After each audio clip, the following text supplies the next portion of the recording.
Hello, everyone. Omni-Sensei here with What If I Was Reborn in Game of Thrones with Super Soldier Serum? Part 2. If you enjoy this kind of content, please smash the like button. Subscribe to the channel if you haven't already. Don't forget to check out the original story linked in the description. I hope you enjoy listening to it. In the end, I had to stay another month in the Iron Islands before leaving to Winterfell. I had to ensure all the Iron Islands started fishing and collecting pears, as I commissioned alcohol factories to the islands. After everything was ready, with the factories being designed and the Ironborn fishing, I took off with some of my men to Winterfell. I left the majority of my men behind to ensure they fixed some stuff in the castle. As I sailed, I couldn't help but wonder if I should take Pike as my main seat, or keep it on Bear Island. "We'll be in Winterfell in a fortnight, my lord," one of the Ironborn said, as we took off. "Perfect." I nodded as I went to my cabin to sleep, something I haven't done properly in a while. Catelyn Stark POV. Ned refused to break the betrothal. Why couldn't he see what I saw?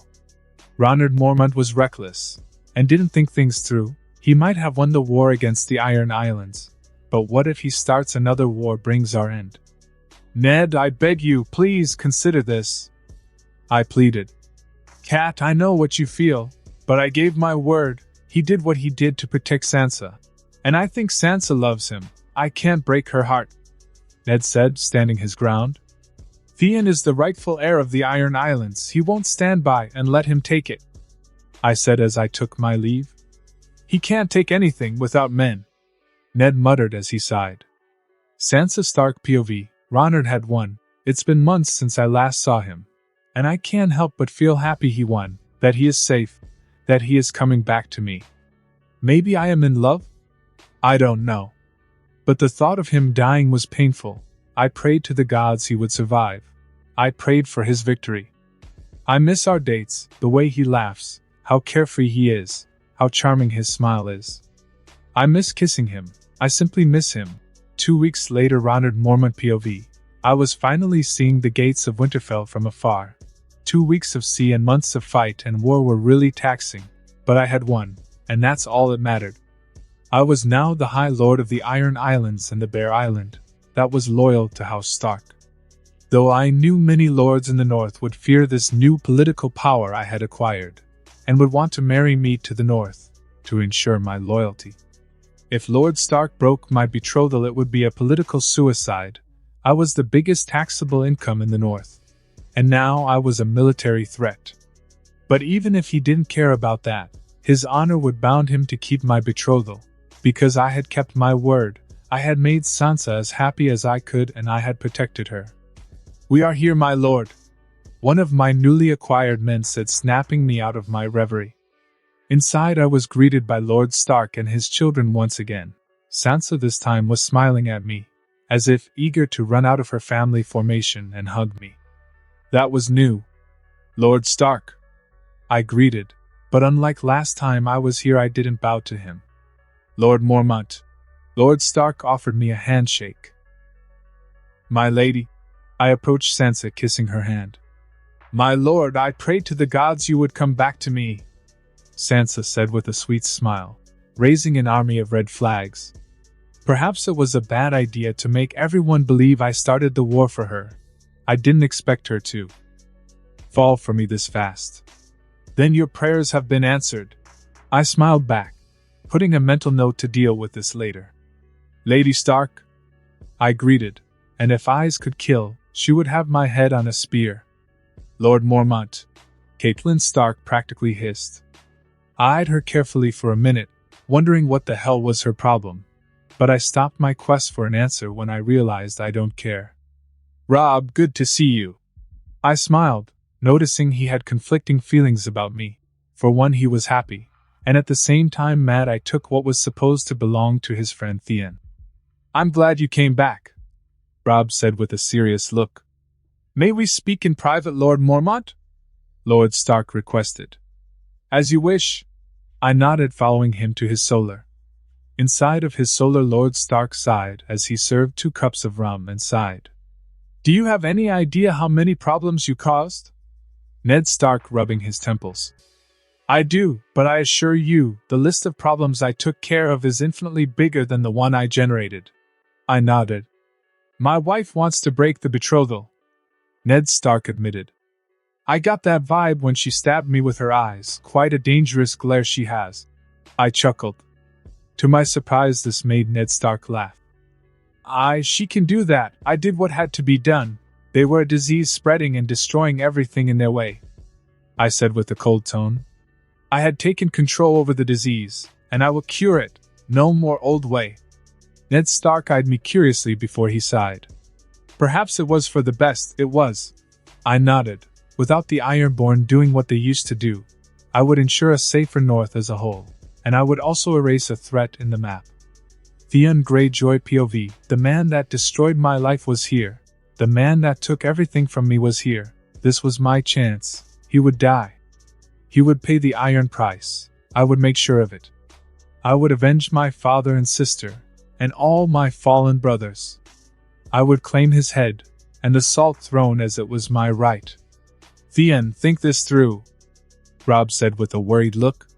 He will die by my sword, Robb, one way or another, but he will die today. I growled as I put on my armor, and got ready to challenge the bastard to a duel. Unbeknownst to them, a raven was carefully listening to their conversation and flew to warn his master, "Caw caw kawat, you bitches." It seemed that for now my betrothal was safe, but now I had to deal with a girl in love. I wasn't so sure how to deal with the conundrum. While she looked like a woman, she was a girl and what mattered for me. But I suppose everything ended the way it was meant to be. John, how have you been? I inquired. Right now, John was working on the stables, cleaning the horses and brushing their manes. I've been good, Lord Mormont. John smiled, trying to be polite. For him, I was a lord, and he was a bastard. Social stigmas in this world are quite troublesome. Just call me Ronard or Ron. I offered cutting him off when I saw he was about to refuse. Consider that my one lordly order for you, shall we? I suppose. John smiled. Where are you, bastard? Theon Greyjoy shouted, his tone full of anger and hate. That much I could tell. I suppose that's for me. I'll leave you to your work, and by the way, should you ever need employment, be sure to reach out to me. I smiled as I started to walk out of the stable. It seemed Theon had exploded earlier than I anticipated. Don't hide, Theon shouted, and many people started to gather close to him to see the show he was putting on. I'm gonna take a wild guess and say you are looking for me? I chuckled, walking towards him. I will kill you, Theon growled with a sword in hand. Or disappoint me, go ahead, flip that coin. I taunted him. Theon rushed towards me, sword in hand, and started to hack his blade wildly as I dodged his attacks with my hands on my back, purposely mocking him. Stop running, Theon growled, angry at not being able to hit me. Stand and fight like a man. That's not how fighting works. You attack, I dodge, simple. I laughed as I dodged another incoming attack, ducking under his swing. Ah! Theon started to shout, losing all coordination, swinging his blade like a child throwing a tantrum. You are more likely to hit yourself than me if you keep going like that.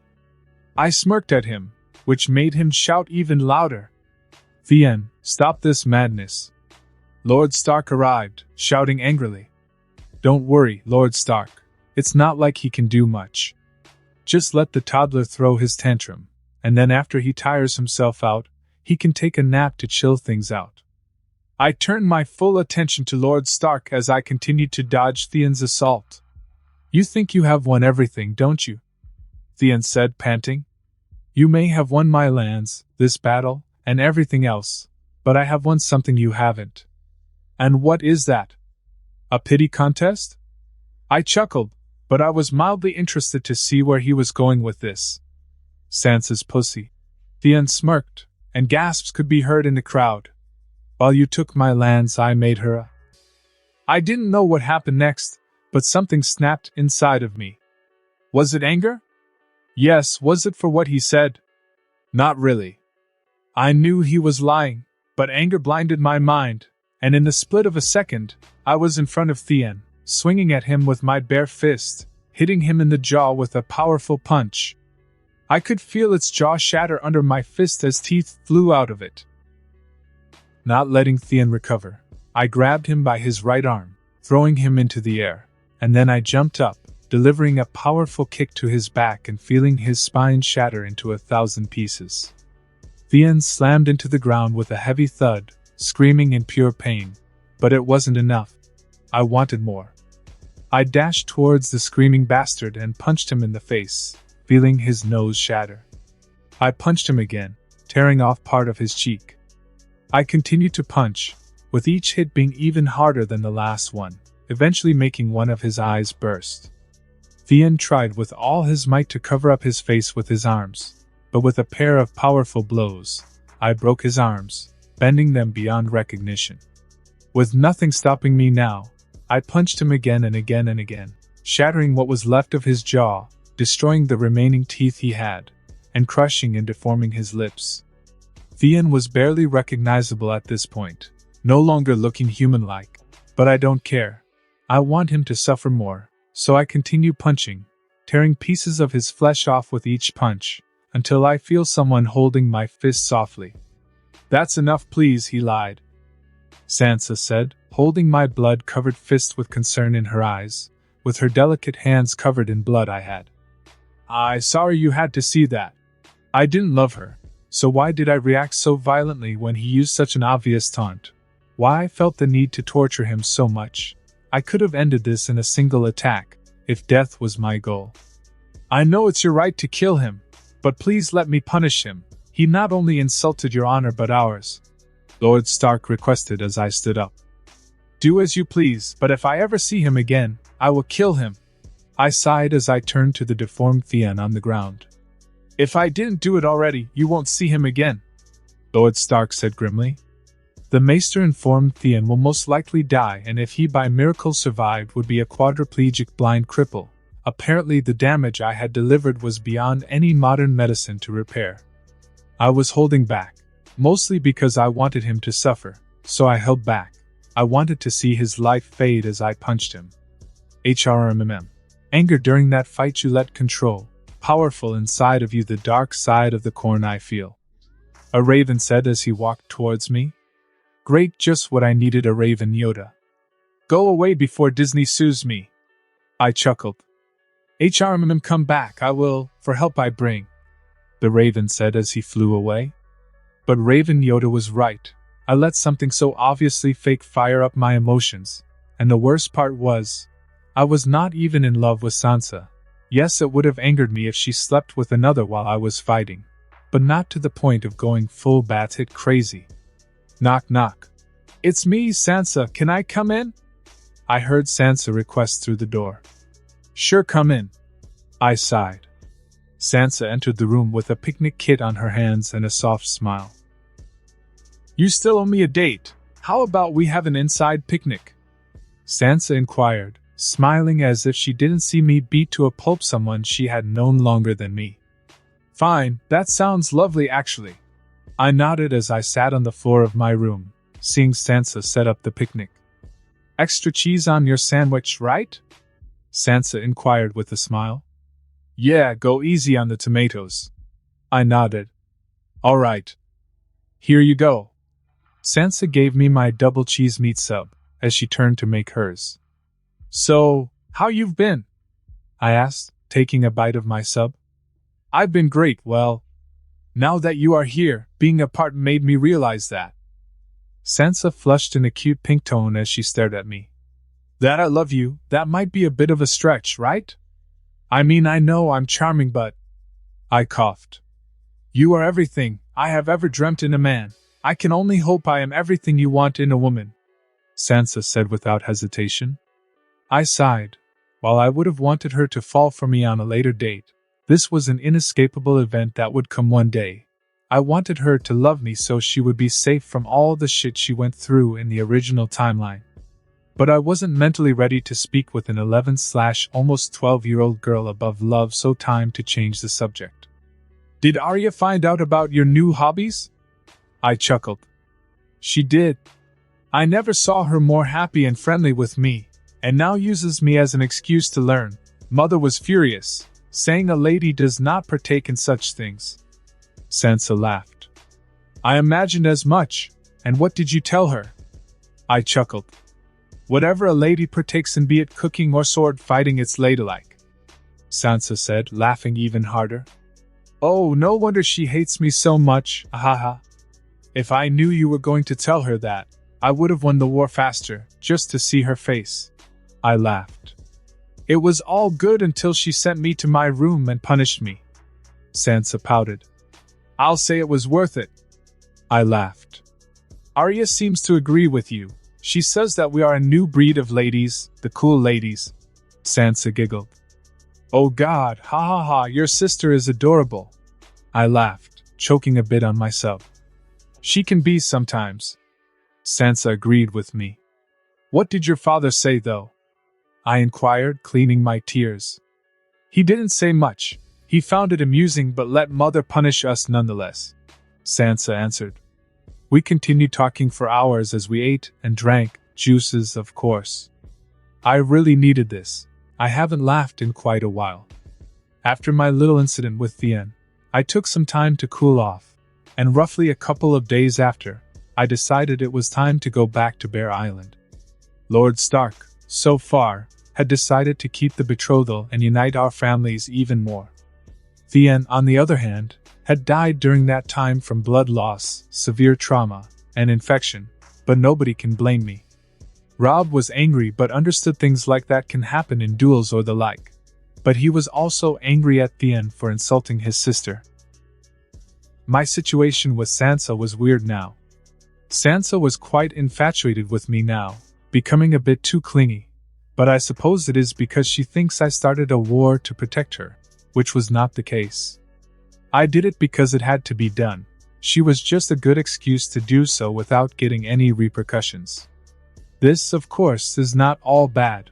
It was my end goal, and it will make my life easier once we marry. But it was too soon. Perhaps nonetheless, it was time to continue with my business ideas and evolve the North. With the hydroponic sheds being built in the North, I had to focus on finding who could provide silkworms.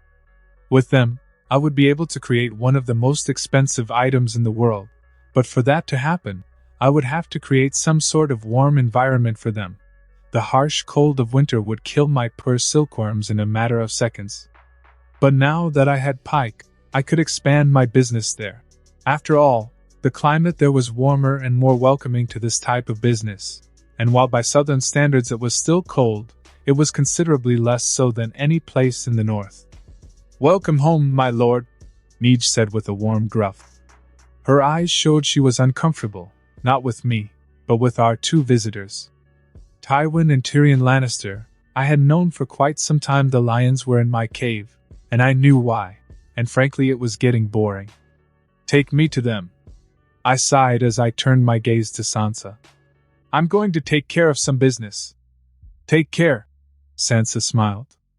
Follow me, Neej said without even questioning how I knew the lions were in my house.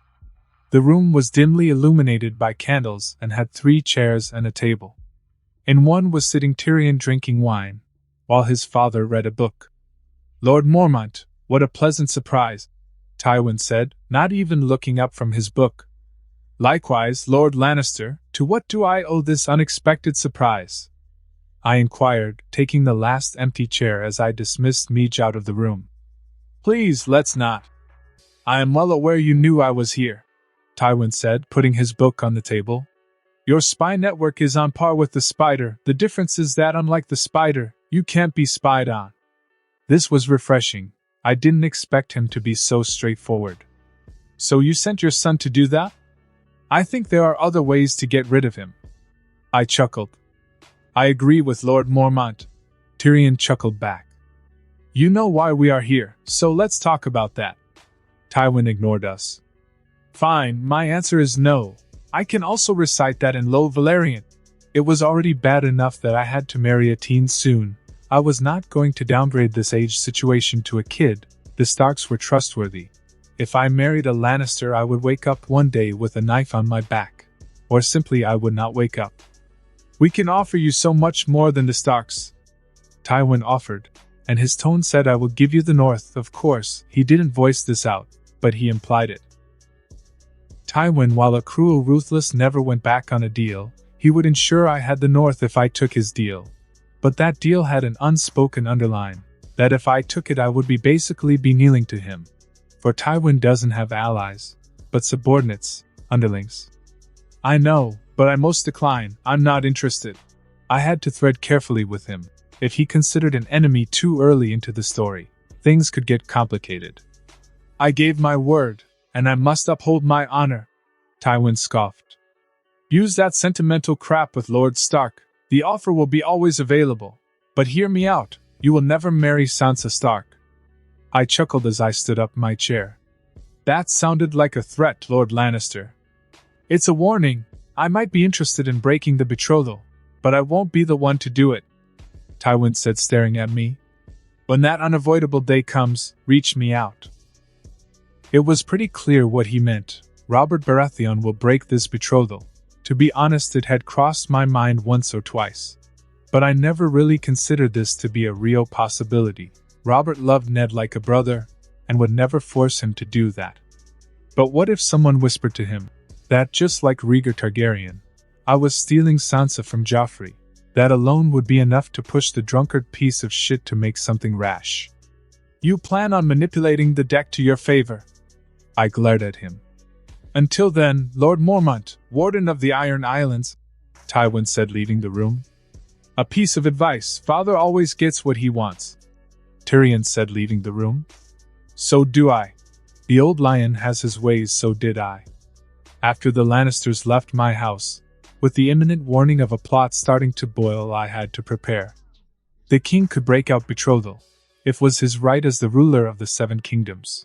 I couldn't stop that without going to a war I knew I couldn't win. But he can't break a marriage. If I married Sansa, I would ensure to cut the cards Tywin had. But I couldn't marry Sansa until she had her first blood, which brought me back to square one. They can't leave me the hell alone. Shit just continues to come. Everyone wants to force me into the game. I just saved my betrothal and now it's in danger again. I can't catch a break, can I? Darn my life with new problems in my way. I decided to let things flow. I had little control over what the king decided. But maybe I had control over what he heard. It was no secret Cersei Lannister was against the idea of me and Myrcella all the way. If I played my hand correctly, I could acquire a temporary ally to destroy the plot Tywin is boiling. But Cersei was a wild card. She was as unpredictable as they come, so I had to be sure of thinking this through. My other option was to befriend the drunkard bastard, and ensure he would not be manipulated against me. Or option C, I could use Lord Stark's connection to the king. So how was the meeting? Sansa inquired, entering my solar. Well, good is not a word I would use it to describe it. I sighed while getting a cup of wine. What happened? Sansa inquired, and for a moment I pondered. Whether to be honest with her or not, she is to be my wife. So I should start trusting her more, and if by some reason they broke the betrothal, she needed to know why. So I decided to explain what happened. Well, you might want to sit down for this one. I sighed as I started to explain in detail the situation currently threatening our betrothal. She had to grow up sometime and understand that in this world, everyone plays the Game of Thrones whether they like it or not, and that even if she didn't want to, she was another player. Varys POV, a few months ago, the Queen ordered me to request a faceless man to kill Lord Mormont. Frankly, it was a tad much, but the Queen is like that. The faceless man operate in mysterious ways. The harder the target to kill, the higher the price. How they know how hard a person would be to kill is unknown, but they have their ways. When I asked for a quote, they gave me none. They simply informed said contract was no possible. It was clear they didn't want to take the contract, but why they didn't want to was unclear. Their words were even more mysterious. A man cannot kill that man. A life that has been blessed by the stranger is hard to take away, the faceless man said, leaving with me a new enigma. If a group of assassins that considered any life to be expendable considered him to be, as they called, blessed by their god, something was going on. Lord Mormont was already an unexpected mystery for me. and now things continued to make him more and more enigmatic. The Queen will not be happy with the price. I sighed as I walked down the hallway to meet her. If there was one thing I hated about this was not knowing, and I didn't know a thing about him.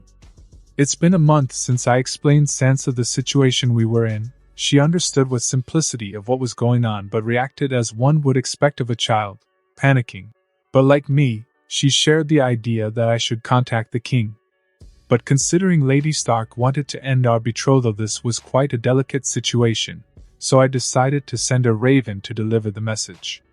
Telling Lord Stark about the plots the lions were cooking, while I focused on other important matters, getting my silkworms. Apparently there was one merchant in Essos that sold the little bastards, and he happened to be the one that had something I wanted. 3 dragon eggs. Magister Illyrio, not only he had a contact with someone that distributed silkworms for silk farms, but also had 3 dragon eggs at his disposal, and he didn't know about their real value. If I managed to buy those little eggs, I would ensure that Daenerys never became a threat, to me at least. But those weren't the only dragon's eggs in the world. In total there were 5 eggs in this world, according to the books at least. One would be found or will be found by Euron Greyjoy, who will proceed to be an idiot and throw it into the sea. And the last one location is unknown. Some say is in Dragonstone, others say in Beyond the Wall. But no one can say for sure. With this in mind, I ordered one of my krakens, 2 ravens, and many other fish to find Euron, and keep an eye on him. Should he find the dragon egg, I would take it from him and kill the last Greyjoy. If I managed to collect all the dragon eggs, I would acquire 5 dragons, 5 mythical flying fire-breathing beasts. And I would become nearly unstoppable. I heard you are leaving to Essos, Sansa said, entering my solar. It has been a month since we got back to Bear Island, and she was clearly not happy with me leaving so soon. But things had to be done, and I needed her in Winterfell to advocate against the Lannisters' plans. I'll be back. Besides, you get to be with your family for a bit. I know you miss Jane. I smiled as I whispered with a smirk. And Arya fine, but just so you know, Mother will try to persuade me to break our betrothal. Sansa pouted. That's why you will talk with your father. Only he can convince the king. As of now, he hasn't broken anything. I knew Sansa would talk with her father, and that Lord Stark knew thanks to my messenger what the Lannisters were plotting, and the wolves hated the lions.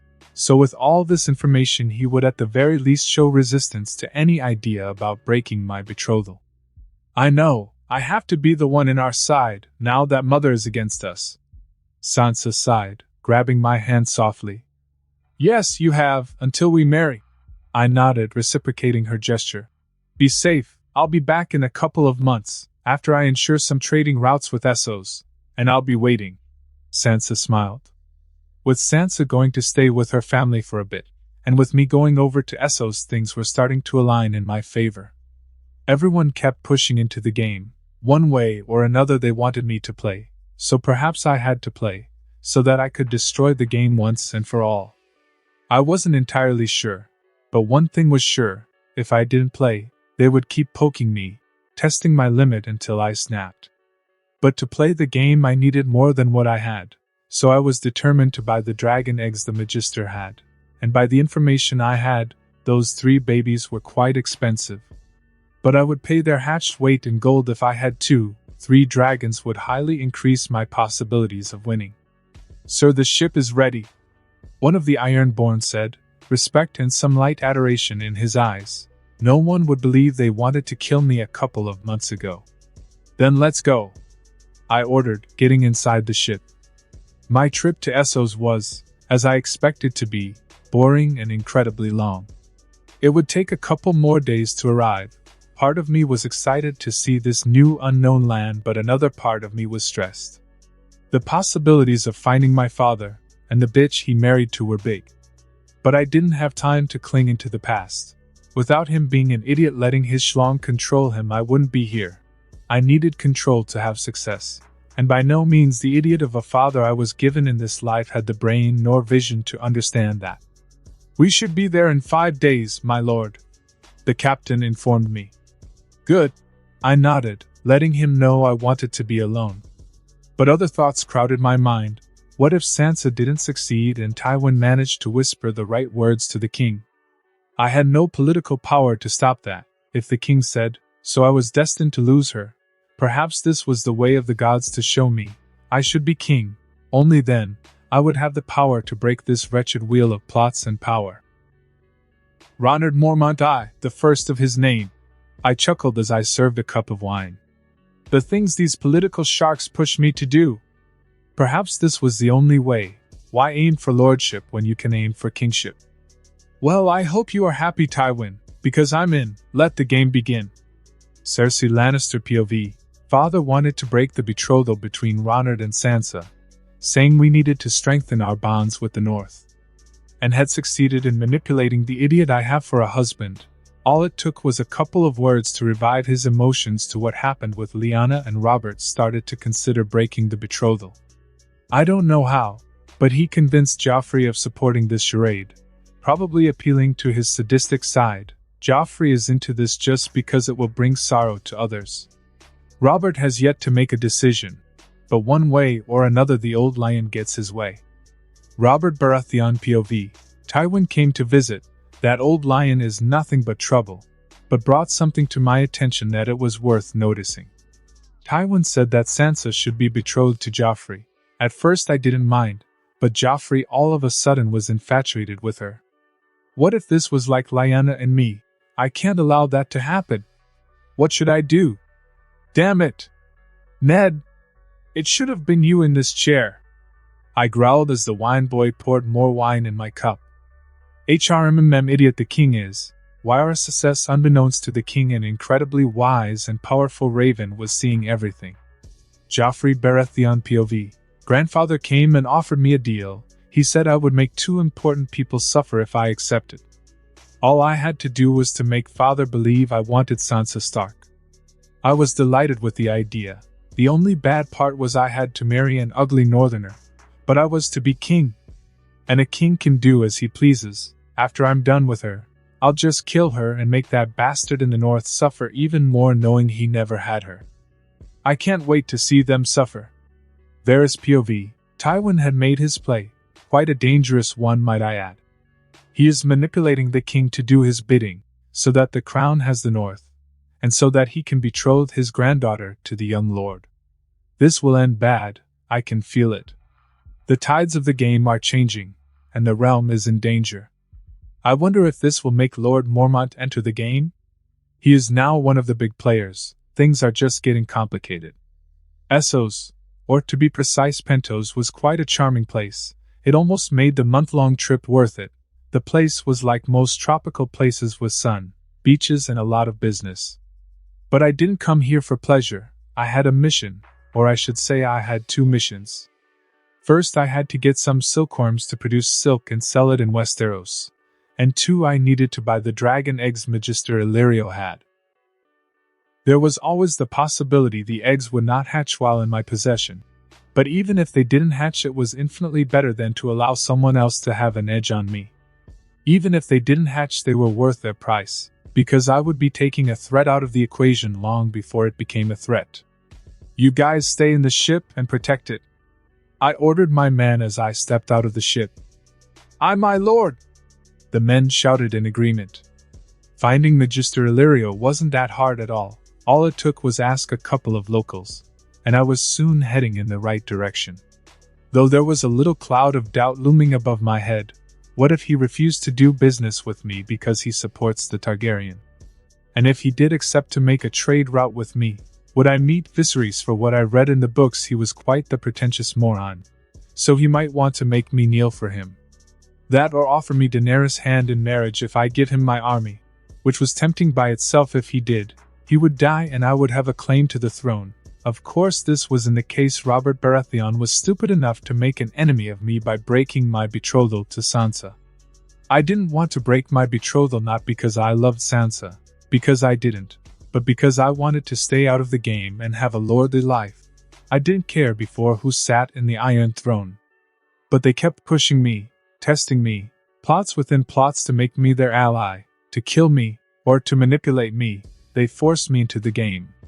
And if the worst case scenario came to happen, and Tywin Lannister succeeded in his mission, well, I would formally enter the Game of Thrones. And Daenerys would give me an army if that happened. Military alliances with Dorne, which by itself was a step in the right direction. I of course would save Sansa even if I didn't love her. She was someone I came to care about.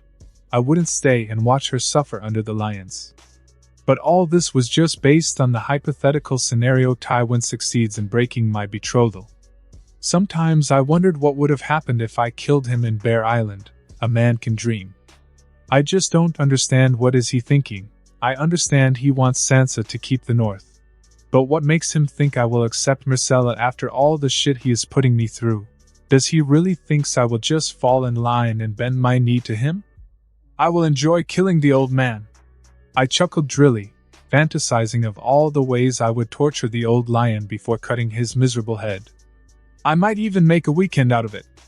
Robert Baratheon POV, Jon Arryn. That man was like a father to me, and all of a sudden he was death.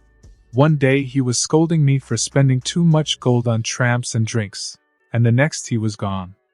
I was left alone in this nest of vipers. I needed someone I could trust. I needed Ned with me, here ruling for me while he whored, the way it was supposed to be. I also needed to ensure my son didn't marry someone like his mother, full of vile and hate. In the end, Sansa was the best choice for him. Ned was honorable, and so were his kids. The Mormont brat would understand. My son wanted Sansa, and perhaps if he married out of love, and not like I did with the viper of his mother, he would have a better married life. It was time to go to the North, and get my last friend alive to help me rule this shitty place. Back to Ronard POV, Magister Illyrio was quite the extravagant man. His castle was extravagant or sure, full of gold and over-the-top expensive decorations. Physically, Illyrio was morbidly obese, complete with pig's eyes and fat cheeks with a disgustingly oily-looking beard. Personally, all I knew about him was that he was one of the few friends Varys had, and that he supported the Targaryens. "Welcome, Lord Mormont," Illyrio said warmly. He didn't seem to have any hostility against me. Then again, he was a businessman, and it was a requirement to hide your emotions while making businesses.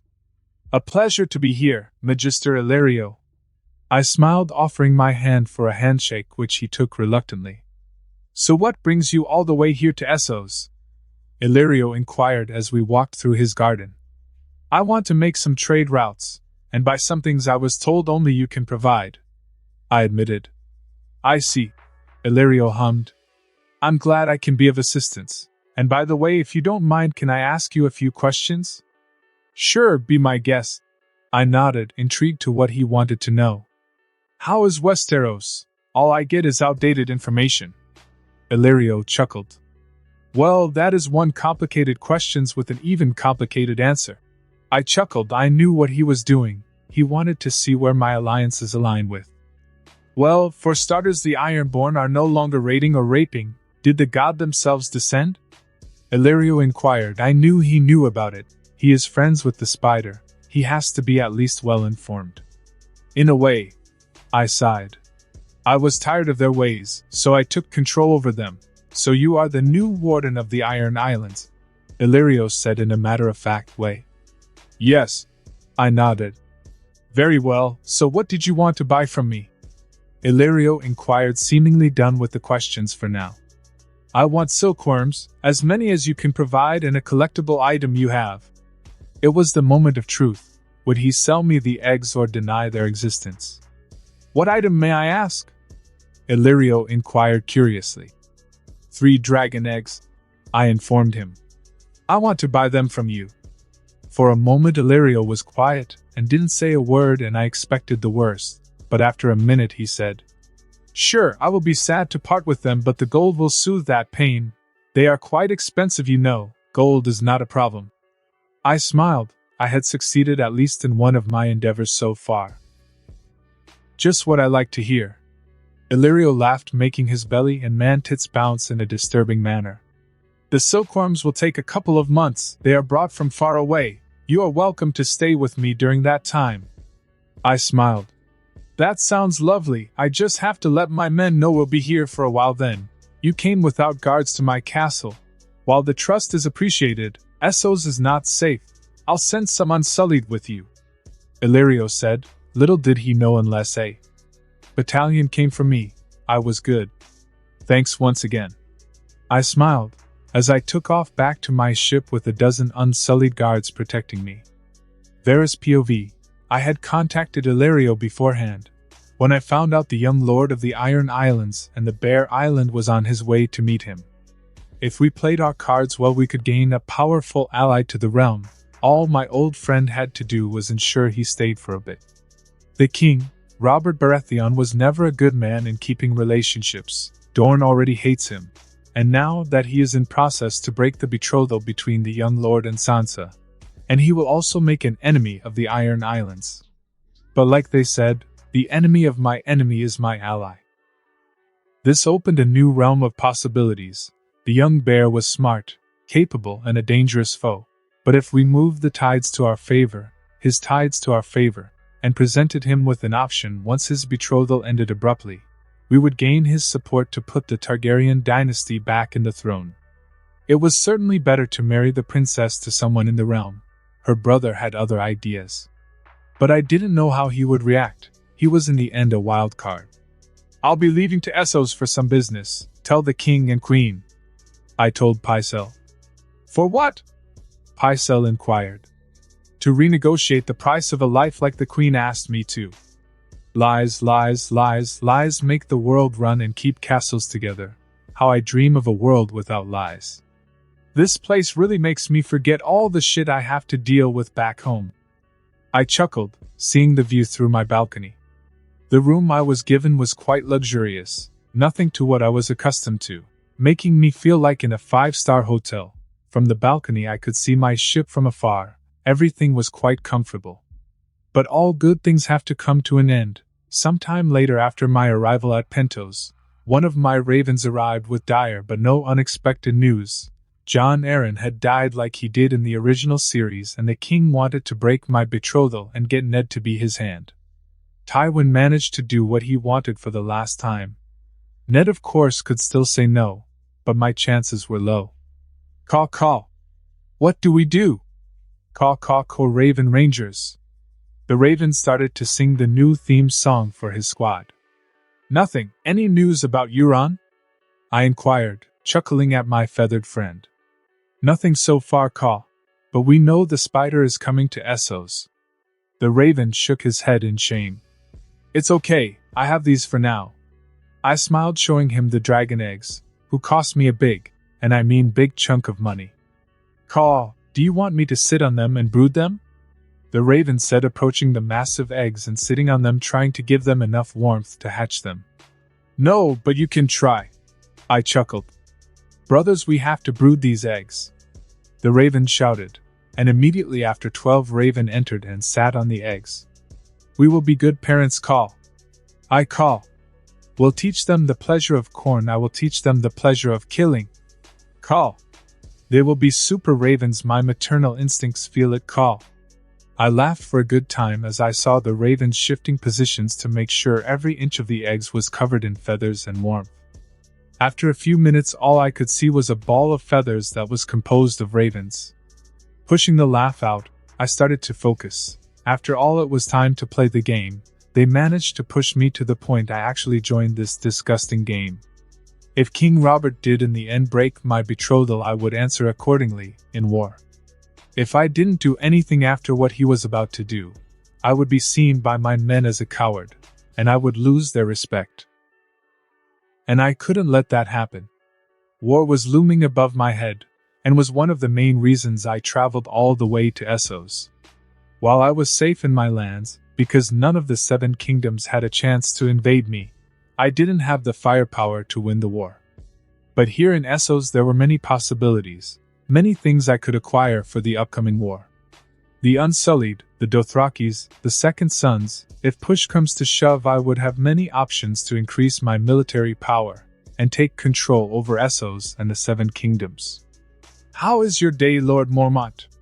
Illyrio inquired as he entered the room he gave me. "Fine so far, worried about stuff in my home, nothing to concern you about. It has been almost 2 weeks since I got to Essos, and I had yet to see the Targaryens. I see. Illyrio trailed off, seeing my ravens, all staring at him.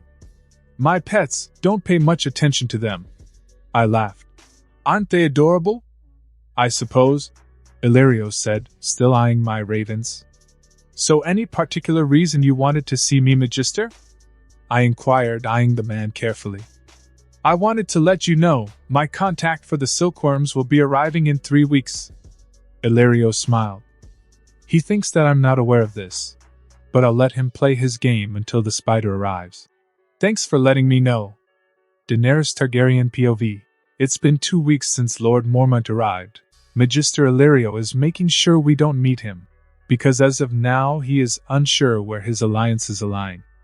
All we know about him is that he was about the same age as me, and that he started as a small lord that ended up taking control of the Iron Islands, becoming the warden of them. We were in different areas of the castle to avoid seeing each other.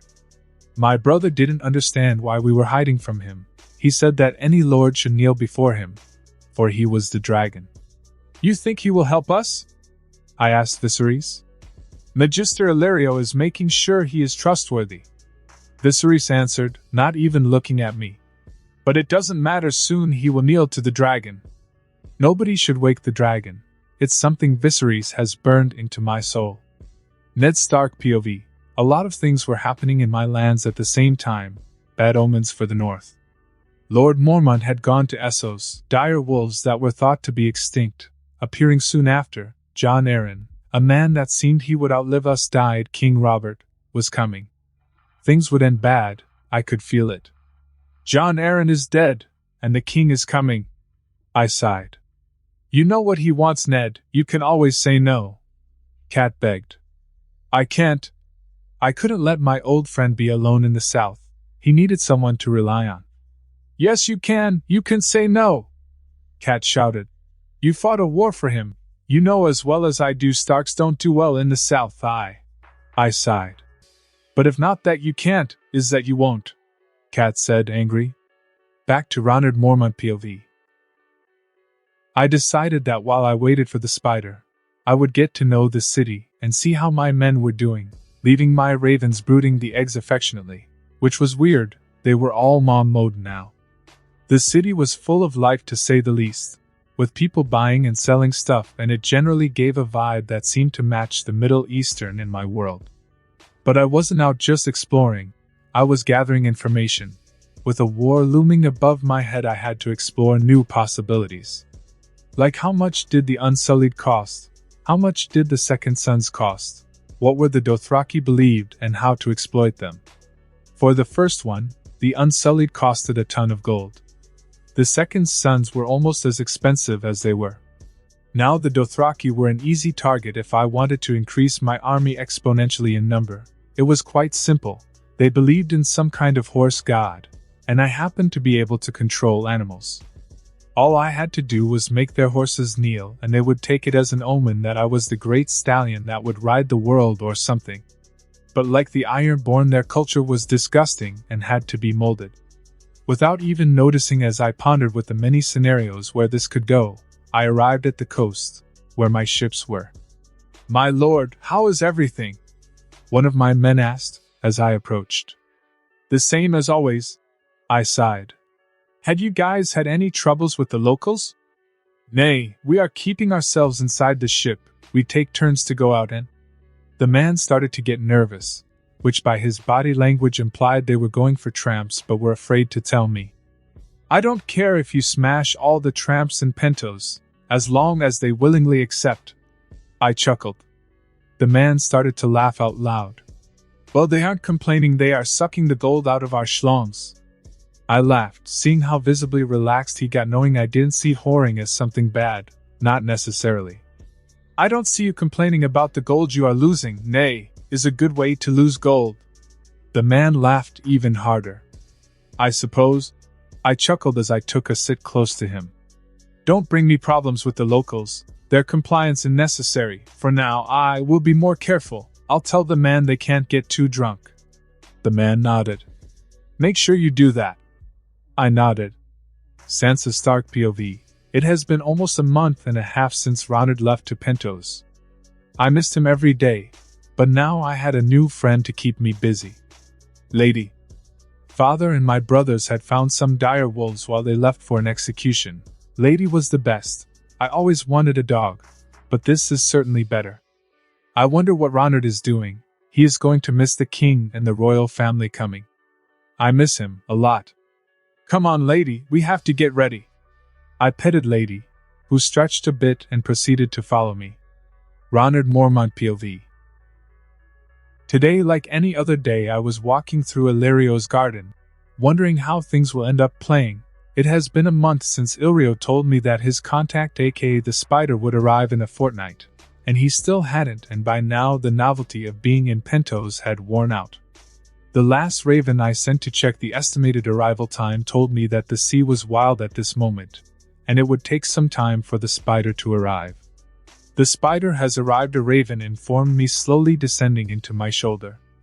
Finally, the Master of Whispers arrived. Let's go and get ready to meet him. I smiled. Things were calm for the moment. The king had yet to break my betrothal. That would in turn open a metaphorical box of Pandora. Taking a deep breath, I cleared my thought as I walked to my room to get a bath and get ready. The spider was already in Pentos. How are the eggs, by the way? I asked the raven on my shoulder. Call. Nothing so far. We are increasing the amount of brooding, the raven answered. All right, keep me posted. I chuckled. There's POV. It took a bit more than I expected to arrive. The sea was particularly on my side this trip, but I managed to get to Pentos in one piece. Long time no see, old friend. Illyrio greeted me with a smile. It's always a pleasure. I smiled. Where is the young lord? Taking a bath, getting ready for something. Illyrio answered. Impressive, but hardly unexpected. The young lord knew I was coming. I wonder if he knows the Targaryen are here? He never stops to surprise me. He knows I am here. How could he know? Illyrio inquired with puzzlement. The young lord is full of surprises. One of them is how well informed he is, and how little informed we are about him. Information just goes one way with him. I admitted, he was the hardest person in the world to spy on. Every house knew this, for their spies would suddenly appear dead or worse. I see, if you said so, it's hard not to believe it. Illyrio sighed. Let him know we are waiting for him. It was time to see if we could move the tides of the young bear to our favor, and ensure the safety of the realm. I will. Illyrio nodded. Back to Ronald POV. I was ready to personally meet the spider. While I originally expected to meet him on King's Landing, this was also acceptable. The game pushed me out of the path I was walking. It sucked into this wretched world. I was still with one foot on my old path and one in the new one. If they broke my betrothal, I would be officially and irrevocably in the game. But at this point my betrothal was just an excuse. I knew my breaking point was near, whether they broke my engagement or not. I knew I would join the game one way or another, because I was tired of it. Tywin just pushed me into this path earlier than it was supposed to happen on its own. My contact is here. Illyrio entered my room with a smile. But something was different. He was looking at me differently. He knew I knew. Neat. So the spider is here. Well, time to crawl into his web. I chuckled, getting a mild look of surprise from Illyrio. Follow me. Illyrio finally managed to say, walking out of my room, with me following him close behind. And there he was, sitting in the shadows, the spider, waiting for me. To what do I owe the pleasure? I inquired, sitting on a chair in front of him. Illyrio also sat down on the opposite end. Not many would consider meeting me a pleasure, but I suppose you are the exception for many things, Varys said, serving himself and me a cup of wine. I grabbed the cup and took a sip, and smiled. So how in the realm? Good for now, Varys sighed. Is my betrothal still active? Being honest with the spider was possibly the best. He was already cryptic enough. You can consider it broken. Varys took a deep breath. Lord Tywin wants you, and with Sansa in the south and your alliance to the north, he would get you even if you didn't marry Myrcella. I chuckled, anger building within my very core. But the old lion, while terrifying, lacks something, Varys said with a soft smile. He lacks vision. He thinks himself above anyone, including the king. He thinks like the rest you will fall into line and do as he pleases. But you won't, am I right? I stared at Varys with an excruciating look before bursting into laughs. For not being able to spy on me, you sure know me. I used to gather information before having spies, while certainly harder. I know some bits about you, not much but enough to get a general idea of who you are, Varys admitted. Impressive nonetheless. I nodded, as my tone grew colder and my eyes became darker. You do realize, while I don't love Sansa, I have to respond to this insult, right? I do. I just thought I could use this for the betterment of the realm. Varys nodded. You want to use me to put the Targaryens on the throne, the same ones in this castle. I chuckled darkly, making Illyrio choke on his wine. Varys looked impressed for a short amount of time before he sighed and nodded. I do. You must know the next in line to the throne is even worse than our current king, and as we have seen during the last few months, that threshold is vast. I chuckled. It is, Varys chuckled. I suppose this is the part where you propose me a deal, I said, cutting to the grain. I do, Varys nodded. You will be without betrothal soon. How about we make a new one? You want me to marry Princess Daenerys Targaryen? I chuckled, already expecting this development. I do, Varys nodded. Daenerys wasn't a bad match, but if the spider thought I would kneel to Viserys, he had another thing coming. Daenerys Targaryen POV. Viserys has started talking with Magister Illyrio about my future possible betrothals, to ensure him an army. I didn't want to marry anyone in Essos. I wanted to go home. But Viserys didn't care. He said he would let a Dothraki horde smash, including their horses, if they gave him an army. Gods, please help me. Back to Ronard Mormont POV. I told Varys I couldn't just accept the betrothal while I still had one with Sansa. But if, like, we thought the betrothal broke, I would accept under certain conditions. He would have to ensure safe return for Sansa and Arya to the north. If he provided that, I would join his crusade to put a Targaryen on the throne. While I didn't love Sansa, I came to care for her. She was but an innocent girl, too young, that was about to learn the harsh truth of reality. She didn't deserve all the suffering coming her way, and if it was in my power, I would stop it. Though I never said what Targaryen I would put on the throne, I didn't pretend to put Viserys on it, and besides, if Daenerys was to marry me, she would be a queen, my queen. It's not my fault Varys left so many blanks on his deal, but perhaps the spider knew about them, and didn't care. He seemed crafty enough. After our mutual agreement, where he would ensure the Stark sisters went back to the north when all the future shit of the game exploded, and in return I would marry Daenerys and help him save the realm, he left, saying that his presence was needed in the realm, not without telling me I would meet the Targaryen siblings soon. Time to plan. I sighed in my room, as I heard my ravens talking about how good they were brooding. After my meeting with Varys, and our mutual agreement to help each other out, him because he wanted the best for the realm, and me because I was tired of the game, I took a couple of days to cool off and organize my thoughts, before the imminent war started. I knew Varys was right. I knew before he even said it. My betrothal was as good as broken. The king had that kind of power, and Lord Stark, while probably not happy with this development, would do nothing to stop him. So much for honor, and to add a cherry over the top, Catelyn's love for me didn't help. She hated me, and wanted to get rid of my betrothal with Sansa. So the idea of her daughter being a queen in the future would sure sweeten the deal. They are ready, Illyrio announced, letting me know the Targaryen siblings were ready to meet me. Very well, I nodded. I followed the Magister through his castle, while deep in thought. This time my marriage, if both parties agreed, would be immediate. I would have to sleep with her after the ceremony. She was older than Sansa by 2 or 3 years, being around me age. But unlike my time with Sansa, there would be no room for romance, or make her fall in love with me. I would have to do that after we married. Life finds a way to mess with you. We are here. Illyrio woke me up from my train of thought, just in time to see the royal siblings standing in front of me. Daenerys and Viserys. Daenerys was a young woman in her early teens, Daenerys had the classical Valyrian look, with beautifully unique violet eyes, pale skin, and long, pale silver gold hair. She had a slender frame, with average-sized breasts. Daenerys, in other words, she was beautiful. Viserys, like his sister, had the classical Valyrian features, with pale skin, silver blonde hair, but instead of having purple eyes he had pale lilac eyes. Viserys was the first one to approach, and I could already tell I would not like him in the least. He had that air while walking that said, "I'm superior to you in every way, and you should kneel." "A pleasure to meet you," Viserys said, expecting me to bow. "Likewise."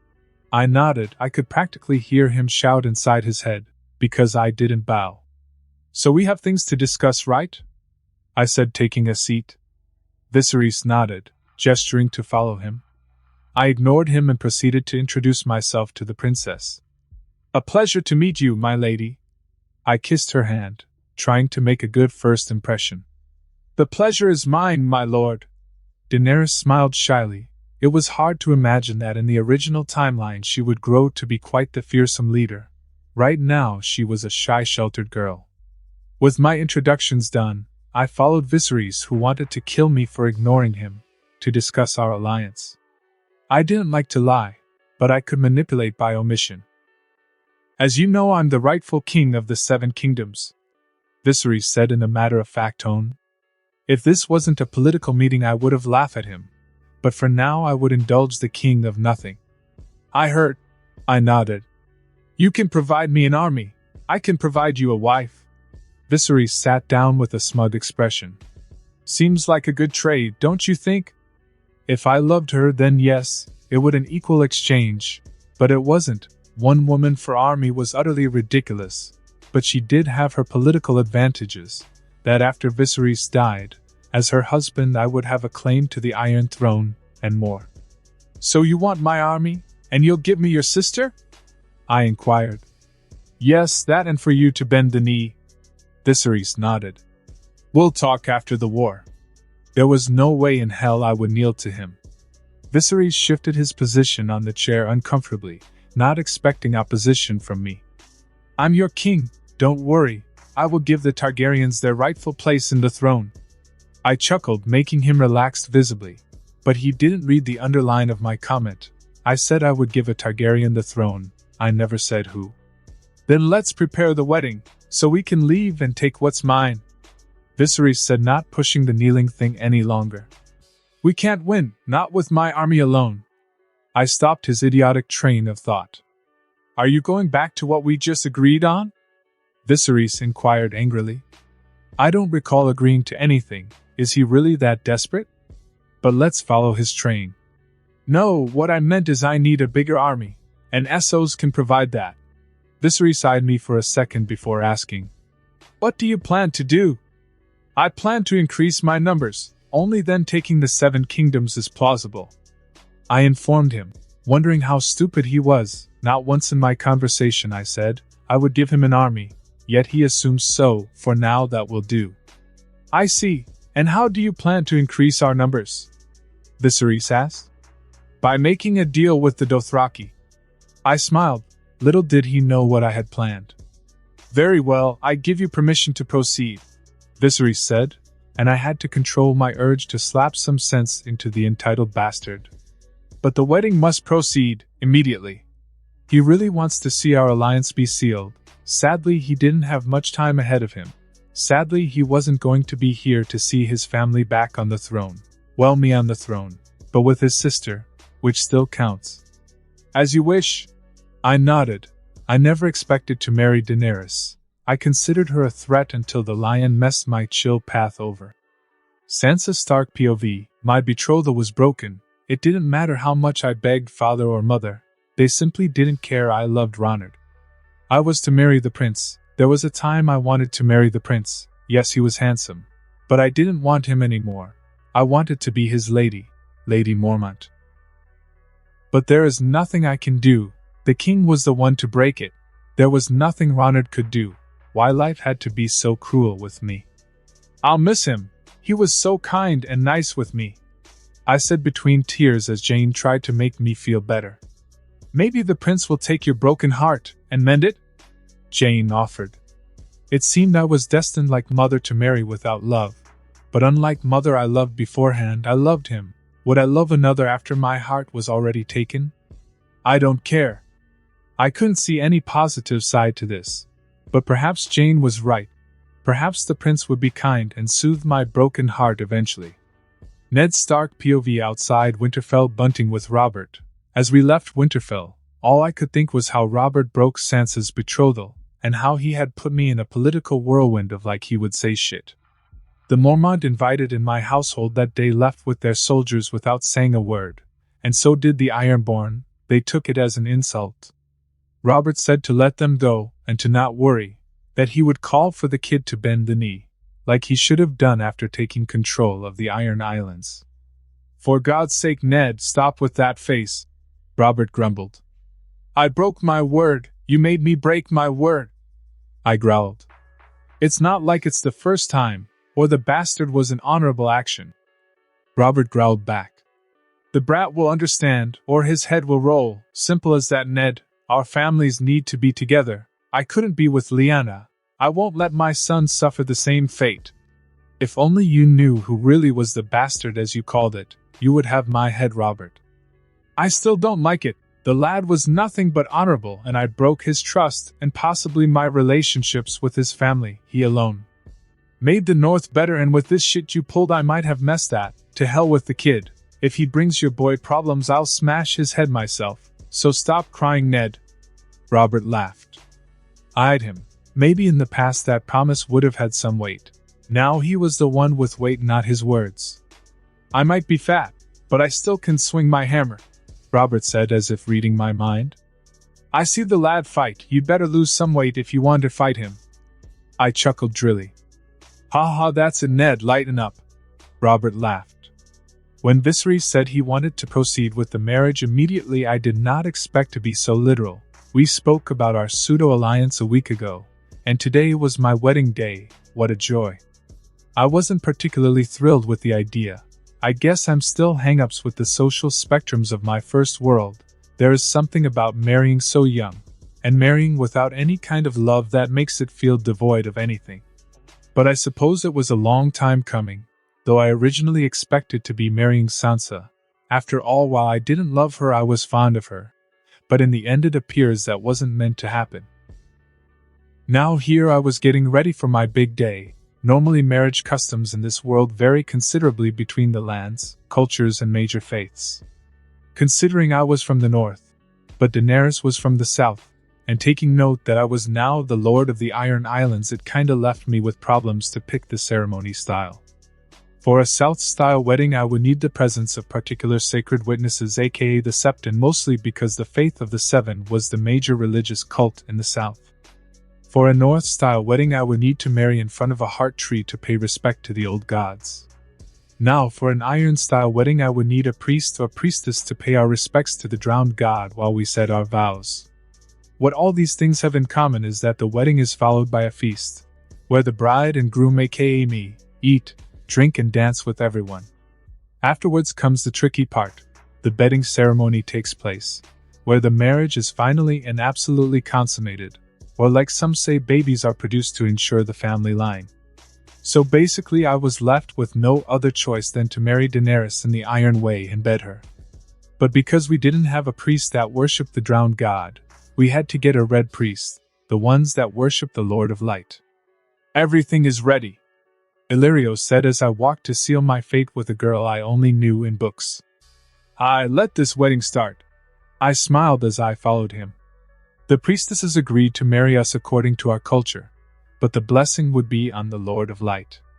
The red priestess that we got assigned was like I expected, very similar to Melisandre, and I couldn't help but wonder, did she have the same magic powers the Red Witch had? Shaking the thoughts out of my head, I walked to my position. As I waited. Eventually, after a few seconds, Daenerys came with her brother, walking side by side, until she was in front of me. The priestess smiled as she started the ceremony. Who comes before the god of light this night? Viserys replied. Daenerys of the House Targaryen comes here to be wed. A woman grown, true-born and noble. She comes to beg the blessing of the gods. Who comes to claim her? This was my cue, so I took a step forward and said, Ronard of House Mormont, Lord of the Bear and Iron Islands. Who gives her? Viserys replied as he stepped off the scene. Viserys of the House Targaryen, who is her brother and protector. Yes, sure, like you have done such a good job at protecting her. The priestess smiled as she began.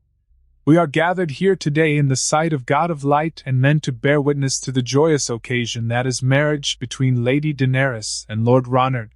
This was it. After today my vows I would have an entirely new responsibility, an entirely new mission. There would be no going back. I would have to take the throne. The priestess added, snapping me out of my reverie.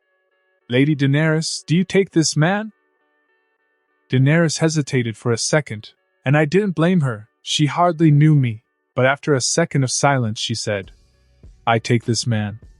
The priestess then turned her ruby-colored eyes to me and asked, Lord Ronard, do you take this woman? This was the moment of truth, the moment when I officially entered the game. I take this woman. Daenerys and I joined hands as the priestess tied our hands together with a red ribbon as she said, In the sight of the Lord of Light, I hereby seal these two souls, binding them as one, for eternity.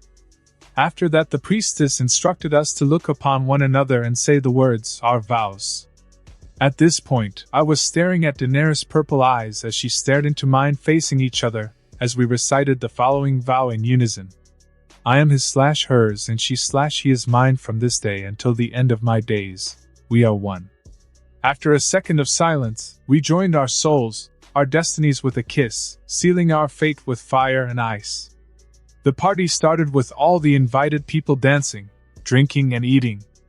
I didn't know any of them except for my men, who were enjoying the feast to its fullest. Every now and then, someone would come and present me or my wife a gift. Illyrio gave Daenerys a beautiful chest with extremely expensive jewelry.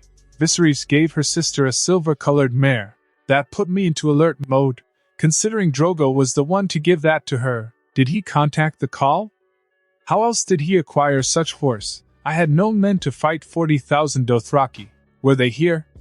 After a second of consideration I decided to ignore the obvious red flag for now, considering that the Dothraki were many things and had many skills, but subtlety was definitely not on their list, so if I didn't see them, it is because they weren't here. As people continued to come and go, one among them caught my attention. He was looking at me with regret. It was someone I haven't seen in 5 years. Jorah Mormont. Anger I didn't know I had saved up against him was suddenly quite tangible. I wanted to kick him, beat him up, frankly I wanted to break him. But not today, I had other problems today. So, wife? I chuckled. Daenerys turned her beautiful purple eyes to me and said, Yes. I know we are both in the unknown here. I hardly know you, and you hardly know me, but we can try to get to know each other. I offered. This was bound to be harder for her than it was for me, by a big margin. Daenerys gave me a look that said she didn't expect me to be so human as she said, That would be nice. The party continued with Daenerys considerably less scared than she was before, with the anticipation of how or who was I as a person. She certainly was feeling better, still full of doubt, but at least now she didn't look like she was going to die at any given moment. I, for the other hand, was showing a completely different face to what I actually felt. I was smiling on the outside, but inside my inner mini Ronards were having a mental breakdown. Any time now I would have to bed her, and yes, we were around the same age, and for me, it was bad. But frankly at this point it wasn't so much that she was younger, it was that I didn't want to hurt her, to do something that would scar her. Bedding ceremony! My men shouted, and they really should thank God. I didn't have heat vision as a power, or they would be long gone. It didn't take much to make everyone start their chant, as they pushed us gently into the room. All I could think or process inside my mind as the door to our room drew closer was, darn it. And so the wedding night started, the big point changer in my story, where I had to accept my new life as it was with all its ups and downs. I can't keep running from things that don't match my understanding of my past laws. I was, whether I liked it or not, in a new world, and they were things that were expected of me. This of course would have been easier if it wasn't because my ravens had warmed the bed for me, filling it with what they called soft feathers, as they whispered in my mind several mating rituals, to ensure, let's forget it. Of course, I ignored them. All I could do was accept my unavoidable destiny, so with that in mind I decided to get to know Daenerys as I could before we consummated our marriage, but getting to know someone in less than 10 minutes was impossible to say the least, for her. I was stranger, for me, she was someone I read about, we were basically in the same position, in the unknown, but for her, it was more difficult. Her brother practically sold her for an army. Would she end up as mad as she did on the TV series? Or would my presence in this world prevent such development? It will hurt. I sighed. I had experience with women in my past life, but I never made love to a virgin. All I knew was what I have heard or read about. I will be as gentle as I can. Daenerys shifted uncomfortably, not knowing what to say. She had yet to give me consent, and no matter what, I was not gonna take that step without consent. I won't do anything if you are not comfortable. I smiled, trying to sound as soothing as possible. I know that I'm a stranger for you, and frankly it's not easy. Daenerys looked at me for a second before she smiled. No. I want to do this. And our marriage started with a kiss. I knew warming the bed and making it softer with our feather was the best idea. Hooray! Ravens for the win. I don't know how many hours we were in our room, consummating our marriage, but time started to feel loose of meaning. I was in the bed, looking at my wife, as she eyed with curiosity the dragon eggs that I bought, that were originally intended for her. I always wanted to see a dragon. Daenerys smiled. Life might surprise you, life might. One day you might, who knows? Daenerys looked at me as she put the egg back in the box. That sounds like a dream, and often dreams come true. I chuckled, as my wife went to bed with me, resting her head on my bare chest. I dozed off into sleep as I brushed my wife's hair with my fingers. Underneath us were our blood-stained covered sheets, that marked me as her first and last man, because unlike Drogo, I was not going to die and leave her alone. I took a vow to keep her safe, and that I would do. I would leave long enough to sit in the Iron Throne and rule it all.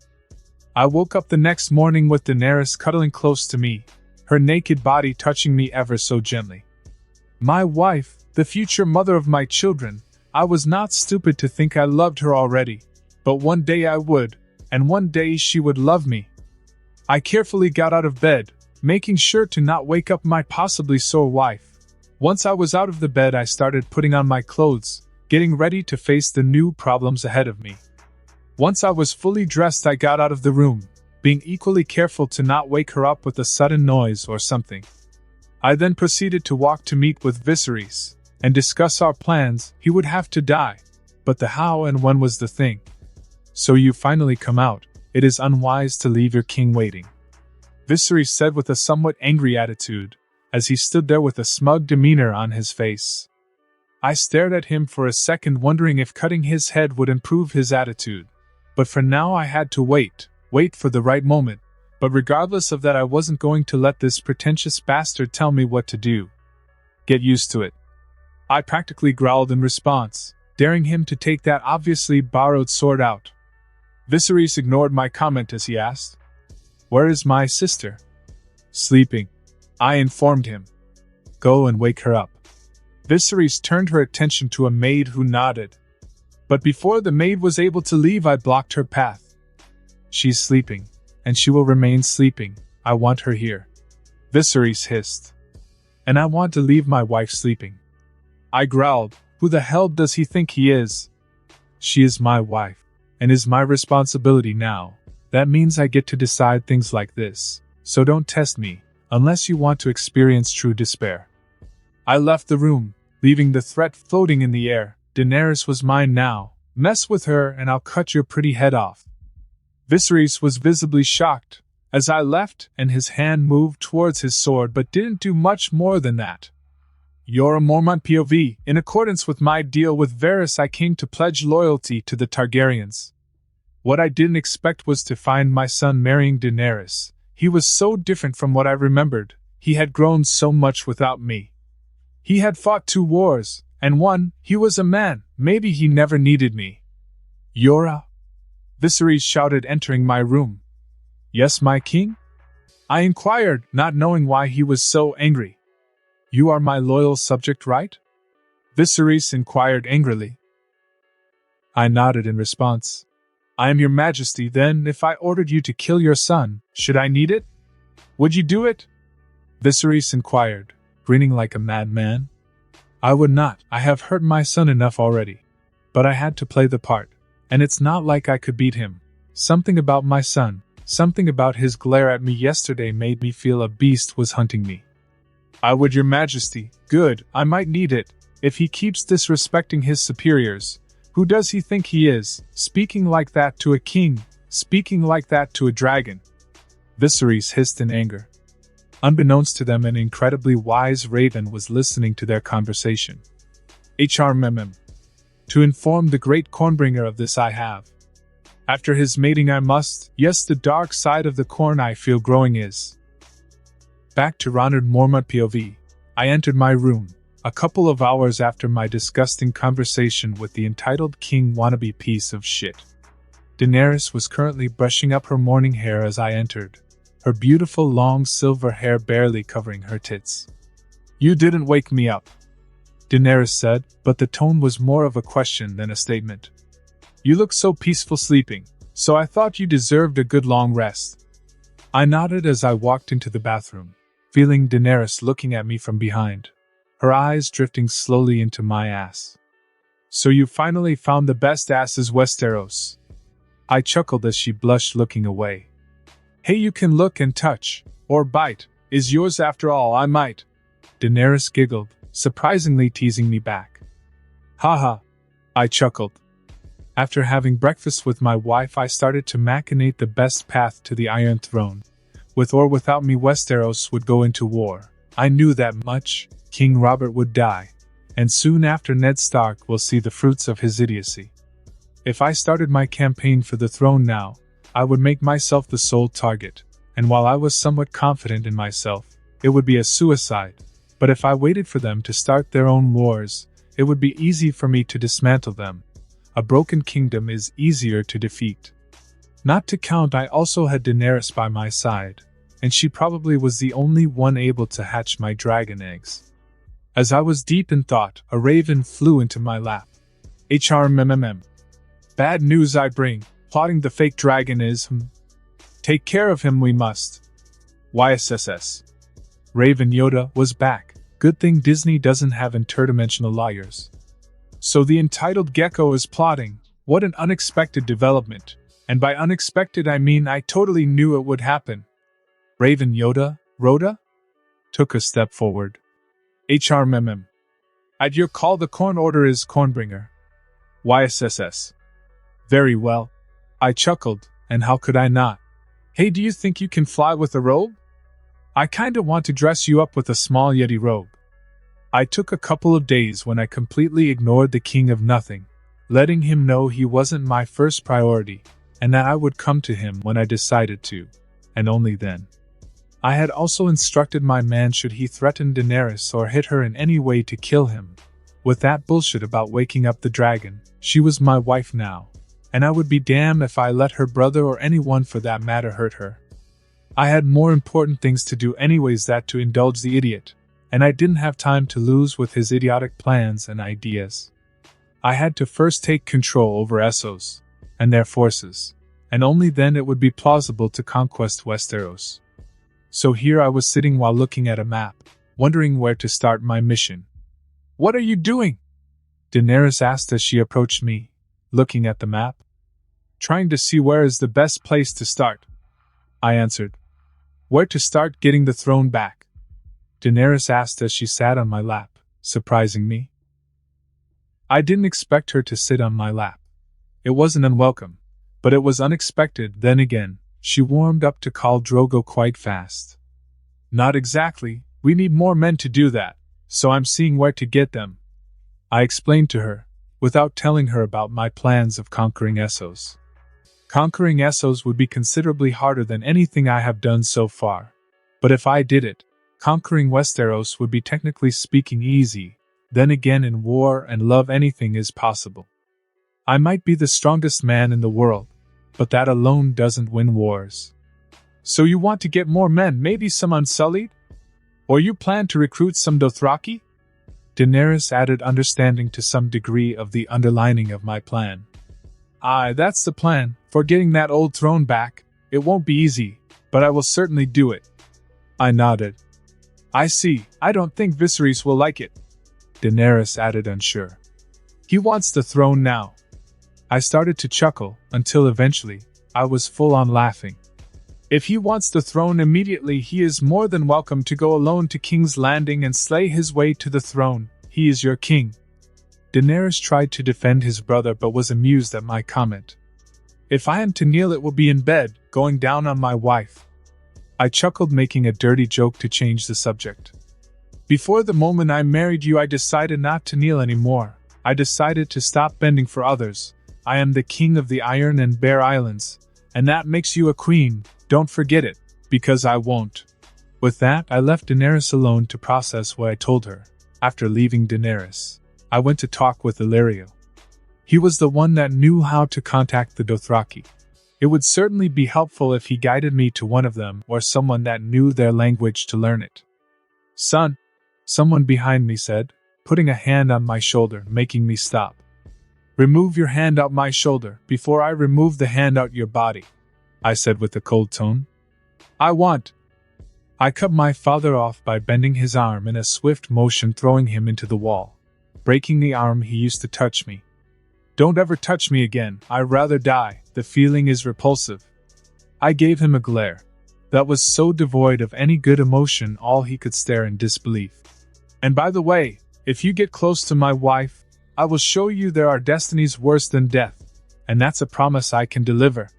I couldn't stomach that man, but I also wasn't going to be the one to kill my own father, whether the man deserved for what he had done or not.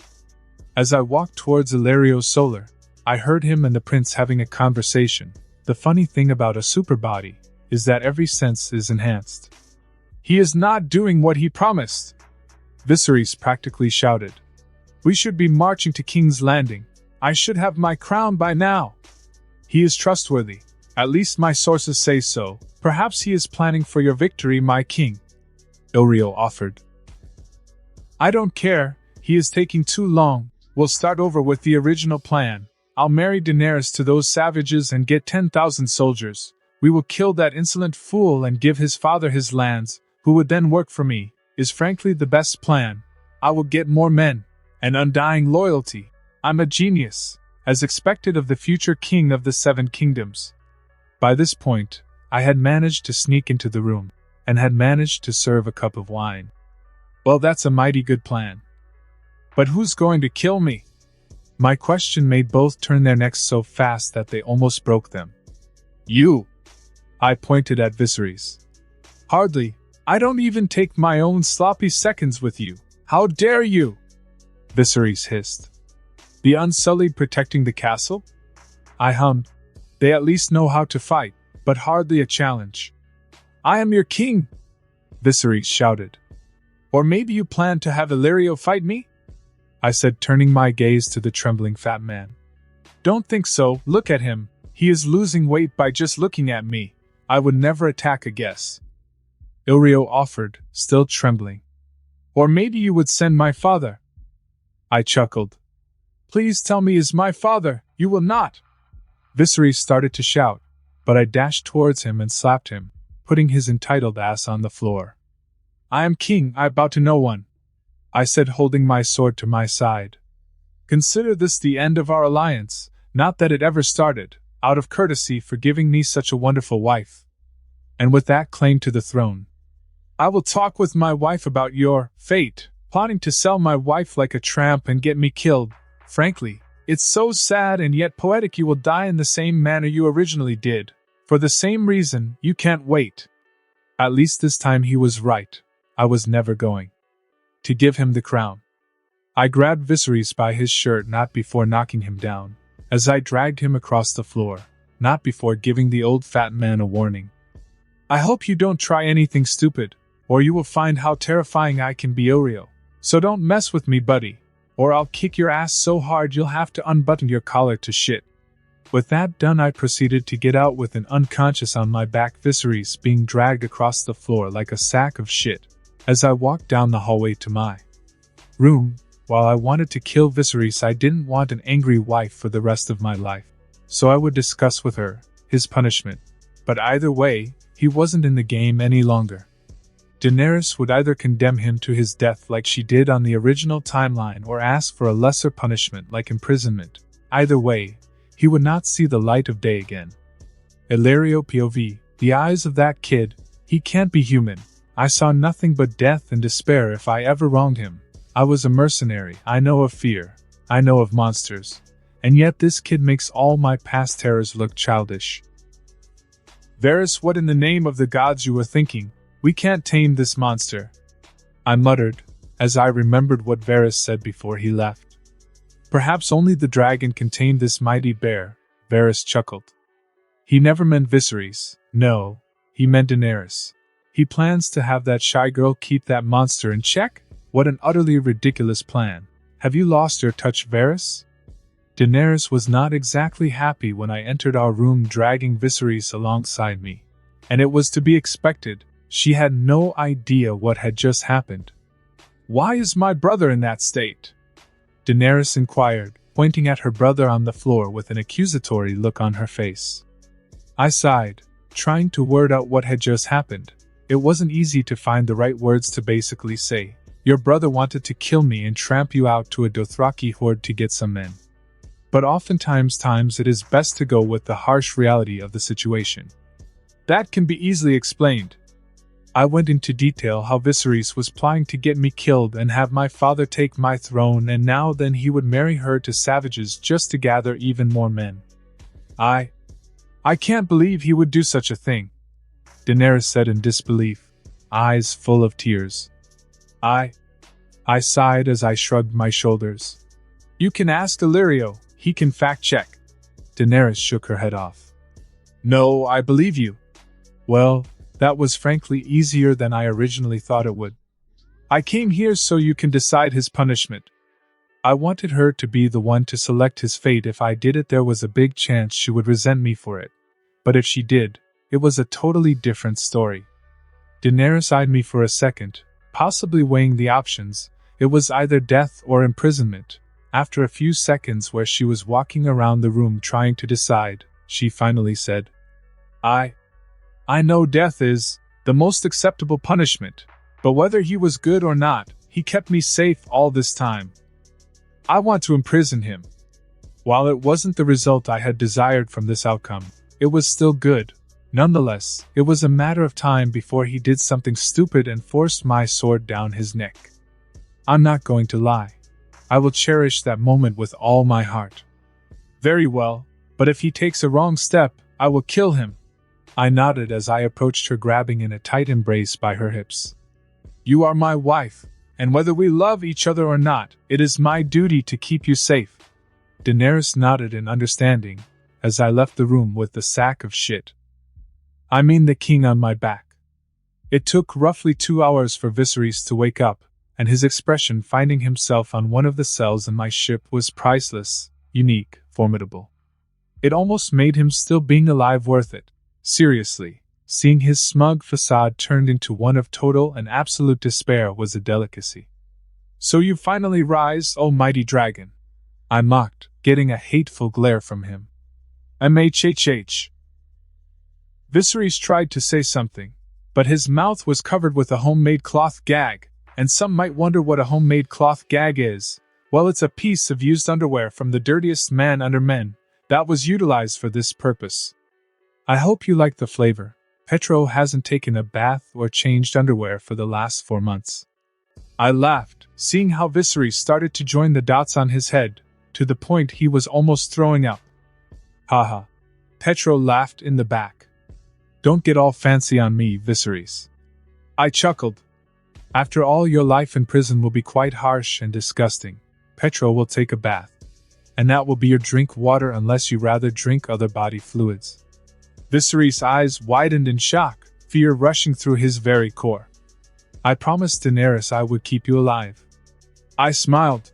And I know torturing physically will not make her happy, but oh boy, physiological torture is quite better.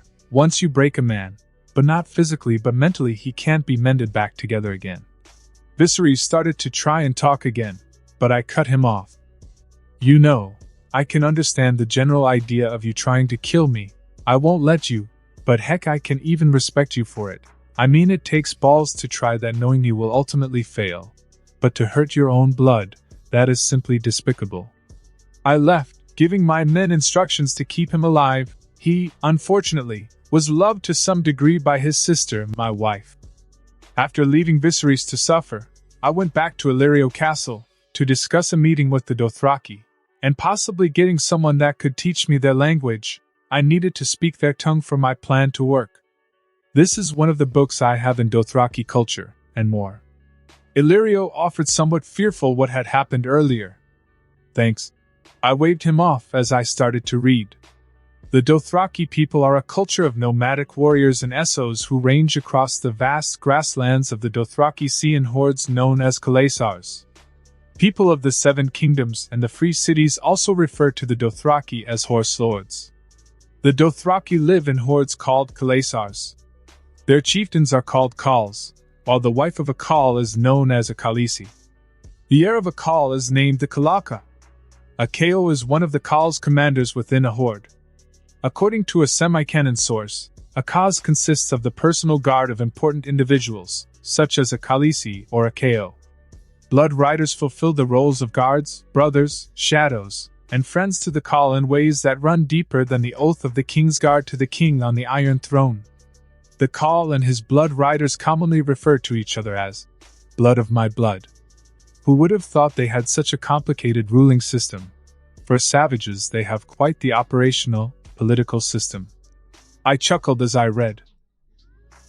Unfortunately, the book didn't have anything useful their language so far, and the book had even less their migration patterns because these were pretty random, so to hunt them all down would take quite a while. I had to find an interpreter, someone that wasn't my father. I knew he knew how to speak their language, but the idea of asking him for help was repulsive of its own. So I continued reading. The Dothraki language is considered a rough, harsh language by Westeros standards. They use descriptive names, for example, Rishandali, meaning the land of the Undulls, for Westeros, Shirakchia, which literally means bleeding star, used to describe the red comet, or the term milkmen for the Qartheen, pointing towards their paleness. Again, nothing but general, and I mean very general descriptions about their culture and language. As I continued reading the book, trying to find anything useful, Daenerys entered the library with a quite provocative dress. "Is late, come to bed with me." Daenerys was trying to seduce me? I mean, it's not bad. I'm her husband, but frankly, I didn't expect her to try and sleep with me after I bitch-slapped and imprisoned her sister. I mean brother. She was wearing a Qartheen dress that I had yet to figure out where or how she acquired it, but to be honest, I didn't care. The sight was quite nice to behold. Now that you said it, I kind of feel like going to bed. I chuckled as I approached her, running my fingers through her hair down to her uncovered tit. If I didn't know any better, I would say you are trying to seduce me. Daenerys smiled as she took a step forward, kissing me quite passionately, and as our lips separated whispered, "I am my king." Well, I don't know what kind of evil and malevolent plot she's cooking, and I don't care. If these are her plots, she can sign me up for a couple of them. In the end, I will win, and we'll have a great time along the way. Daenerys was unexpectedly quite the passionate wife, maybe part of her dragon blood, and more often than not I found myself just getting used to this type of treatment. If I was going to hell, it would be for all the men I have killed, not for bedding my wife. But I still had yet to figure out if she was trying to manipulate or not. She was genuinely sweet with me, but I had just incarcerated her brother. For me, it just didn't add up. Was I being too paranoid, seeing plots where they weren't any? Maybe. Perhaps she was just trying her best to make this marriage a successful one. And yet I had something stopping me from just trusting her, besides the fact we were strangers a month ago. I should really just let this go, I thought. As I stood of my bed making sure to leave Daenerys sleeping soundly, she tried to make it work with Drogo. I have to at least give her a chance, she was never a manipulator anyway. Now Cersei, that bitch is crazy. With a sigh I sneaked out of the room.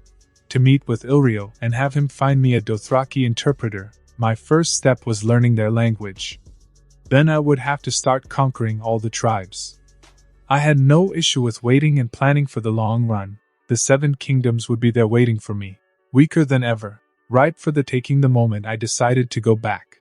For now I would let those idiots play their games, because the moment I secured Essos would be the moment Westeros would be mine. Hey Illyrio, I need another thing for you. I approached the Magister with a wide smile, which by some reason startled him. Yes? Illyrio asked, cleaning his silk robe off the wine he had just spilled on himself. I need you to find me a Dothraki interpreter. I want to learn their language, I informed him. I don't know why, but I feel it's not my place to ask. Illyrio chuckled as he accepted his mission. Thanks, and you are absolutely right, it is not your place to ask. I smiled as I left the room. My destiny, the training grounds. It's been a while since I had a good workout. That doesn't involve me and my wife, not that I complain. But I can't fuck my enemies to death. I mean, it is a possibility, but is certainly not efficient. The training ground, the unsullied use in a close environment. Why, I have no idea. But I don't care. I start training hard. As minutes turn into hours until I hear someone entering the training ground. Daenerys Targaryen herself descend from the comfy bed to look for me, as she rushes in to give the incredibly sweaty me a kiss. She was wearing a blue beautiful dress with gold regalia and a gold dragon crown. That was one of the gift Illyrio gave her. You have to stop waking up without waking me up. Daenerys smiled. Sorry, but you look so adorable sleeping, I can't do that, I said as I booped her nose. Daenerys giggled as she eyed my ass for a second. You are right, I married the best ass in the known world. I laughed. My ass takes the compliment, so training? Daenerys inquired. Well, I have to occupy my free time. I scratched the back of my head as I turned my gaze to the door, feeling someone behind. While I wait for the Dothraki teacher, I signaled Daenerys to step behind me as I rushed towards the door. She immediately understood, and soon after I was kicking the door down. The other side was empty. No one but me was here. I'm going crazy. I could have sworn I felt someone staring at me a second ago. I really need to relax, or be really careful. I thought, making a mental note to order my ravens to keep an eye on everyone. If I wasn't crazy and someone managed to sneak and disappear without being caught by me, well, it was bad news. After my little incident where I felt I was being watched, I decided to send some ravens to get some of my men over Essos. I would need them for my plans. I had also ordered my krakens to protect my islands, and some ravens waiting for the war to start to deliver the message to my family we weren't joining the Starks in their war. They insulted me first anyways. I had already done higher than enough for them, and they still took a shit on my hard work. At least Ned did. If Robb couldn't beat his last remaining death flag, the phrase, and avoid his fate, then frankly he was destined to die. My only duty was my promise to Sansa. I might not be able to marry her anymore, but I promise I would always keep her safe regardless of our relationship, and that I intend to keep. I already had a deal with Varys, and he was one to keep his word. But that brought me back if the phrase betrayed the Starks again. Sansa would either die or worse end up marrying the old disgusting freak. So in the end I might as well kill the phrase. No, why would I? The Starks need to do something for themselves, so instead I'll warn them, a raven here and there, and soon enough their heads will roll. If that didn't ensure her safety, well, I would have to unfortunately get more involved. Either way, I would keep my promise. I also wanted to protect Arya, but not because I promise anyone. That one was more of a personal goal. I liked the little rascal. She was a free spirit that didn't deserve all the shit she got, and while she ended up being badass, there were other ways to do so without getting all those emotional scars. Noticing it was getting late, I started to walk back to my room, wondering how would this war end. Victory was never 100% secured. I was pretty confident I would win anyways. But what clouded my mind was, how many would die for me to get the crown on my head? Shaking the thoughts off my head, I entered the room. And what I saw surprised me. One of those good surprises. Daenerys was sitting on the bed with a very sexy dragon-inspired bedroom clothing. "I've been waiting for you," Daenerys said, crawling to me. "My king. She is getting good in the art of seduction, that much is sure. Well, let's not wait anymore." I smiled as I eagerly dived into the bed. That night I had a dream, a really vivid dream. It was so realistic it made me feel it was real.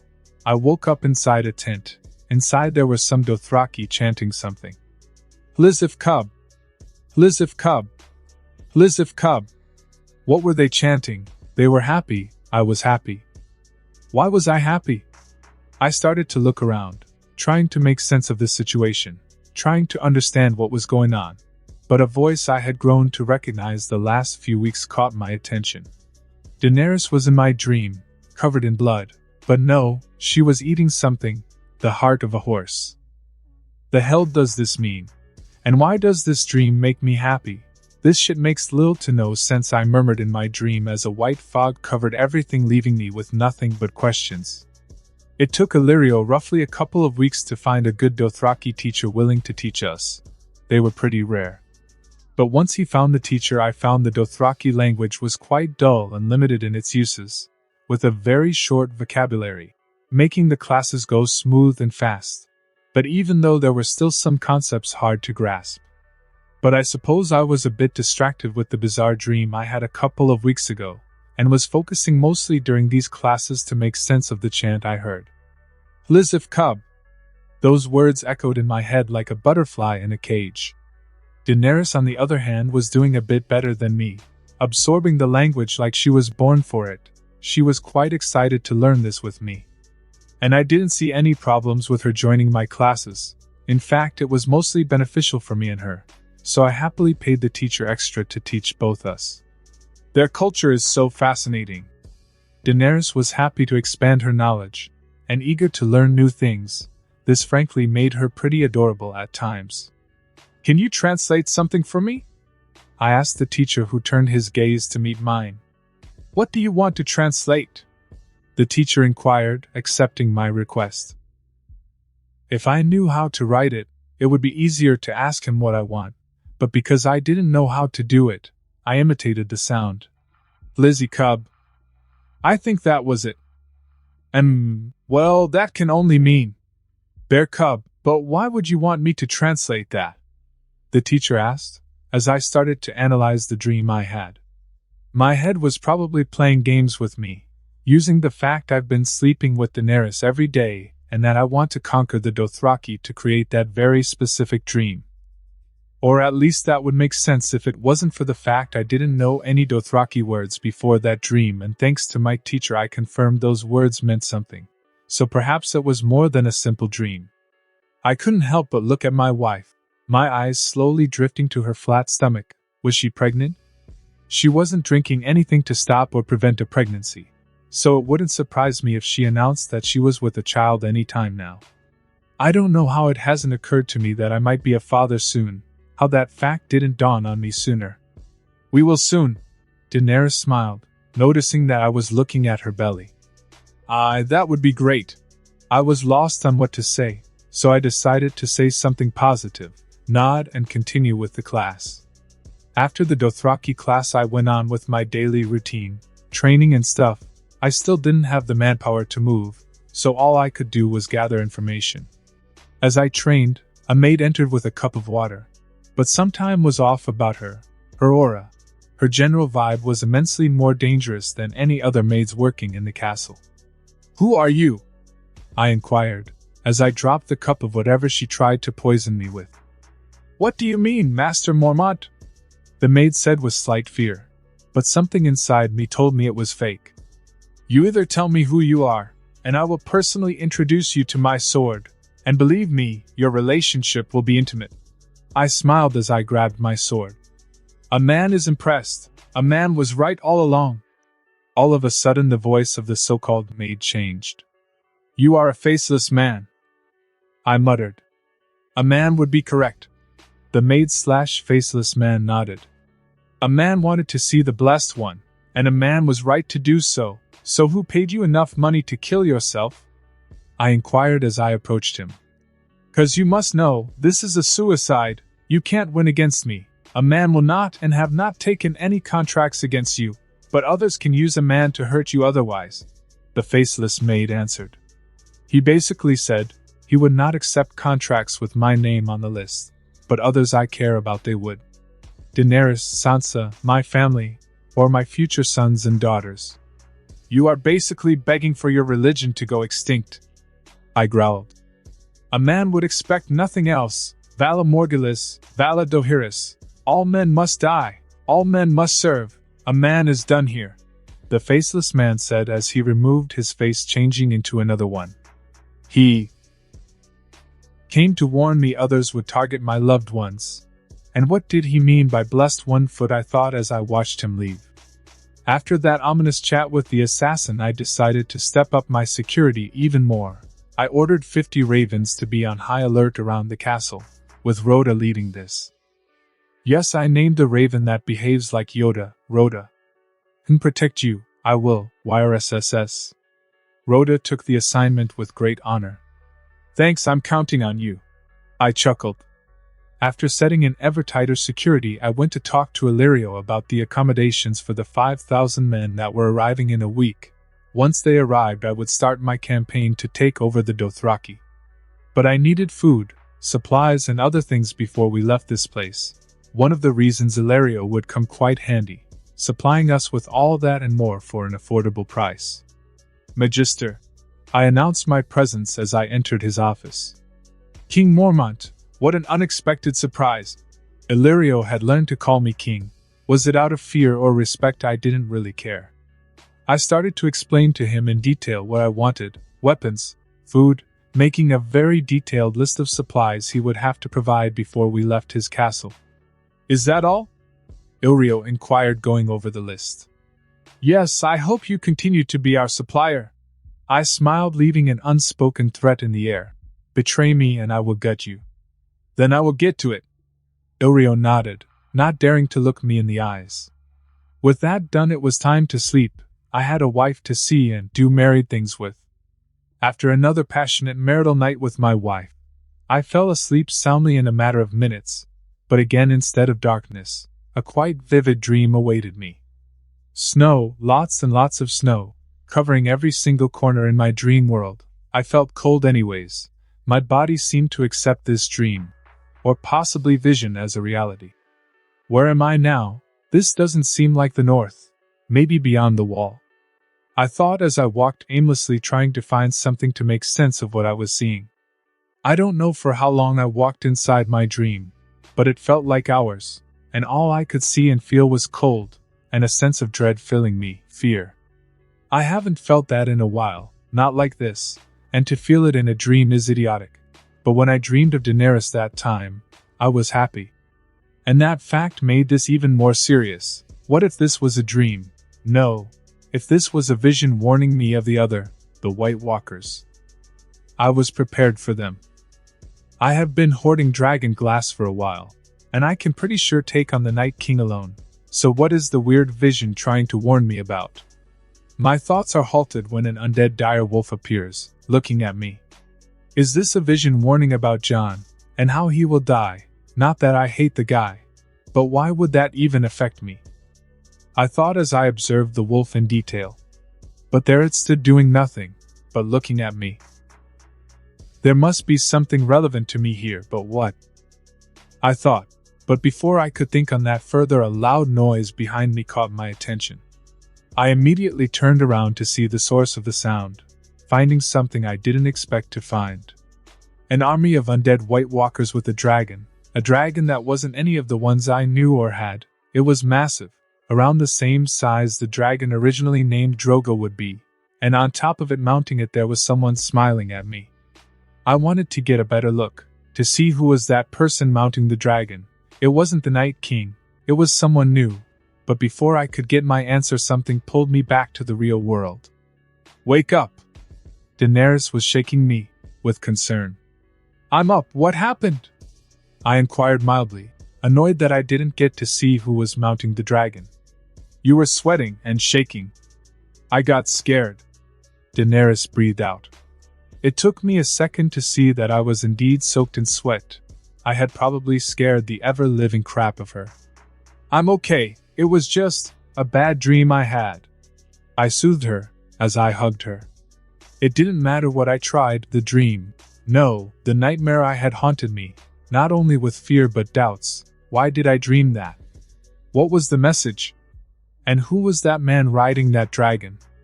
And how the hell did they find a dragon to begin with? The image of that man, the dragon, and the army, it was vivid in my head. Every time I closed my eyes, or stopped thinking, I would without even noticing make my mind drift into what I saw. Perhaps I had been underestimating an army that only grows every battle. No. I didn't underestimate them.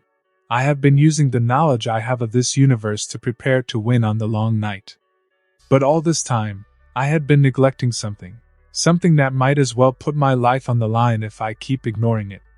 It has been said that something as small as the flutter of a butterfly's wing can ultimately cause a typhoon halfway around the world. Every action we take creates an echo.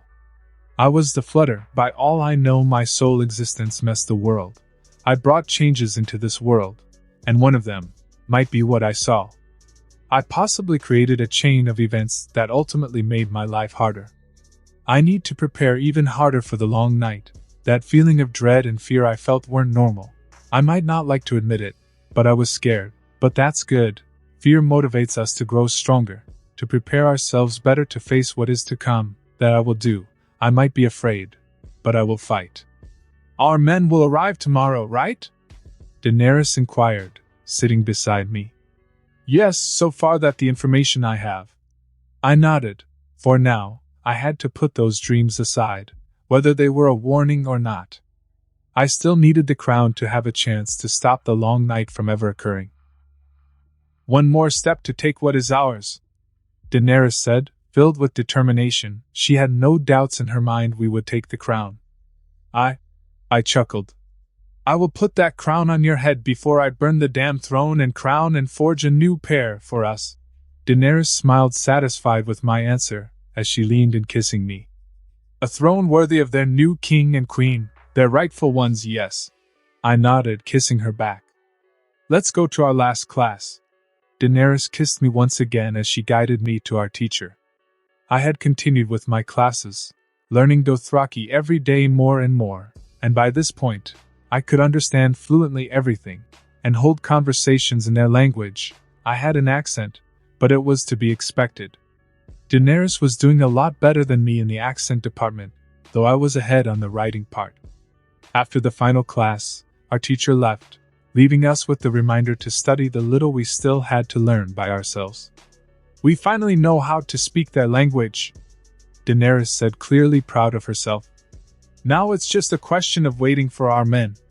I nodded. Soon our conquest would start, and every victory would be a step closer to the Iron Throne. The first ones to come into the fold would be the Dothraki. I would start conquering the free cities, one by one, ensuring that the entirety of Essos is under my banner. Once all the free cities were under my banner, I would move to conquer the Second Sons.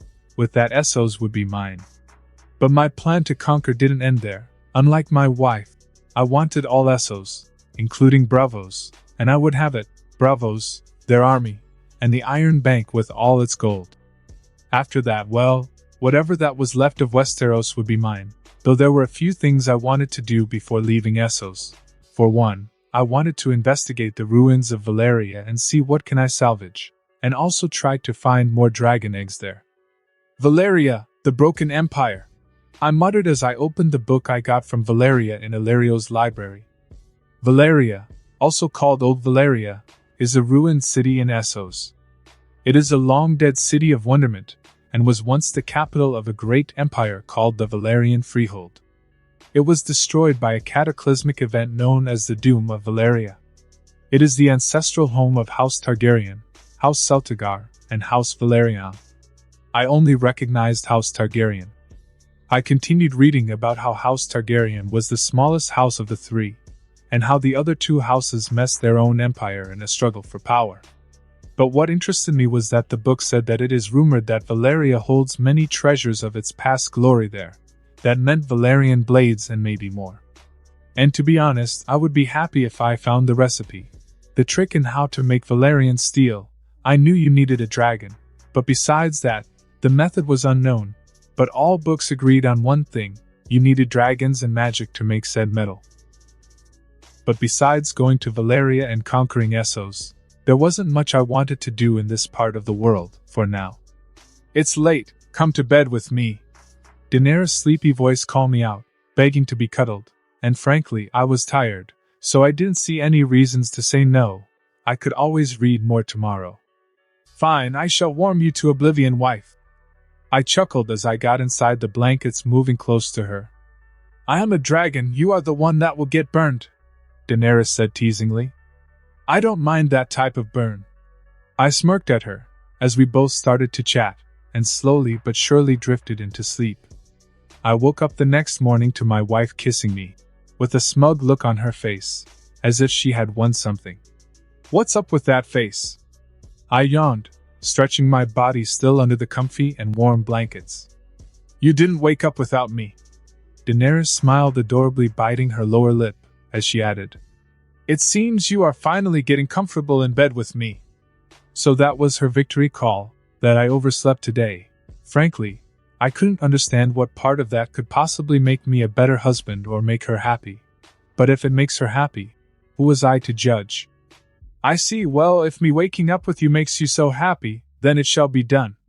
Frankly, I didn't wake her up to let her sleep more. But if she wanted to wake up with me, then she was more than welcomed. Daenerys smiled as she got on top of me, resting her naked breast on my bare chest. "I never understood why girls like teddy bears until I got my own. Ha ha ha, that has to be the less sexy name I could possibly be called." I laughed. After all, there wasn't anything sexy about a stuffed animal. "Mine is custom made," Daenerys whispered in my ear.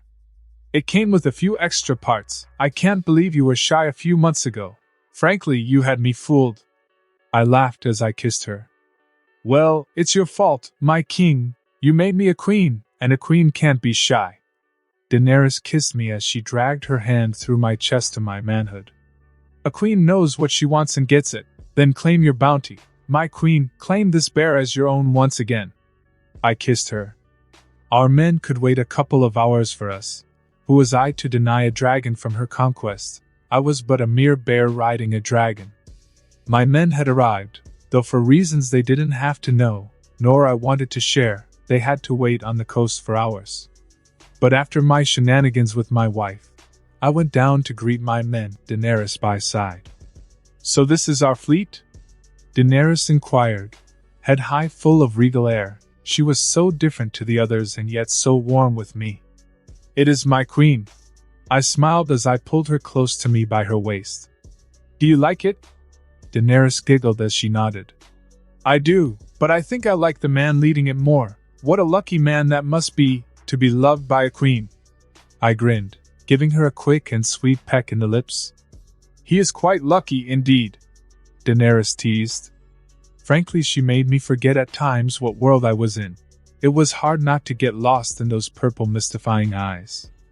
"Well, while I would love to kiss you all day, my queen, we have some matters to attend to."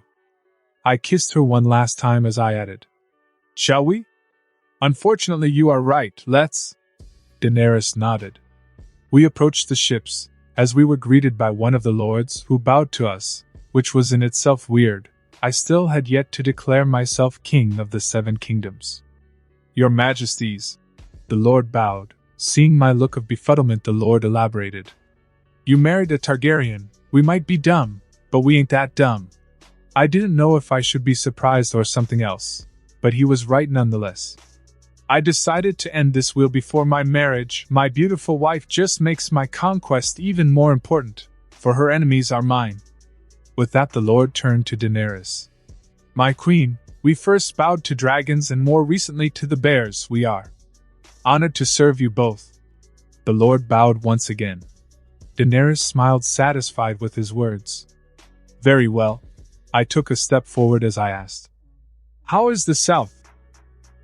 The last thing we heard before leaving was that Robert Baratheon broke your betrothal to Sansa Stark and that Lord Stark was appointed as the new hand of the king, and was going south with him. The Lord answered, which gave me a rough idea timeline-wise where we were. Daenerys shifted uncomfortably at the mention of Sansa, which reminded me, I had yet to talk with her about that. It just never came up that I was engaged. Very well, make sure all men are well rested. Tomorrow we begin. I ordered him, as I took my wife by the hand softly to a more private area. Once we were alone, I sighed and said, Ask whatever you want. Daenerys eyed me carefully before she asked, with a hint of worry in her voice. Do you love her? Heavens, no, she is a sweet and innocent girl. But I don't love her. All I feel for her is some kind of brotherly love, if you must put a name to it. I answered, and because of that brotherly bond that I alone form with her is that I want to protect her. Daenerys relaxed with a hint of happiness by my answer as she asked, But she loves you? I think she does, or at least is in love with the idea of the knight in shining armor I projected. I shrugged playfully. She might hate me for all I know when she hears I marry you. Good let her. Only I get to mount this teddy bear, and if I must be hated for it, so be it. Daenerys laughed, as she gave me a passionate kiss. You don't hear me complaining. I smiled, reciprocating the kiss. After greeting my men at the coast, I went to Illyrio to make sure everything I asked him was in order: weapons, food, medicine and guides to help us understand and find our way in this land.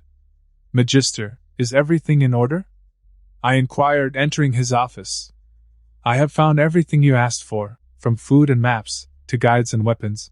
Illyrio nodded, giving a detailed list, including the prices for each thing. Good, everything seems to be in order. I said as I check every item on the list. I will get you the payment soon. Very well. Anything else, Your Majesty? Illyrio inquired. Nothing for now, that'll be all for now. The time to conquer Essos had finally come. I had the men, the resources and a general idea on how to proceed. Let the game finally begin. After leaving my men to rest, the Unsullied working for Illyrio to take care that the stuff I bought got to their hands, I decided to go to sleep early. This might be the last good night of sleep I would probably have in quite a while. I suppose in a way it was my honeymoon with Daenerys, because after today, things would start shaking, war like never seen or experienced before would begin. But for today I would enjoy my last free day with my wife, and with that in mind, I entered the room that has been our room since we married. I've been waiting for you. Daenerys smiled as she approached me, putting her arms around my neck and legs around my waist as she kissed me. Tomorrow our destiny awaits, my king. It does, my queen. I chuckled, as I kissed her back. I wanted to talk to you about something, Daenerys said with a somewhat serious tone as if she had done something wrong. That never ends well, but go on. I eyed her with curiosity. I don't think there was something besides trying to kill me that would make me angry with her. It is about your father, Daenerys said. Well, maybe I was too hasty to say she can't get me angry. But I wasn't angry at her. I was angry at the soon-to-be dead man that ignored my threat. I grabbed my sword and started to leave. I'll be back. I have an old bear to kill. Wait, hear me out first, Daenerys said with eyes that said if what I have to say doesn't convince you, you are free to kill him. Very well, I sighed, pushing the huge need to bash my father's skull against the floor. I know what he did. He told me so, how he abandoned you, and left you with a broken house, Daenerys said as she grabbed my hands. I know the sins he committed trying to please that vile woman, instead of thinking of his family. I know all of that. Then you know why I want to kill him, I inquired, curious as to where she was going with this. Let him pay for his sins in blood. Let him pay what he owes us by fighting for us, Daenerys said with a cold tone. He wronged you. Let him pay with steel all he did, so that his miserable life amounts to something in our name. Frankly, I was both incredibly aroused and somewhat intrigued. I did not expect her to offer such a deal. So in other words, we let him serve, so if he dies by helping us, I said, summarizing what she said. Daenerys smiled. Yes, he will pay for your suffering with blood, Or with fire, but he will pay, alright? I don't see anything wrong with that. I nodded as I scooped her over with one hand. Now how about we make this night a memorable one? Don't we do that every night? Daenerys giggled. Is it so bad that I want every night to be memorable? I smirked. The next morning, I woke up early to the dawning rising sun, and my first thing on my to-do list was to start coordinating the logistics of what we were going to do once we were outside Pentos. I had already ordered my ravens previously to spread out and look all over Essos. Their mission was simple: to find as many Dothraki's tribes as possible. The bigger the Khalasar, the better. Once they located some, they would have to come back to me, giving me their general location. That way, I would find them, giving me the element of surprise and time to plan how to subdue them. So far, I had the location of 3 small Khalasars, with each one having around 1,000 to 3,000 riders or able warriors. While I wanted to know where the biggest Khalasar were and absorb them, I would target the small Khalasars first, because while my plan of using their horses might work, it might also backfire me terribly. If the awful case scenario they for some reason believed I was using some kind of black sorcery, things would go bad, especially if I was outnumbered. I was a super soldier, not a god. It would be stupid to target Khals like Drogo at first. He would obliterate me in sheer numbers. That's why I wanted to target smaller Khalasars, because if my plan went wrong, I would have enough manpower to subdue them. Today is the day. Daenerys smiled, snapping me out of my long reverie, standing right beside me. I nodded, as I walked to the coast with my wife and some of our men guarding us. My men had rested and were ready to march. Illyrio had provided them with all the items I had ordered for this specific campaign. We are ready, my king, the commander of my men announced. Good, I acknowledged, as we started to move out of Pentos. After making sure everything was ready, we left Pentos, following the directions one of my ravens gave me to the smallest Khalasar they had found so far. This would be the perfect target to test run and see if I could do like I did with the Ironborn and make them believe I was some kind of chosen one. If that didn't work, I would have to resort to plan B, either kill the Khal and claim the Khalasar, which I wasn't entirely sure it would work, considering there was nothing in the books I read about them that said or even hinted that foreigners could be named Khal of a Khalasar. And if B didn't work, I would have to go down to sea, kill everyone in the Khalasar. It would take us roughly 4 days before we even arrived close to the small Khalasar. That was if we didn't stop. And while I was eager to see if I could use the Dothraki for my conquest, I was not going to make my men suffer for it. So we would rest after a day or two.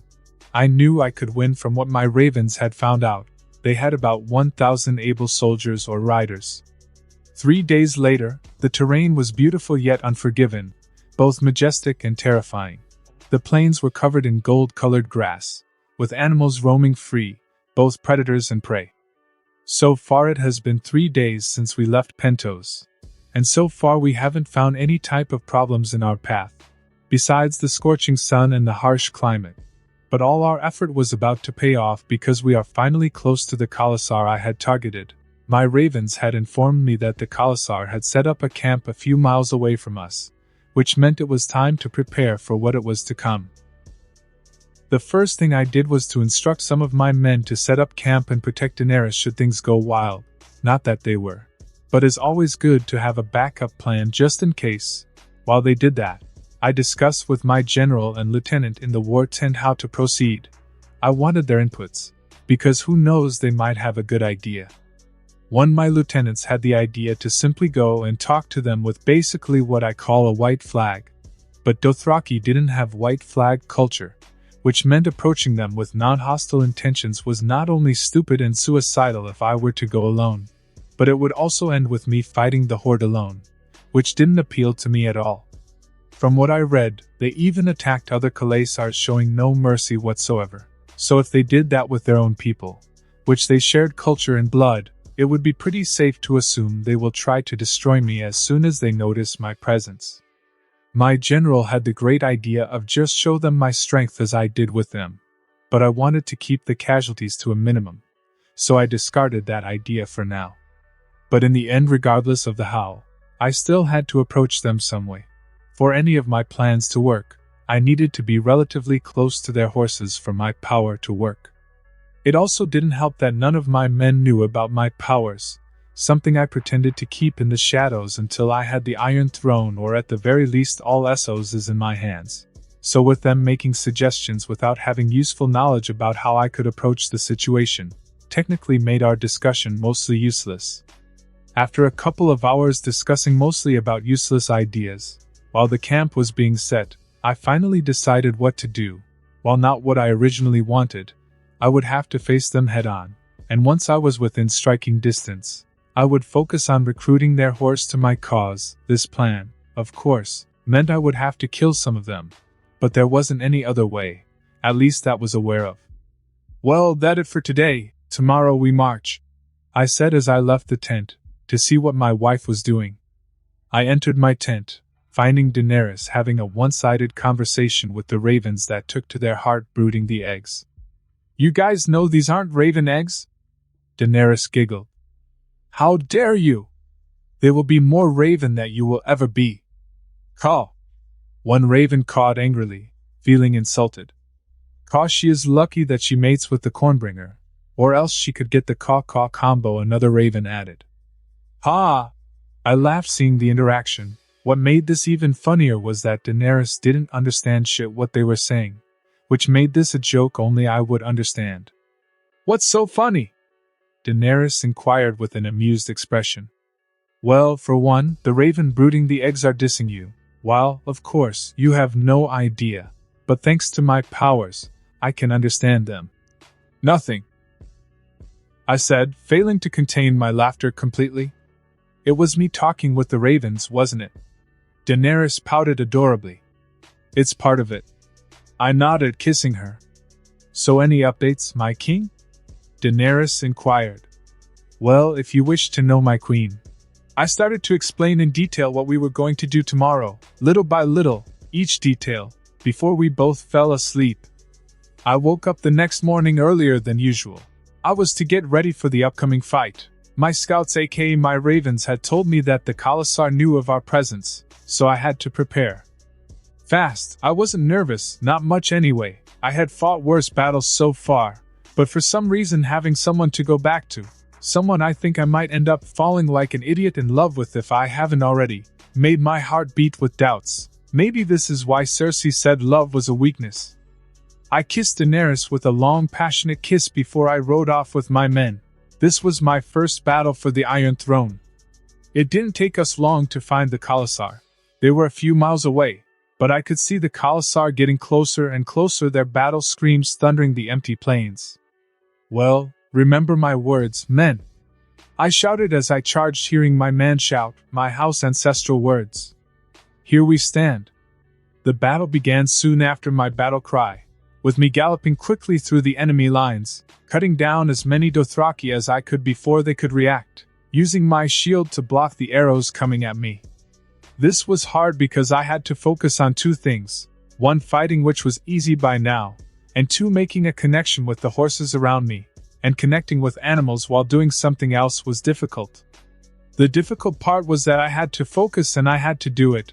That wasn't easy while I hacked and chopped through the Dothraki lines, but I had to make a connection with their horses, and one by one I started to succeed in doing so, just to find something troubling in my plan, something I haven't considered before. And to be honest, I should have had, because so far every animal I had bonded with, I had done it in a controlled environment. I never tried to control an animal in a panic state, while in battle. And while these horses were indeed hearing my voice, they were in a state where they couldn't understand my commands, and by the moment my commands managed to reach them out, it would be already too late. So in the end, there was no other choice. I would have to kill the Khal, and force the remaining warriors in the Khalasar to submission. Locating the Khal was easier than I thought and expected, because in their culture, the Khal looks for the leader, in this case me, and tries to kill him to prove his superiority and strength to others. He would do the exact same thing with other Khals. And like a do-bill, he appeared, the Khal, of this small Khalasar, riding valiantly towards me in the heat of battle. Not wanting to let the poor Khal wait, I dashed forward, charging at him. while cutting several riders as they got on my way, until we were a few feet apart, and like a thunder our swords clashed together. He tried to cut me, but I smiled as I jumped in the air, decapitating his horse in a single swing. "Submit or die," I said in Dothraki. "We ride for battle, we die in it." The Khal spat as he rushed towards me with his curved blade. With a sigh, I blocked his first blow with my shield, and dodged the second by taking a step to the side. I continued to dodge as I felt very well how the battle would end. I could see it clear as the day. He was going to die. It was time to end this fight. As the Khal brought down his curved blade, I took a step forward, bashing his arm down with my shield with enough force to break his arm. Before he could regain his composure, I took another step forward, cutting his head. As his head fell into the ground with a heavy thud, bouncing like a rock, the screams of anger of the Khal blood riders shook the very ground. They were ready to die, as it was their duty as the blood brothers of the Khal to try and avenge him. The two blood guards, or blood brothers, rushed to me, swinging their blades wildly. I simply decided to dodge the first set of attacks, before delivering a cut on their stomach with a single swing. The cut was deep enough to make part of their organs spill out, covering the grass with the red-scarlet color of war. "Submit or die!" I shouted in Dothraki with all mighty. The Khalasar stopped cold for a moment. The previously violent Khalasar stood quiet for a second before they dropped their blades. They might be savages, but they can recognize total and absolute defeat. With the heat of battle finally dying out and the horses calming down, I would be able to finally try my original plan. I waited for a second as I made sure to connect with all the horses around. "Join me, and I will join all the Khalasar under me. The stallion that will mount the world." Mentally, I could only send really basic commands like one-word commands. That's something I learned a long time ago. But lucky for me, all I needed was one word.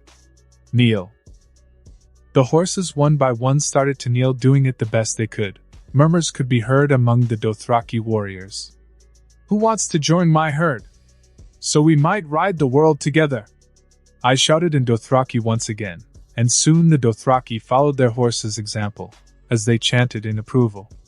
I had lost some men, and some Dothraki along the way, but I had confirmed that it was possible to absorb these warriors into my ranks.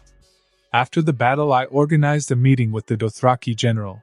The bigger the Khalasar, the more generals the Khal has. This Khalasar only had one. But one was all I needed. I had after all some questions to ask him about their culture. Especially if they had any holidays where they would reunite in their city. If I had all the Khals in one place, without war and blood, I would be able to connect to their horses and possibly absorb all their forces. Unfortunately, the generals said they don't have holidays, and there had never been all the Khalasars in the city, but that the city is ready should that come to happen. He did share valuable information that the books about them didn't have, apart from the obvious that the Dothraki follow the strong. But to be considered strong, you need to kill the Khal ruling the Khalasar. Only then the Khalasar would accept you.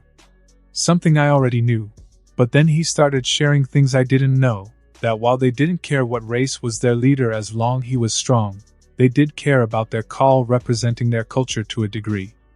For example, they thought because of my armor and horses that I was going to sell them as slaves should I win. He said that if I had at least painted my horses they would have surrendered after their Khal died without waiting for my shout. But because I didn't show any inclination towards their culture or ways, they just assumed I was there to hunt them or slay them. So with that in mind, I had one thing to do, paint my horses.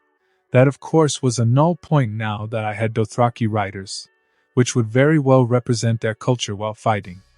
"Go and keep the Dothraki in line, no killing or raping," I ordered in Dothraki as I left to see the injured. "Yes, Khal Ronard." The general left without questioning my authority or even hesitating. He didn't seem to care that I killed hundreds of them today. We had lost 200 men, while the Dothraki had lost almost 350. The battle was fast and swift, but ultimately had great losses. And yet he was nothing but obedient. Their culture is so confusing yet beneficial for me. Shaking the thoughts off my head, as I walked into the medical area, my eyes were immediately drawn to my father on a bed. with a deep cut on his chest. I couldn't help but chuckle dryly, because like Daenerys said he was paying his betrayal in blood, he rode with me into battle without me even knowing, and almost died.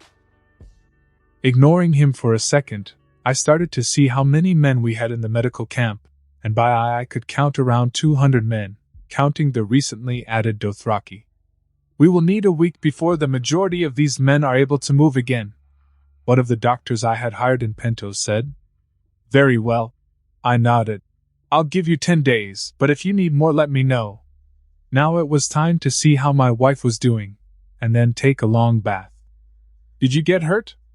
Daenerys asked as she entered the medical area with a worried look. No, I was just checking those that did, I answered, disarming the situation. I'm glad. Daenerys ran towards me, giving me a tight hug once she was standing close to me. I thought for a moment you would leave me. I can't be killed. You got one unkillable husband. I soothed her worried mind. Later that night, after taking a long bath with Daenerys and messing around with her for a bit, I dozed off into the realm of slumber. I had of course worked out quite a bit today with the battle and the sex, so I needed to rest.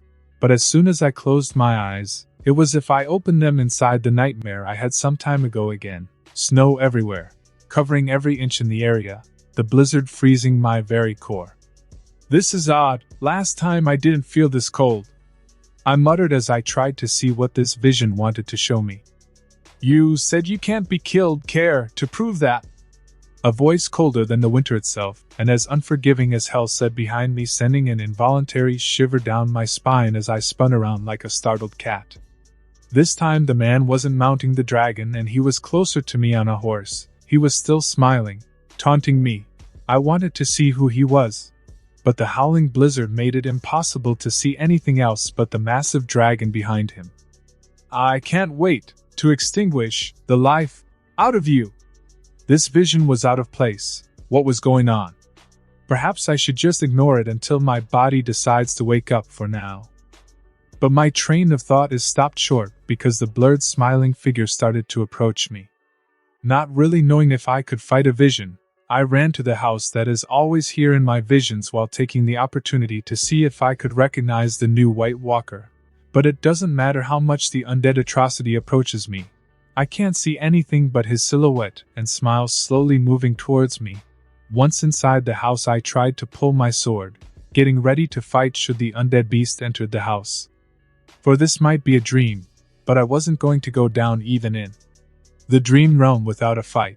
But before I can even grasp my blade, a nightmarish creature is rising on its haunches, stops me, holding my arms tight with a bind of shadows. I get a glimpse of the creature that seemed to be made out entirely out of shadows, with a bizarre collection of sharp claws and teeth. The creature pressed one of his clawed, shadowy hands down on my shoulder, piercing my skin down to the bone. Caught you, a voice thundered inside my skull, seeming to come from everywhere around me. The voice being exactly the same I heard a few seconds ago. I tried to make a run for it, but I held tight in place by the shadow. Champion of Light. The shadow demon chuckled in amusement. What fun we shall have! Blazing back, I can see that the shadow creature bends down ponderously. By what I can see, it must be at least twice my height, and with enough strength to hold me down. I also had to consider this was a dream, and I might not have my powers here. Eventually I feel the demon's breath on my neck, as his other hand snakes its way down my back, drawing blood, as he pushes with the claw on my shoulder my entire body down. Slowly but surely I find myself being pushed closer and closer to the ground. Tired of this one-sided domination conquest, I drop fast on the ground, taking his claw out of my shoulder, as I rolled out of his grasp. Can you beat my champion? I wonder. Who will win, light or darkness? Good or evil? Life or death? The shadow demon chuckled in amusement as he continued to grow in size, non-stop swallowing the world around him, as he faded into the nothingness. I can wait to tear you apart. Over and over and over again, so don't disappoint me. Fear, yes.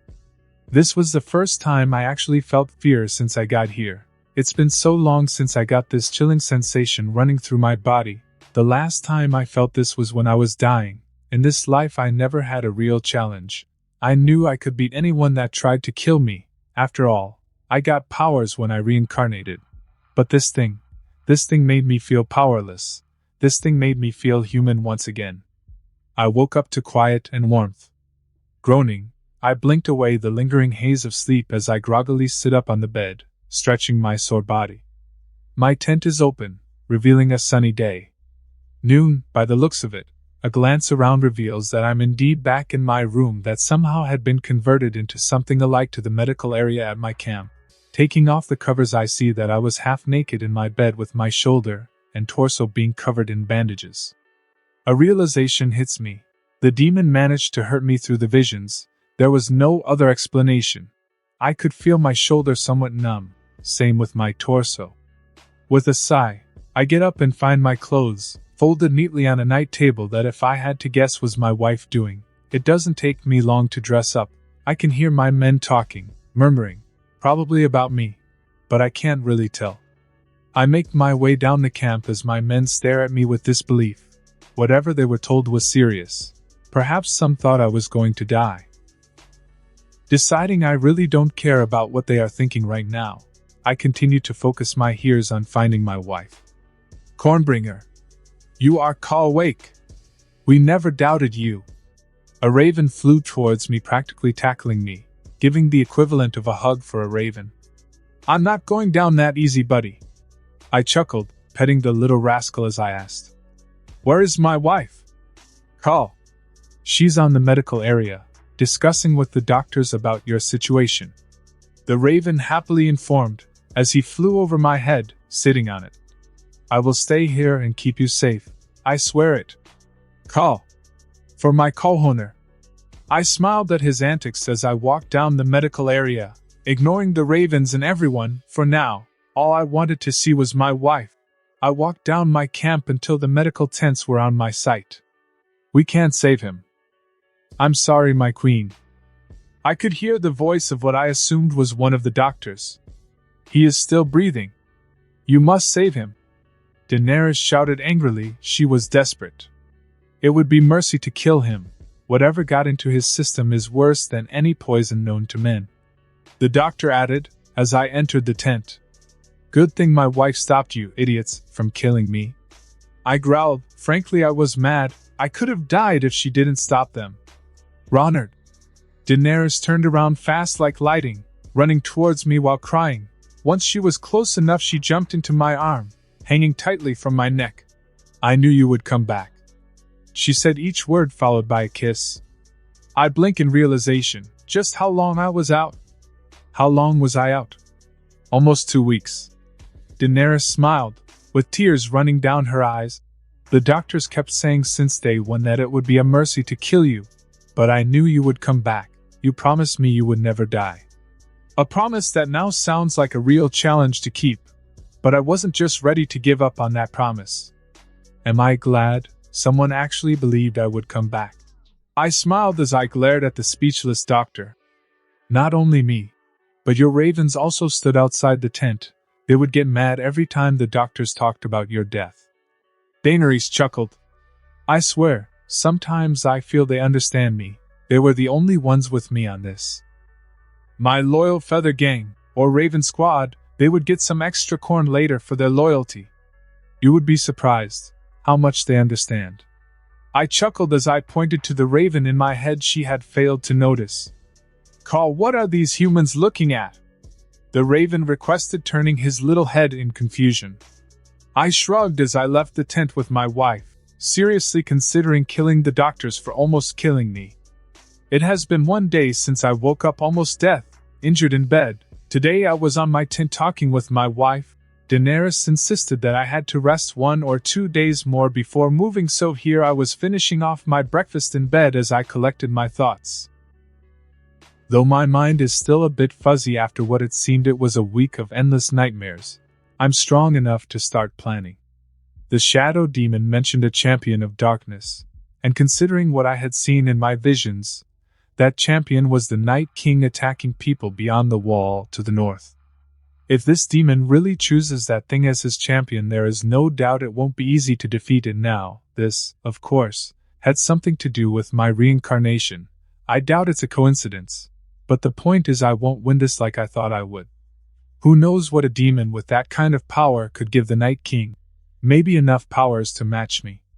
But the Night King seemed pretty different, like a new person, so perhaps the champion of darkness was someone else. Who knows, but whoever it was, it would surely bring me troubles. But no matter what, I will prevail. I will overcome this and show that shadow thing that I will not bow down, no matter how utterly terrifying he might be. No matter what I decide to do, waiting around in this tent in the plains of Essos isn't getting me any closer to defeating my one true enemy, the still unknown champion of darkness. All I knew was that he had a connection to the White Walkers and that at one point he would be there to fight me. But either way, thinking about it is not going to fix the situation, so it's time to stretch my legs and venture forth. Being scared is not a reason to stop moving forward. Fear is something all humans must overcome, and right now is my turn to overcome this. Taking a deep breath, I decide to head over to the war tent where my wife was at the moment, discussing with the generals in my army about strategies and logistics. With a smile, I take a seat across from her with a teasing smile, earning a faint smile from her as we both dismissed everyone in the room. "Morning, my queen." I smiled, seeing her taking charge was kinda sexy, so I decided to give her a kiss for being so diligent. "How are you feeling, Ronard?" Daenerys asked after a moment. She then reached across, putting her hand on my forehead. No fever at least." "That's better. You really had me worried earlier, you know." I chuckled as I apologized. "Last night she said that if I died, she would bring me back just to scold me to death. That I have to keep my promises, especially if they were made with a dragon." Daenerys smiled at that, as she sat on my lap. "Good. I'm really glad. But if you start feeling sick, or feel pain, don't hesitate to come to me. I need you." "We need you," she added, the last part touching her belly. I smiled at her. "Thanks. Processing information, analyzing data, she's pregnant." "Are you certain?" I inquired with disbelief. "Not entirely, but I have been late for my blood for a week now." Daenerys smiled.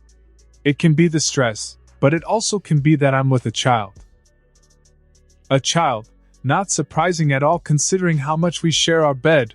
I didn't know exactly how to react. Was I supposed to be happy, sad, scared? In all honesty, all this made me feel was more determined to change this world for the best. No child of mine was going to inherit an earth full of crappy people and Resident Evil rip-offs. Maybe I was excited. If it is, then I'm more than happy. I smiled, touching her flat belly carefully. "But if you aren't with a child, we can always keep trying for one. I sure enjoy the process." My smile at this point had turned mischievous. "My pleasure." Daenerys purred in agreement, leaning into a passionate kiss. "In the meantime, while we wait for confirmation, we can get to it. The doctor said it is safe for most of the pregnancy." "Oh?" I chuckled. She had investigated to see if we could smash during pregnancy. Dragons are not cold-blooded at all. At least mine isn't. "You think pregnancy will stop me from mounting my bear?" "Ha! I'm a dragon. I mount the sky. Nothing will stop me." Daenerys laughed. "Besides, I need my handsome teddy bear." "That's a compliment I can live with." "Who am I? But a bear in the clutches of a dragon. All I can do is please you." I added, getting a handful or her ass with my hand. "Let's go to our tent, my king." Daenerys smiled, eyes full of carnal lust. "I take the next couple of days to rest and occasionally smash with my wife. Every day I feel better, and my strength is slowly returning to me. Not that I felt weak, but comparing to my peak performance state, I felt pretty battered. In the end, all I needed was 5 days of rest, and I was good to go, feeling awesome. After my recovery, I moved all my troops to start taking off the camp. After a couple of hours, we were ready to start moving forward once again. After all that happened here, I was standing outside what our camp was, ready to keep moving with my plans. It takes a couple of minutes so that my men can confirm they are ready to depart, and once again, we find ourselves on the road. After 8 hours of travel or so, I can see evidence that a bunch of horses were nearby. The grass looks like it was crushed. My Dothraki confirmed someone was here, though one was uncertain. We knew someone had crossed the path we were crossing. Deciding to see where this path would lead me, I continued to follow the trails. Maybe some Dothraki ran past here, or the second sons, maybe some merchant. Regardless of who, I was curious to find out. If they happened to be Dothraki, it would be a benefit for me. But I wasn't an idiot.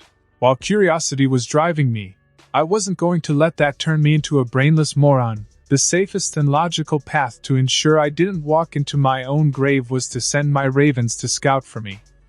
Call! We won't disappoint you. Ravens in formation! Call! With that, raven squad flew into the horizon to see what was ahead of us. These little critters really made my life a whole lot easier. Without them, things would surely be a nightmare for me.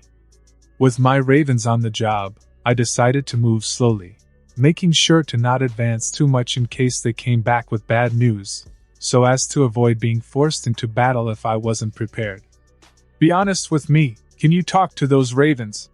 Daenerys inquired with puzzlement in her purple eyes as she approached me. In a way, half-truths weren't lies, at least that's what I wanted to believe. The less she knew about my powers, the safer she would be. But a part of me wanted to tell her, what did I have to lose? She was my wife. She should be the one person in the world to know everything about me, like I should about her. That's not cryptic at all. Daenerys deadpanned. And to be fair, she was right. I didn't answer her question. I just went around it, like a fox dodging a bullet. I suppose I owe a better answer, but later. I chuckled as I saw the ravens coming back, doing some flashy formations as they descended. They had found whatever made these trails, and by the amount of time it took them, whatever it was close. Call! Go Raven Rangers, go Raven Rangers CAW. Go Raven Rangers CAW. We are some mighty morphin Raven Rangers. All the ravens sang in unison as they descend, every second doing even more flashy poses. Fair enough. Daenerys chuckled as she herself saw the raven flying like bullets towards us. But at this point, nothing that isn't you telling me you can speak with them will suffice as an answer. I mean, look at them. My ravens had informed me that they had found a Dothraki tribe in the Vale, between the windy foothills of the east and the vast fertile fields of the north, around 10 miles away from our location. For how they describe it, and I could gather it was a small Dothraki tribe set in camp, of perhaps 800 or 900 souls, including the non-combatants. And for what I read and had found out thanks to my newly acquired Dothraki men, small tribes don't usually last long, especially if they don't increase their numbers in battle, usually. Because small tribes form after a big khalasar breaks up after the death of their khal. They are left vulnerable to bigger khalasars. And apparently that was what happened to the tribe I absorbed. Their khal died, and they broke up into 5 small tribes. He told me before that happened around 4 months ago. He also told me his tribe was originally composed of around 6,000 riders. For all I knew, this new small tribe my ravens had found was probably at one point part of the same khalasar. Because like my Dothraki said, it's not common for a small tribe to survive long. They usually expand or get absorbed. What are our orders? The new appointed co of my Dothraki riders asked. Prepare for battle, we are taking those bastards with us. I chuckled, as I prepared for the imminent battle ahead. If I could call such a thing a battle, they were pretty small. This wouldn't take much time. And while Daenerys would be happy for me to stay behind, I couldn't. As per Dothraki culture, I had to ride with my men to battle. A khal must always lead the charge, or at least be involved in the battle in any given way, the endpoint being that I had to be there, to show my people I was ready to die in battle and worthy of being followed. But, like I had expected, the fight was a massacre, many would say. I entered the fight cutting heads like I was cutting the grass. It was pretty one-sided. For one, they didn't expect us, and we completely overwhelmed them in numbers. Even my ravens killed some riders by gouging their eyes out while shouting, "Blood for the CORNBRINGER!" Frankly, it consumed more time to get to them than to defeat them and absorb them. The battle lasted roughly around 20 minutes, before I completely subdued them. Like my last battle, they joined after I killed their Khal and his Blood Riders. This time their assimilation was surprisingly easier. They saw that I had some Dothraki following me. And even with their limited information about me, they formulated the right answer, that I was a newly appointed Khal, a foreigner but a Khal nonetheless. And while this time I didn't have to make their horses kneel to show them my power and make them believe I was their chosen one, I still did it nonetheless, just to be sure. After all, I had to ensure and ignite their fanatical and blindness loyalty. If they thought I was the stallion that would mount the world, they would probably follow me to the hell and back. So far, absorbing Dothraki into my ranks has been relatively easy. Of course, I had yet to find a big tribe, which I'm pretty sure will put up quite the challenge. Tribes like Drogo's Khalasar that had over 40,000 riders, for example, they would crush me on a straight fight. But unless I was forced, Drogo and his Khalasar would be the last on my Dothraki shopping list. Time to go back. I sighed, seeing my men finishing taking all the resources this small tribe had collected. That, of course, everything they had was mine now. After the battle, I went straight back to my temporary camp, where I found Daenerys waiting for me back exactly where I left her with the same worried expression on her face she had when I left. I couldn't really blame her, to be honest. Since the day I entered into that pseudo-coma, she has been overprotective of me. Even though I had told her multiple times everything was fine, she would not believe me and let it down.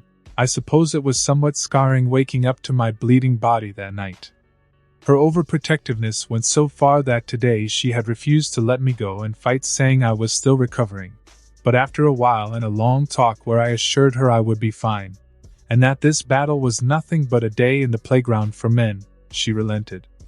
"You shouldn't have gone into battle after what happened. Someone tried to kill you."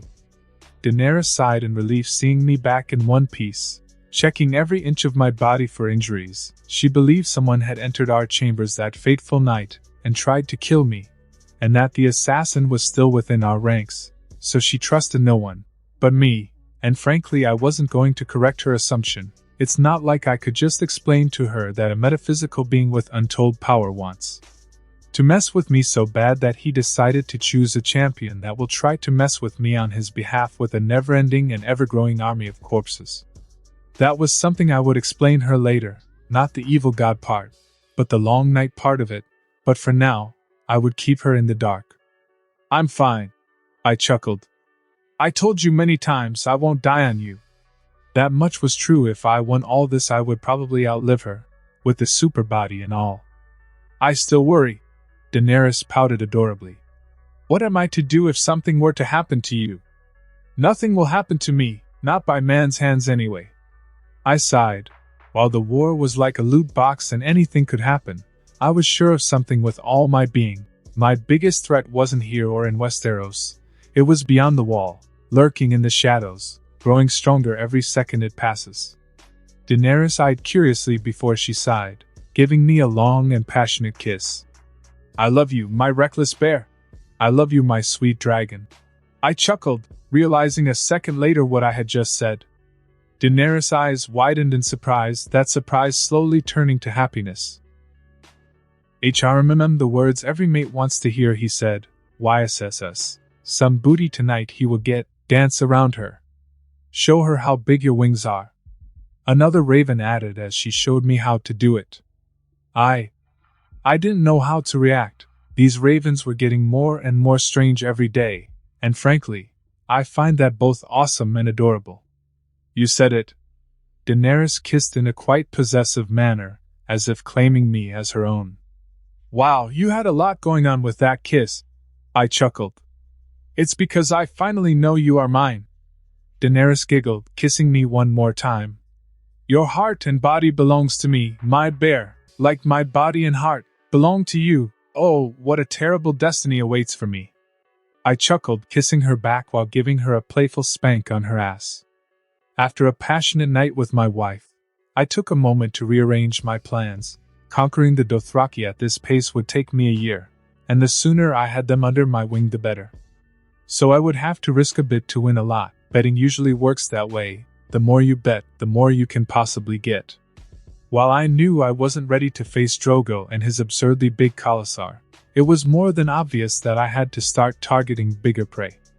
There were a few Khalasars with over 10,000 riders. If I collected a few, my mission would become considerably easier.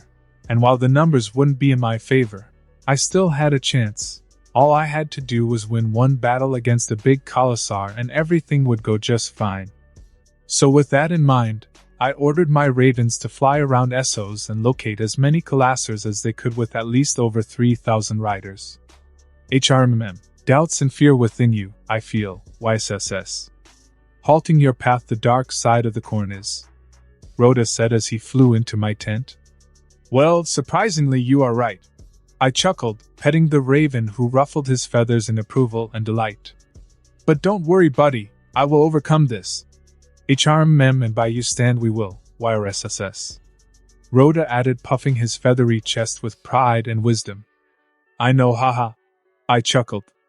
The next morning I woke up to a gang of ravens jumping on the bed around me and my wife.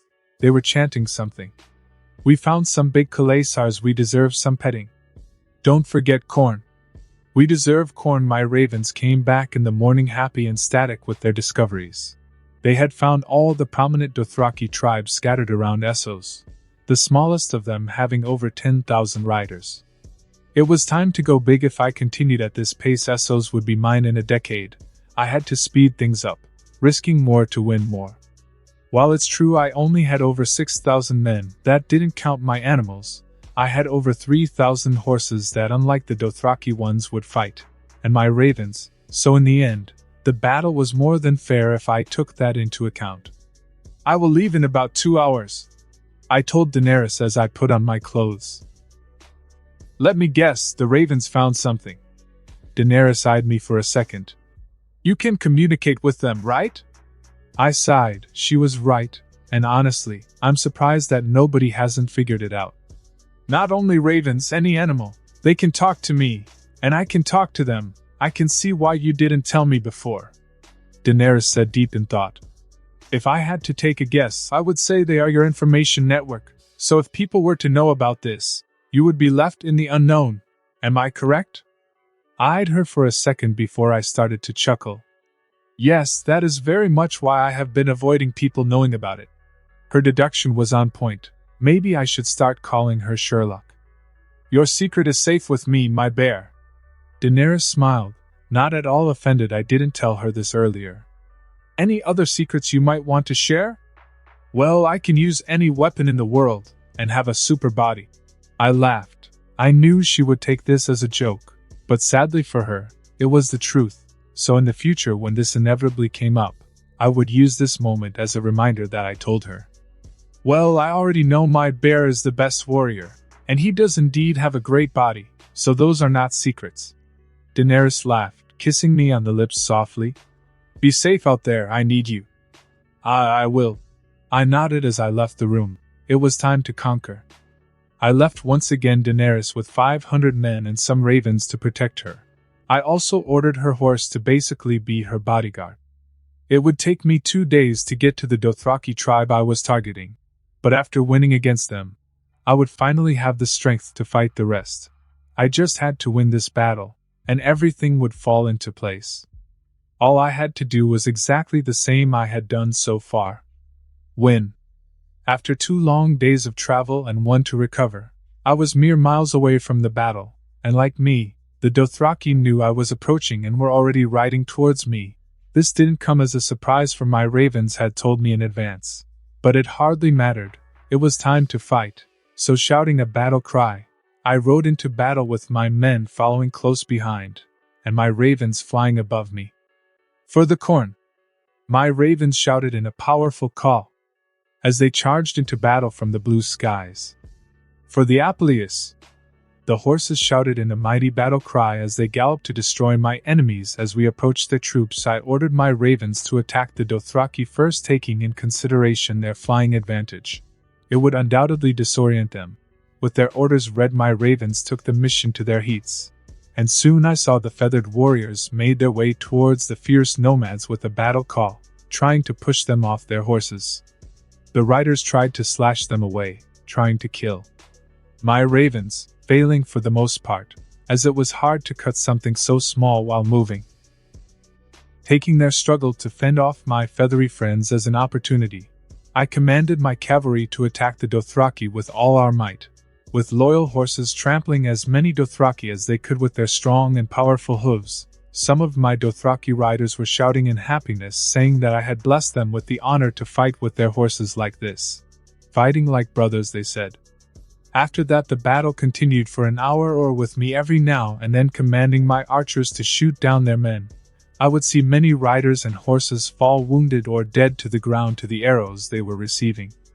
I was during this trying to find the call, but in the end, it was the call that found me. He rode towards with a happy expression. I saw him covered in the blood of my comrades galloping proudly on his horse, with his curved sword in his right hand, and the head of one of my men of his left. "I am Khal Moro. I will take what is yours and make it mine," Khal Moro said with a smug expression, throwing me the head of my co. "I am Khal Ronard, and unlike you, I will take what's rightfully mine, because all of you belong to me," I said with a faint smile as I added a taunt. "Come, little filly, I will end you." The Khal growled in response as he jumped off his horse, swinging his curved sword against my head. But I moved aside just enough so that the sword just passes me by. "Try again," I chuckled, making him glow red anger. With a smile in my face, I continued to dodge his attacks with little to no effort, and this was obviously getting to his nerves as he was growing angrier and angrier as he continued to miss his swings at me. "You won't win, little filly, because you are already dead." With that quote said that I always wanted to use, I leaped forward as I vertically spun my blade around, releasing a flowing attack in a circular motion with enough strength and momentum to separate the Khal from his lower half. I stood behind the now-dead Khal, as I shouted, "Join my Khalasar or die!" It didn't take long for the remaining Dothraki to lower their weapons. "I am Khal Ronard. You will obey or die. Is that clear?" I shouted once again. The Dothraki followed strength, and for now, I was the strongest one. After taking control over Moro's Khalasar, I marched back to Daenerys. I wanted to see her. After all, I was happy. I had won this battle, officially taking the first big step towards my conquest. I had obtained 9,000 riders and able warriors, and in total, I even had some blood riders now, that called me blood of my blood. A curious thing about the Dothraki, blood riders fulfill the roles of guards, brothers, shadows, and apparently friends to the Khal. They follow in ways that run way deeper than the oaths of the King's Guard to the King of Westeros. The Khal, in this case me, and his blood riders commonly refer to each other as blood of my blood. Should I die, they would do everything in their power to avenge me, and would not stop until the one who killed me dies or they themselves die. 4 Khalasars more and I would be able to take on Drogo. My plans were going smoothly, with the next step after taking the Dothraki being conquering the free cities. As we rode, my guard aka Bloodrider approached and said, "My Khal, we need to ride to V's Dothrak. The Dash Khaleen have to bless your journey as a new big Khal." In Dothraki culture, many might take the title of a Khal and might even have a Khalasar following him. But only those with the approval of the Dash Khaleen can genuinely be considered Khals. Of course, their blessing doesn't come that easily. For a Khal to be regarded as a real Khal, he has to have at least a Khalasar of 5,000 Dothraki riders with him. Which is why my new Bloodrider is telling me to go to V's Dothrak. After all, I was now leading over 10,000 Dothraki. By Dothraki law I was a fully fledged Khal now. All I needed was to make it technically official was the blessing of the widows. "We will, but we are going for my wife first." I nodded. While I originally wanted to see the Dothraki city, my first priority was to have my wife back with me. After that I would go to Horsetown. After going back to the camp where I had left Daenerys, I took my wife with me and departed with my Khalasar to V's Dothrak. From what my Khalasar had told me, the city was a fortnight away, located in the northeast of the vast Dothraki Sea, beneath the Mother of Mountains, from what I could gather from the books and my Khalasar. V's Dothrak had no walls, which made for a pretty lousy defense against aggressors if you asked me, but then again, who would be so stupid to attack them? The sacred city was also primarily ruled and inhabited by slaves and the Dash Kaleen, the wives of all the Khals who have come before, aka dying. Within the sacred city, it is forbidden to wear a blade or shed a free man's blood. In short, our trip would be long and quite dull. That was if we didn't find a Khalasar or someone on our way there. So I will become a Khaleesi? Daenerys inquired, approaching with a smile on her face. She somehow found that amusing. It means queen in their language. You should know that. I chuckled. Oh, I know, but I am a queen already. Daenerys giggled. Aye, but with this, you will multiply your queen powers. I chuckled. I suppose that makes the trip worth it. Daenerys smiled as we continued our trip. 1 month later. Our trip to Viz Dothrak was uneventful. The only thing that was out of the ordinary was the amount of time that took us to get here. They said 2 weeks. 2 weeks my ass. Besides that, everything was fine. We didn't find any Khalasars in our path to the sacred city, nor we found slavers or any other threat I would have to subdue to continue. Part of me was happy the trip was so dull. But another part of me wanted to make this trip even more worth it. But now it was too late. I was in front of the incredibly breathtaking gates of the city, also known as the Horse Gate of Viz Dothrak. For what I had read, this was the most impressive part of the sacred city, and so far I couldn't agree more. It was marveling to see those 2 gigantic bronze stallions whose hooves were meeting 100 feet above the ground, forming a pointed arch that gave the feeling you were entering Valhalla itself. Truly impressive, I muttered as I passed with my horse. It is, the books don't honor its glory. Daenerys agreed with me. For the Dothraki this was nothing to be impressed, and the Ironborn didn't care much for it. On the other hand, my horses were having a moment, a fangirl moment. After 5 long minutes of admiring the gate, we found ourselves approaching the city, and the feeling of wonder died immediately. How the hell can some make such an epic gate to enter the city but stops there? The so-called sacred city was nothing but an overglorified camp with slaves. The more we approached the city, the less impressed I got. Seriously, I expected something more city-like. Well, they stopped being awesome at the gate, I muttered, making Daenerys giggle in agreement. After we arrived and settled, I was taken to meet the widows, so that they would name me a Khal, a mere formality, but an important one for them. You are the foreigner, a widow said, eyeing me carefully. In a way I am. I nodded. Yet you have become a Khal. Your Khalasar speaks a great deal of your strength. Another widow added. I have yet to taste defeat, so they are right. I chuckled. We have seen your connection with the horses. You are a Dothraki in everything but birth. The leader of the crones said, with wonderment in her eyes. We take anything and make it ours, so by our laws I don't see why you shouldn't wear the title you so well deserve. Thanks, your approval means nothing to me. That's what I wanted to say, but I knew how to pick my fights. I thank you for your wisdom. I smiled. Have you taken more than one wife? A widow asked. No, I only have one, my Khaleesi. My wife is Daenerys Mormont. I informed them. Very well, Khal Ronard, you have our blessing, the leader of the crones said, as she added. We want to meet your Khaleesi. Please send her over to us later, sure. I nodded as I took my leave, and just like that, I was a Khal but with license. That night after Daenerys had her talk with the crones, she told me they had confirmed her pregnancy. My answer to if I would be happy with a kid was answered that same moment. I was happy beyond comprehension. I couldn't believe I was going to be a father. The thought of it really made me smile. As I was high on happiness, the crones called me, Daenerys, and my Khalasar to a ritual. They had confirmed she was pregnant, and now they wanted to read our omens. Once we were all where the crones had asked us to go, they gave Daenerys a horse heart and instructed her to eat it. I told her she didn't have to do it. I didn't care for the bad omens and stuff, but Daenerys wanted to do it anyway. With a smile, I walked down to my seat as I saw how my wife devoured a raw heart. While disgusting and puke-provoking, I was too happy to really focus on the fact that she was eating an appalling heart. All of a sudden, my Khalasar started to chant something that brought me back to memories. Hlizif Cub! Hlizif Cub! Hlizif Cub! This was the vision I had a few months ago. I was reliving the same event again, but in real life. Now I understood why I was happy. Even covered in blood, her beauty shines like a diamond. Maybe this is what people call the shine of pregnancy. She certainly looks better now that I know she is pregnant.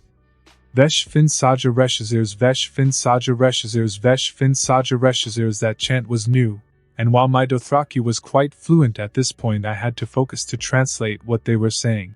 After hearing the chant a couple of times, I couldn't help but smile. They were calling my unborn son the stallion who mounts the world. While I thought that title would be given to me, I didn't mind. Like his father, he was already showing everyone who was the boss. So with a huge smile on my face, I started to chant with them. That same night I talked with my wife. She told me how the crones told her she would have twins. My mind started to race. Would they look like her? Or like me? I smiled as we continued to talk, eventually falling asleep. After receiving the great news that my wife was pregnant, and the prophecy that my kids would bring the world together, I decided to take a week to celebrate with my wife in D's Dothrak. I was spoiling her rotten with everything her heart craved and desired. I was happy, but deep down I was scared. I had made an enemy I wasn't sure how to beat yet, a demon, probably a god. But also, I now had a reason even bigger than myself to find a way to win this battle of light and darkness. I think we will have 2 boys, Daenerys said, smiling, resting her beautiful head on my chest as I brushed her hair with my fingers. I think we will have a boy and a girl. I smiled as I yawned. It was pretty late, and with all the celebration I had been doing, I didn't get much rest. But I'll be happy either way, a boy and a girl, that sounds nice too. Daenerys yawned back, getting closer to me to be spooned. It does.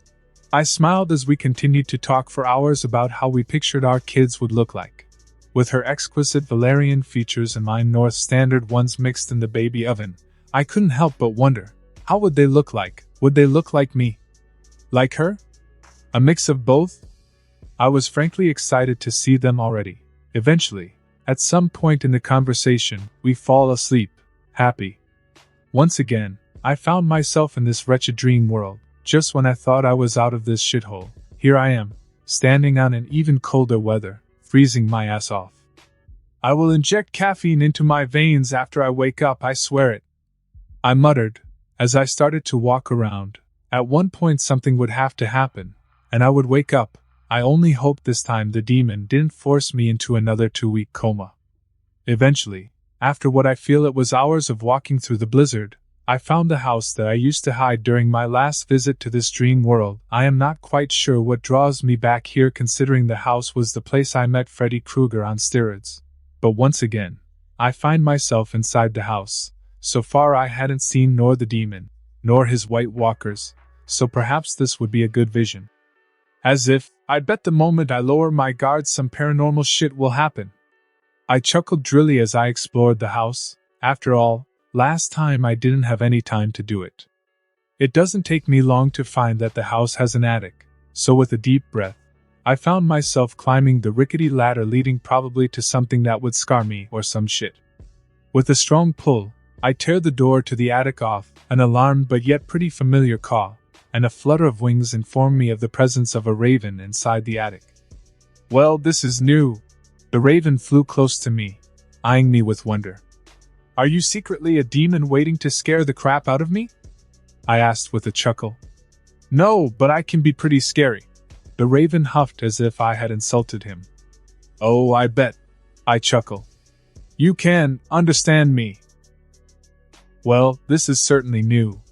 The raven said, tilting his head, puzzlement on his little black eyes. Why are you here?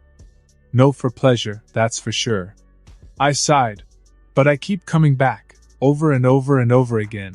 Then you probably still have something to see. The raven flew to my shoulder as he hummed. I wonder what, we don't get many visitors here. Even those so-called green seers stay away from these parts. I can wonder why. I retorted sarcastically. It was more than obvious no one, in their right mind, would come to this place. Well, then keep going. You have to follow your guts. That's how things work around here. The raven chuckled as he pointed me with this little wink to continue on my mission. I will stay by your side. I have this weird feeling you are someone I have to love. Weird, huh? Suppressing the need to laugh at that, I started to survey the attic, taking a good look around, and what I see doesn't shout destiny or something like that. The attic was full of furniture and broken glasses that cluttered the small attic. Nothing unusual so far, but as the raven said, I had to follow my gut, and so I did. Eventually a ray of light. A single beam of light that sneaked its way down from a crack in the roof. It felt warm, welcoming like the evening sun of summer, which considering how cold it was outside was no possible. Perhaps this was it.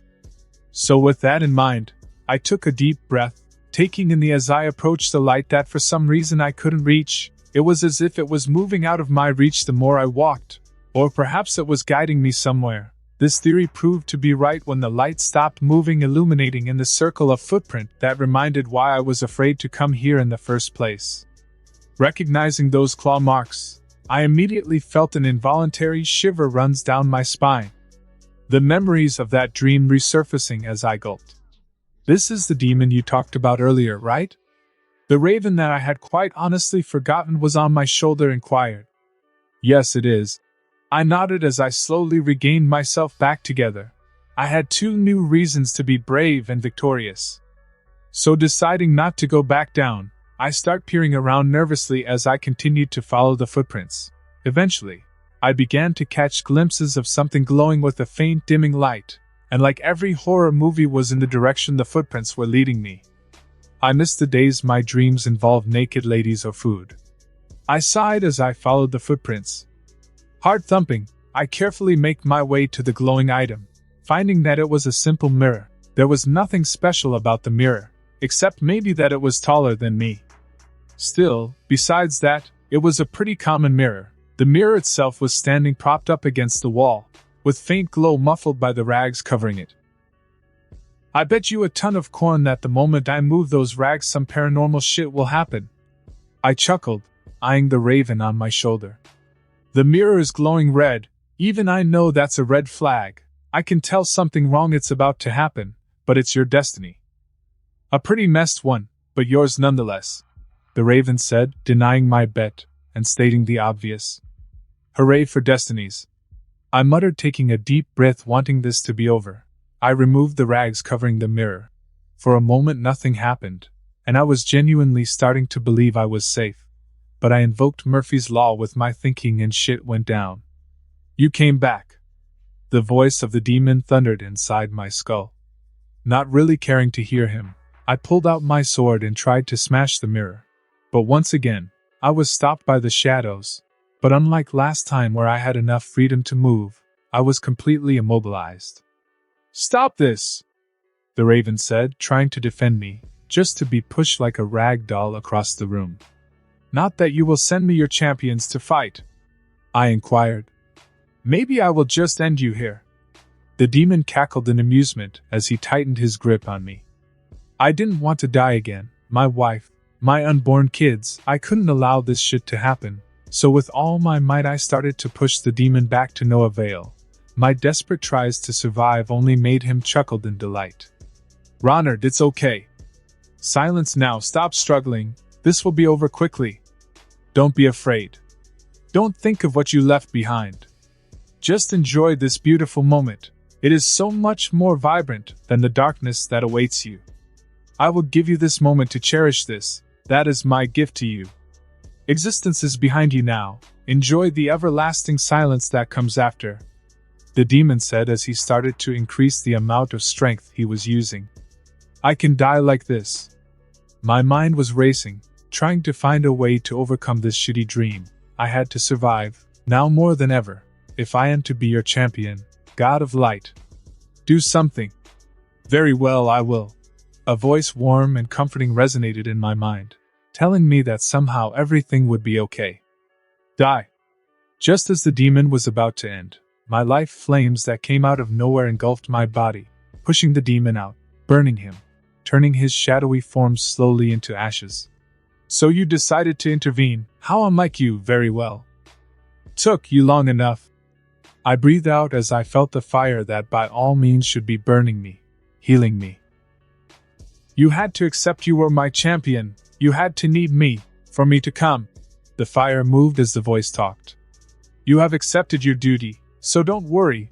I will make sure the darkness doesn't target you ever again in this realm. I know you know your mission, but I have to let you know, darkness doesn't play fair. He will cheat and do whatever it takes to kill you through his champions so that he can consume the world. So while he won't attack you, here again, he is still a threat. You. Don't say. The god of light. More like the god of obvious shit. Of course, the dark side would play dirty. It was on their description. I put the destiny of this world on your hands. The fire moved, as the voice added. Good luck, champion of light, son of the fire. As the fire started to burn the world around me, I turned my eyes to the raven that had tried to save me, to find him waving at me with his wing happily. Champion of light, son of the fire. I was starting to collect titles. Son of the fire, champion of the light, they sound good and all, but in reality they really meant was that I had more responsibilities. But I suppose it had its benefits. At the very least, this time, the god that chose me to be his champion without even consulting me, might I add, helped me. He said the darkness would not target me again. How was he going to keep that promise? I really don't care. For me, it was a win-win situation. He keeps the shadows away. I focus on stopping the long night. We all win. I really need a break. I sighed as I stood out of my bed, Daenerys still sleeping soundly. All right, back into track, conquering the Dothraki. With a soft smile forming on my face seeing my beautiful pregnant wife sleep, I left the tent to start preparing my men to leave. As I left the tent, I noticed that the city had more people than it had yesterday, and by the looks of it was another call that had arrived while I was sleeping. Well, this is interesting, I muttered. Whoever this call was, could be my next target. That of course depending on the numbers his Khalasar had. If they outnumbered me by a lot I would have to wait. All I had to do was put a raven to follow him and wait until they leave the city. With that in mind, I walked around trying the city trying to find the call. I was curious as to who I would find. Maybe it was Drogo, in which case I could, instead of hunting him outside in a later day, I could just simply challenge him to a one-on-one duel. He was proud, too proud for his own good, and would accept in a beat. I walked around the market with a simple mission to find the call. As I entered deeper into the market I saw the Dothraki trading and exchanging things. This was the one place they found their stuff without killing each other. Their numbers were massive. Just in the market I could see hundreds and hundreds of them mixing together in the background like ants. The more and more I walked the clearer the truth became. I was sure that this army belonged to Drogo. Or at the very least to another big call. Hours passed by until I found one of the blood riders of this Khalasar. I followed him back to his call. I was getting tired of looking by myself, and I had promised my ravens a day off to celebrate. I was increasing the flock with 2 babies. They were happy, and decided to discuss things like diaper duty and stuff. Yes, my ravens wanted to change diapers, and teach my kids how to fly. I would have to explain to them later that they won't be able to fly. So today I was on my own, which made this scouting mission extra difficult. Until today I didn't realize how dependent I was of them. Finding one Dothraki in this sea full of them was the equivalent of trying to find a Waldo while being blind. I want to speak with your call. I approached the blood rider. There wasn't much he could do besides saying no. Why? He asked, a bit surprised I knew how to speak his language fluently. I have something to offer him. I informed the man, being as cryptic as possible. The man, in turn, eyed me with suspicion for a second before he nodded and with a hand sign told me to follow him. It took the blood rider roughly 15 minutes to lead me to the tent where his call was resting. He probably thought I wanted to offer the call some sort of deal. Maybe for the slaves he brought. Or something similar to that. Later he would probably blame himself later for the death of his precious call. Wait here. The blood rider informed me as he entered the tent. Probably to explain the call the situation before he presented me. As I waited for the call to ask me in, my mind started to drift off to what happened in my dream. Those titles I was given, I kind of felt they meant something, besides an absurd amount of responsibility. But what? Khal Drogo will see you, the blood rider said, confirming my original suspicions. Khal Drogo was here. No wonder the city felt so full of life, in a bizarre way. Very well. I nodded as I entered the tent. The tent was moderately big, covered in furs and many other items, from food to alcohol. Drogo was sitting on the floor, drinking, not really giving me much importance. He didn't even have the decency to look at me. You are very foolish, are you not? Everyone in the tent went stiff. I just had insulted their call, in their own city. For them, I was a foreigner. You are the foolish. Drogo stood, probably cursing that he couldn't cut my head within the sacred city. My name is Khal Ronard, I announced, getting a few surprised looks in the crowd inside his tent. I want to fight you one-on-one, outside the sacred city. If I win, I will take everything from you, and in the impossible case you win. I paused for a second before laughing. Sorry, but my mind can't process such a stupid idea. Me losing to you, really stupid. A duel, one-on-one? Drogo approached me, enough for me to see he was taller than me, by a few inches. Sure, I will gladly take your head out and take down your neck for this insult. And after that, I will take your army with me. What an idiot! But being fair with him, he was probably the strongest normal human in this world. The confidence he had on his own power was strongly built on his unmatched record of wins and victories in war and battles. For him, I was a 16-year-old trying to die early. Then let us ride. Only us and our blood riders. I offered. I knew the blood riders would try to kill me after I killed his call, so why delay that fact? Drogo smiled, amused by my words as he nodded. As you wish, I will piss your corpse, kid. You are no call. If you are counting on me dying to take a piss, I would recommend you taking that piss now. Otherwise you will die with it inside. I chuckled as I started to walk out of the tent. And yes, I am a call, asked the Dosh Khaleen. Drogo, while a savage, was a man of his word. After our conversation he informed his Khala so that he would come with my head, before riding with me out of the sacred city, to duel me. His blood riders besides him, Drogo had 3 blood riders, while I only had 1. But what they didn't know was that my 2 horses were pumped and ready to fight. We are going to crush your skulls down, one of my horses said in a voice tone that would work perfectly for a heavy metal singer. You guys are going down. My horse, the one that I was mounting, said, hooves flexing slightly, ready to attack. I inwardly chuckled as I unmounted my horse, showing some respect. I had come to this duel without armor, considering that the Dothraki don't use it. After all, I wanted to be fair with him. You will make a great toilet. Drogo spat as I chuckled. You seriously need to change your trash talk. It is quite depressing. I smiled. Drogo lunged forward, quickly sprinting towards me and coming closer, then jabbing out his arak in attempt to cut. He was way faster than I anticipated.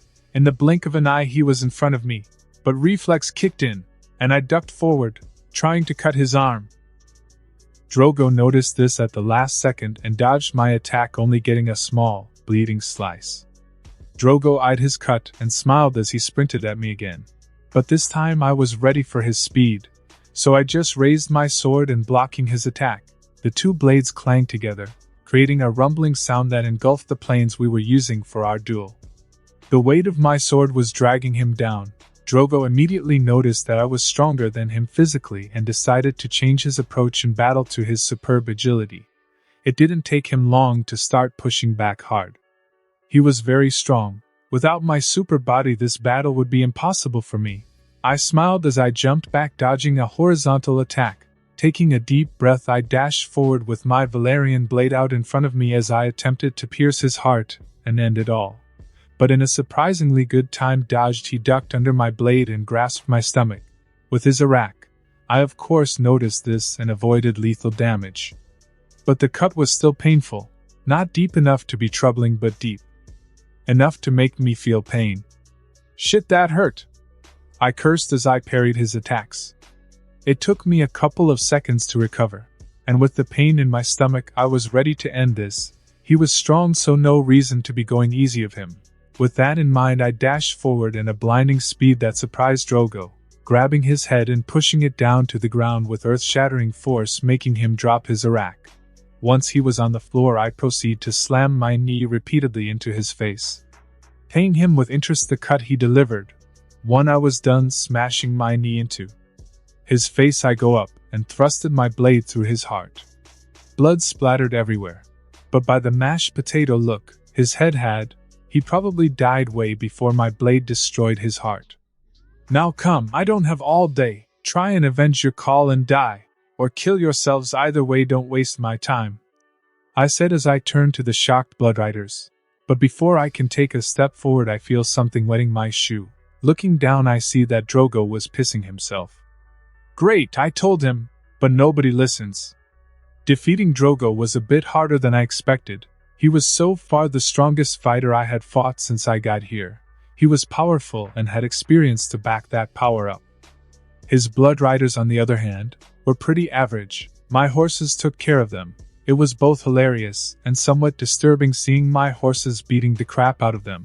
What really disturbed me was that one of my horses tried to teabag one of the blood riders. My ravens had taught them that, I was sure of it, which made me realize that sharing pop culture with my animals might have been a bad idea. Let's go back to the city, I sighed, as my blood rider nodded, clearly disturbed by how his horse brutally killed one of the blood riders. The news of Drogo's death brought some mixed emotions to his. Now my Khalasar, like always I offered them two options, submission or death. They choose submission. Daenerys woke up soon after my absorption of Drogo's Khalasar. She had overslept, and I had left pretty specific orders to my men to not let anyone wake her up. She was not happy at all that I had left to duel with a very fearsome Dothraki warrior that was famous for being nearly invincible in battle, without even telling her. Why? Why didn't you tell me? Daenerys was fuming, not angry but worried, touching the bandages in my abdomen, with tears forming on her eyes. You were sleeping, and it was kind of something of the moment. I shrugged as I hugged her. He barely cut me, don't worry. I worry, that's all I can do, Daenerys cried. What would I do if you die? What would our kids do? With a hand I brushed the tears off her face, as I kissed her forehead. I'm sorry, I just act. I failed to see how things can affect you, but don't worry, I will always come back to you, no matter what I have to face. Besides, if I get a scar I will look sexy. A promise I intended to keep. You better keep that promise, you stupid bear. Daenerys chuckled, burying her face on my chest, as her last tears dropped. What promise, coming back? Or being more sexy? I chuckled. Both, Daenerys laughed. I'm still mad at you, alright? I will always come back sexier. I laughed with her. That works, Daenerys chuckled. I stayed with Daenerys in my arms for hours talking and chatting about normal stuff. I wasn't a king, nor she was a queen at that moment. We simply were a couple enjoying a nice talk. Increasing my numbers so exponentially fast made the logistics a tad complicated. I first had to kill some code that wanted to take this chance and become Khals. After that I had to make sure we would have enough food and stuff for 50,000 men. And to add the cherry to the top, I had ensured all my new men knew my rules, my only two rules. We don't rape and we don't kill children. They begrudgingly accepted, so to ensure they wouldn't betray the first chance they had, I made all their horses kneel. This in turn made them considerably more compliant to my orders. To the point I now had 6 new blood riders, whose names I had yet to learn. But who can blame? It was hard to memorize so many names. So in the end, after absorbing such a big Khalasar, I decided to stay in the V's Dothrak for a couple of months, so that I could contact Ilrio with a new shipment with stuff like medical supplies and etc., and organize my plan. Big your army is, winning we are, Rhoda said as he landed on my shoulder. Yes, you are correct, my little feathery fellow. I chuckled. Robert Baratheon POV 2 months later, Varys had informed me that the dragon bitch had married to no other than the little backstabbing bastard of that kid, Ronard Mormont. Not only that, but the bitch was pregnant. I knew all along I was making the right decision breaking the betrothal between those two.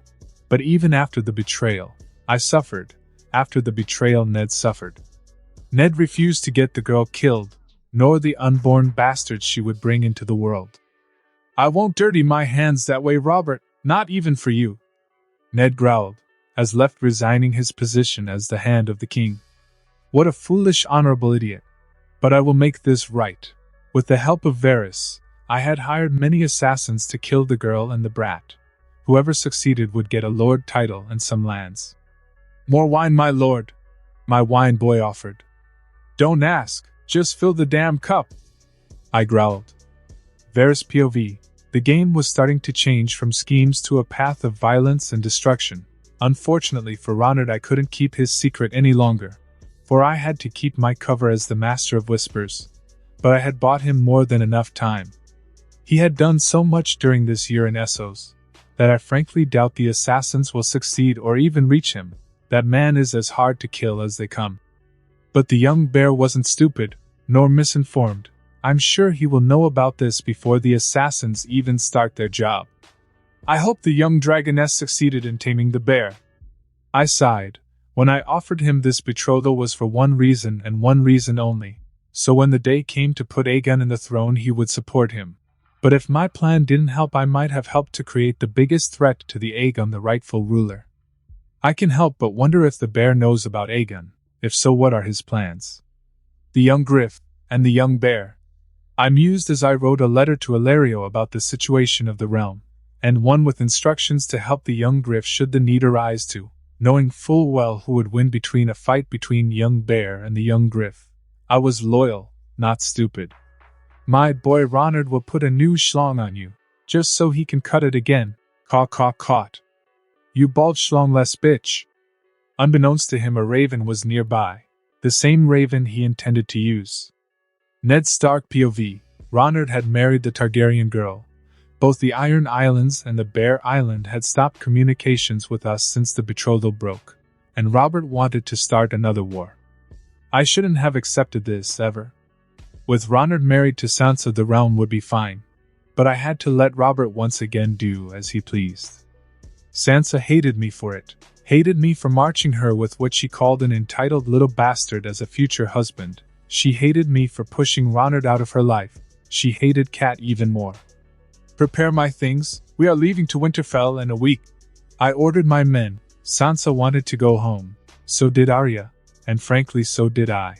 Tywin Lannister POV. The young lord had played beyond my expectations. I wanted to shackle him, and he took the chains and hit me with them. He married someone with a powerful claim to the throne. He was gathering an army. He was getting ready for war. He had been for a long time. I just now realized. But even the mightiest fall, and he will fall, for what is a bear to a lion? I wanted to use you, but I will have to end you now. I sighed as I took a sip of wine. Maybe I should send Gregor Clegane to kill him, and rape the girl. It would be quite poetic to repeat that act once again. Call Emma, kill him. Lady Maycorn will give birth to 2 healthy ravens. And we the Raven Legion will ensure nothing happens to them. No overgrown monkey will stop us. The raven that was listening to Tywin cawed in rage. What an annoying bird. Tywin sighed. You won't succeed, Caw. My master will end you. 2 months later, the news of my marriage to Daenerys spread like a pandemic across the realm, which in turn made me the #1 enemy of Westeros to some. Assassination attempts were a common occurrence now. Merchants and other individuals would try to end Daenerys' life every now and then. The reason behind this, Varys. When he offered me a deal, I knew he wanted something from me. I initially thought he wanted to put Viserys on the throne, or any Targaryen for that matter. I was correct in this assumption. What I didn't know until a month ago was there was another Targaryen roaming free. I really should have read the books more in depth. I sighed as I read the letter Varys intended for Illyrio. Aegon Targaryen, or how they call him, the young Griff. Varys had somehow managed to keep this little secret away from me. But now that I knew what to do with him. What to do? Should I kill him? I knew close to zero about him. For all I knew, he could be a great guy. But it didn't matter if he was the best person in the world. I wasn't going to give up my plans of conquering Westeros and getting the throne. I suppose I could offer him what I had offered everyone so far, You either submit or die. He will have the choice. Now with Varys, my decision was set the moment someone tried to poison Daenerys. I don't care how much he has to keep his cover.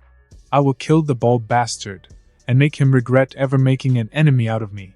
If I wasn't as informed as I was, Daenerys would be dead and so would be my babies. No matter what he was thinking when he revealed our information, or why he did it, what mattered was that he put in danger the life of my unborn children and wife, and for that he would die. Painfully. Tywin Lannister, another soon-to-be dead man, they really oversell the old lion. He really thinks Gregor Clegane will even see a glimpse of Daenerys. He will die before he can even breath close to her. We are leaving V's Dothrak today, right? Daenerys entered my tent. With her 4th-month baby bump showing, every morning she would wake up even more beautiful than the last day, shining like my own little star. Yes. I smiled as I kneeled to kiss her bountiful baby bump. We have been 4 months here, we have everything we need. But if you feel like staying we could, I don't want to tire you. I'm pregnant, not made out of crystal. Daenerys giggled, brushing my hair with her fingers. Is there a difference? I teased. Daenerys just laughed at my tease as she added her own. I might be made out of crystal, but look at you, the strongest man in the kneeling to my fragile pregnant feet. I chuckled, not quite ready to lose. But I recall you getting on your knees pretty often for me. All right, let's call it a tie. Daenerys laughed. Fair enough. I nodded as I stood up, giving her a kiss. We should be leaving tonight. Let your handmaidens know, all right? Yes. Daenerys nodded in agreement as she started to walk out of the tent. By the way, will I ride my horse or? Absolutely not. You will ride in a cart so padded with comfort you will feel you are floating. I didn't know if riding a horse was a good idea with all the movement this brought. Alrighty. Daenerys chuckled as she caressed her belly. Your papa is quite overprotective, isn't he? I am, and I wear that shit with honor. I laughed. By the way, can you tell your ravens to stop trying to brood my belly? Daenerys added, trying hard not to laugh. I wake up every morning with 10 to 20 ravens on my belly. Call. No brooding? How in the hell will your eggs hatch then? No brooding this generation. I swear. Call. HRM brooding we will. Stop us you can't, YRSS. Call. What they said. We will continue with the extra brooding to ensure they are strong ravens. Call. Unfortunately. I laughed as I shrugged. Is out of my hands. Very well. Daenerys sighed. I will see you later. I continued to arrange all the matters I had to before leaving. Besides me were the eggs I had bought so long ago, my ravens still brooding them. Perhaps it was time to try and hatch them. I was called the Son of the Fire, the Champion of the Light by the God of Fire himself, and those titles fit perfectly with this situation. Or at least that is what I wanted to believe. I remembered from the books that dragon eggs are notoriously difficult to hatch, and even though they can maintain the spark of life inside of them for decades if not centuries, the secret key to hatching them seems to involve some form of blood magic. As the house words of the Targaryens hint, it requires fire and blood. And considering how Daenerys hatched them, I had a general idea how to do it. To do so, I would have to burn the eggs in roaring flames, while another creature is simultaneously being burned alive, a life in exchange for a life. Fire and blood. Dragons in the wild probably just used prey animals to fulfill this purpose. But I wasn't sure an animal would work. Besides, they were extremely loyal to me, so human sacrifice will do the trick quite nicely. It was at least worth the shot. Maybe I could put Viserys in the flames. It would certainly be interesting to see if he can burn or not. Time to burn these eggs. I chuckled. Call. You will not Gordon Ramsay our babies. I sighed. I would now have to explain to them why I wanted to do it. They had grown quite protective of the eggs. Allow me to explain. I chuckled. Ned Stark POV. The seed is strong. Jon Arryn's last words. I had finally found out what he meant. Robert didn't have any lawful children. Cersei had cheated on him. I was glad I had sent my daughters back to Winterfell a few months back, for what I had to do would bring the realm to chaos. and here I was sitting by myself waiting for someone to confront the lies. Cersei, the person I wanted to talk to, arrived and walked up to me. "You're in pain." Cersei pointed to my shoulder, mocking my injury after the altercation I had with her brother, her lover. I shift uncomfortably with my cane as I slowly stand. "I've had worse, my lady." Cersei feigned interest as she added, "Perhaps it's time to go home. The South doesn't seem to agree with you." This wasn't going anywhere, so time to push it. "I know the truth Jon Arryn died for." Cersei eyed me for a second with her eyes showing mixed emotions between worry and pride. "Do you, Lord Stark? Is that why you called me here, to pose me riddles?" I noticed her fear, but my eyes drifted to the bruise she had on her face. I inquired, pointing at her bruise. "Has Robert done this before?" Cersei smiled, as she shook her head. "Jaime would have killed him. My brother is worth 1,000 of your friends." I glared at her. "Your brother, or your lover?" Cersei simply smirked at me, making me realize I was right on my hunch.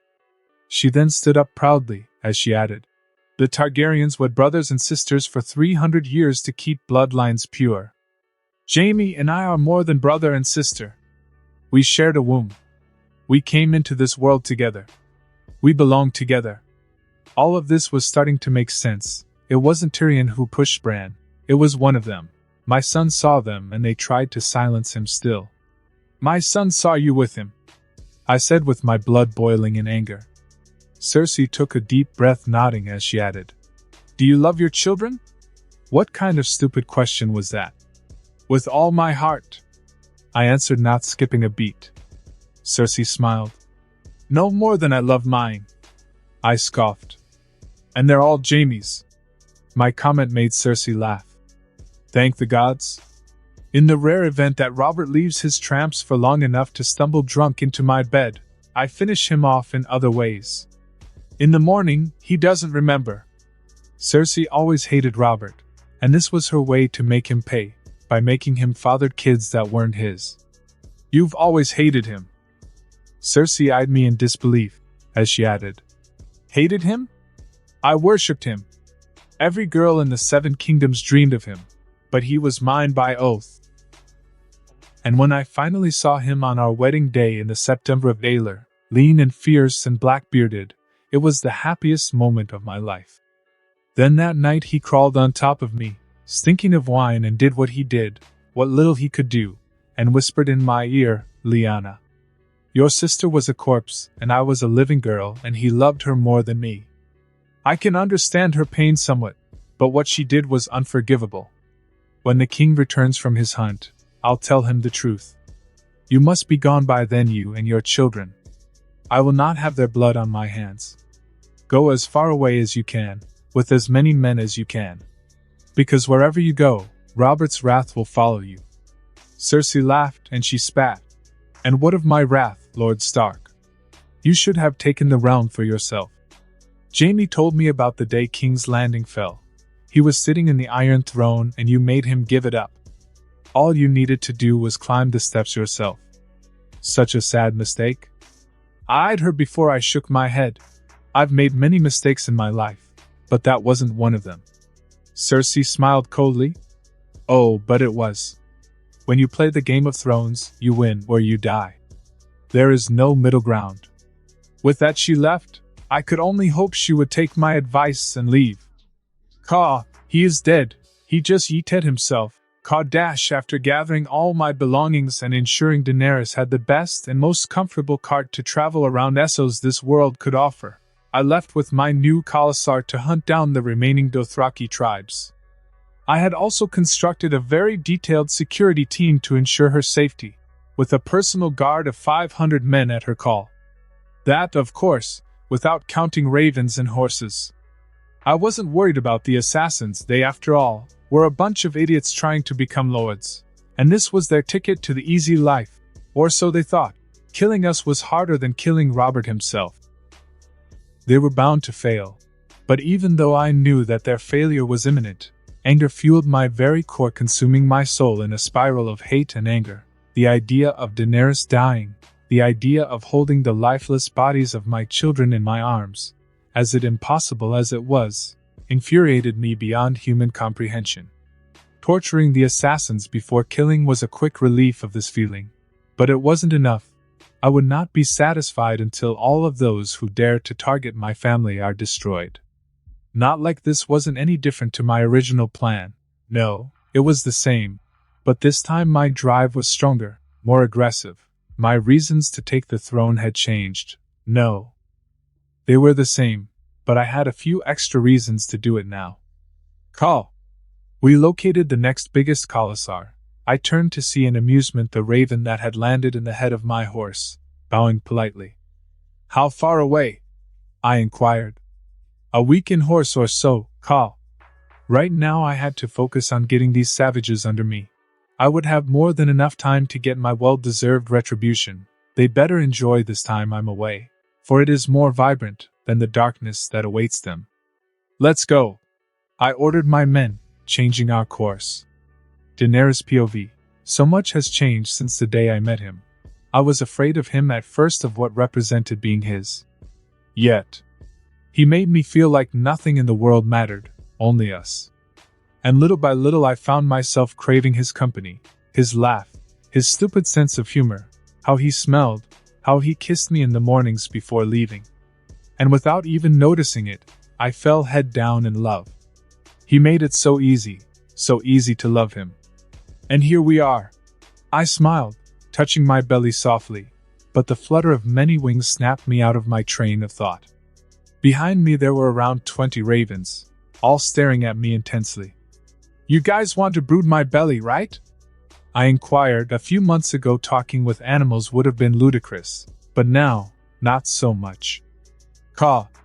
The ravens nodded in unison. And you won't take a no for an answer? I chuckled. Caw caw. The ravens nodded, confirming my suspicions. Back to Ronard POV. With my new army, fighting the other Dothraki tribes got exponentially easier. The Dothraki weren't known for their strategic battle forms.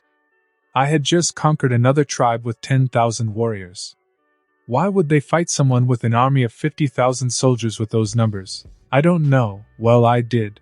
Dothraki quite straightforward. They would go like idiots into battle, and try to destroy anything on their way with pure strength. Normally this would work if they had bigger numbers. But they didn't. So after killing their call, once again I had increased my numbers, and thanks to the idiot blood eaters that followed him I finally had my fire sacrificed to try and hatch my dragons. How are you doing? I said as I entered my wife's cart. Nothing, she was covered in ravens brooding in her belly. Your ravens are brooding me. Daenerys glared at me playfully. What do you think? I think they are doing a wonderful job. I shrugged. So how many soldiers do we have now? Daenerys sighed. I could see she wanted to laugh but was too stubborn to do it. Well, I think almost 60,000. I hummed. I hadn't really counted how many we have exactly, but it was along those lines. How are my babies doing? Fine, your feathery friends are seeing to it. Daenerys chuckled. Call. We are ensuring they get the best brooding. Call. Call. We are giving them the brooding they deserve. The ravens brooding her pregnant belly were proudly stating their awesome brooding skills. I can see that. I chuckled as I approached to kiss her. I wanted to tell her soon I would try and hatch the dragon's eggs. One of her dreams was to see a dragon. But if this didn't work it would only disappoint her. So I would wait until I had those babies out of their eggs. Well, I'm off to rearrange some stuff. I just got more men into my banners, and before the logistics of all this shit comes back to bite me in the ass, I need to do it. Take care. Daenerys smiled, giving me a kiss. Don't come back late. I need my personal pillow. Oh, that sounds like quite the invitation. I smirked at her, getting a playful punch to my shoulder. My, that pregnancy is making you quite volatile, I suppose. Daenerys giggled. 2 blood riders, 3 eggs and lots of fire. I had all the ingredients to hatch them, according to what I saw and read of it in my past life. But just to be sure I went the extra mile. I replicated the exact same thing Daenerys did on the show to hatch them. I tied the blood riders, making sure they couldn't move, putting the eggs above them as I set the wood beneath them in fire. As I did so, The voice of the god of light resonated in my head. Call! My baby son of the fire, champion of the light. A part of me wanted to touch the fire. As it was starting to spread, logically I knew this would burn me, but I still wanted to do it. Maybe I was crazy, maybe I had been affected beyond repair in this world, or maybe there was a reason for my desire to touch the fire. Son of the fire, champion of the light, don't be afraid. Darn it, I know it is stupid, but I'm going to try. I thought, knowing full well this was a bad idea. But if I didn't, I would forever regret not trying it. But I wasn't an idiot. I would not dive into the fire like it was a swimming pool. I would first try with a finger and see. As I dipped my finger in the fire, flinching preemptively, I noticed that I wasn't feeling any pain. Surprised by this, I dipped my entire hand and all I felt was warmth, instead of the pain I was expecting. Well, that solves the son of the fire thing. I chuckled as I walked into the fire as if it was the most normal thing. My men started to panic at this. I'm okay, I'm apparently fireproof now. The Blood Riders, on the other hand, were screaming in pain, the fire burning their skin, scorching them to the other world. As their screams of pain faded into the background, I focused on the eggs, touching them, feeling the warmth inside of them, the spark of life growing. A life for a life, they would hatch by blood and fire. Only after the Blood Riders died, and their screams stopped, the eggs started to crack, the black egg first, the dragon that would have been originally known as Drogo. Crack. Hello, little fella, I said, extending my hand to the baby dragon that looked at me curiously. His mind still undeveloped and not sharing much but emotions, he was currently imprinting with me. Soon after, his two brothers followed suit, cracking their eggs. By this point, not Drogo was on my shoulder hissing. How about we go and see mommy? I chuckled as I offered my other arm to the other two baby dragons. Are our babies okay? Caw, I told you he would Gordon Ramsay our babies.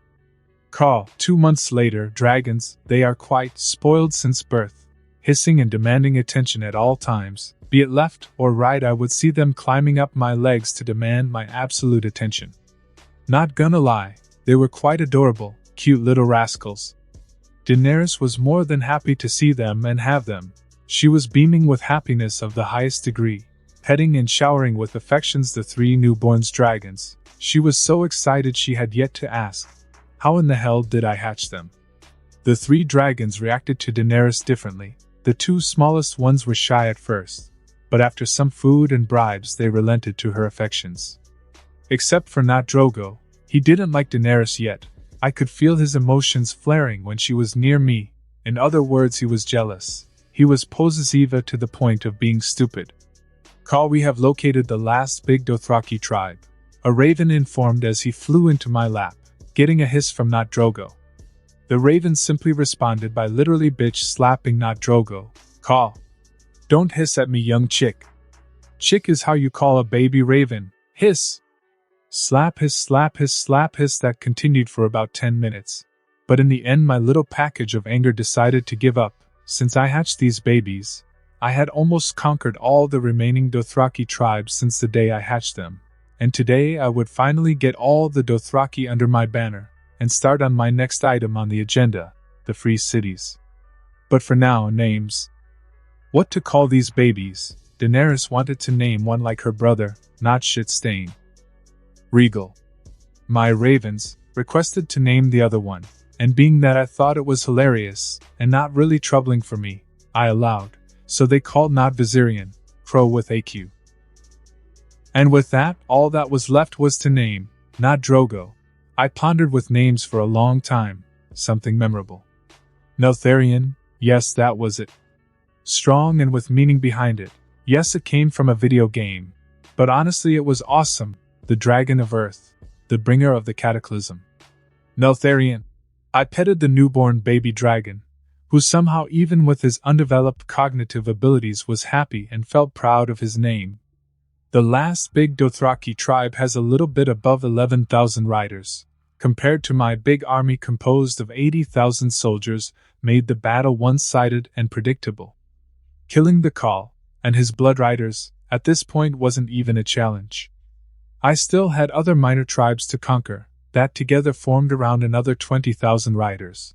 But they were scattered around the lands, separated in the few thousands, and for now, what I had would have to do. Well, time to move out here. I sighed. Finally I had finished what I started. But I wonder how is Westeros doing? Sansa Stark POV. Father had sent me to Winterfell a few months ago, and I had happily accepted. Joffrey was nothing to what I originally expected from him. He was a little monster, feeding on others' suffering, leeching from the pain and agony around him. I was angry at Father. I wasn't sure I hated him, but it was close. I was happy with the prospect of being married to Ronard. But now he had married.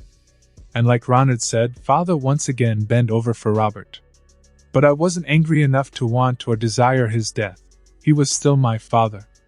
And the last thing I told him before coming was, I hate you. I wanted to fix that.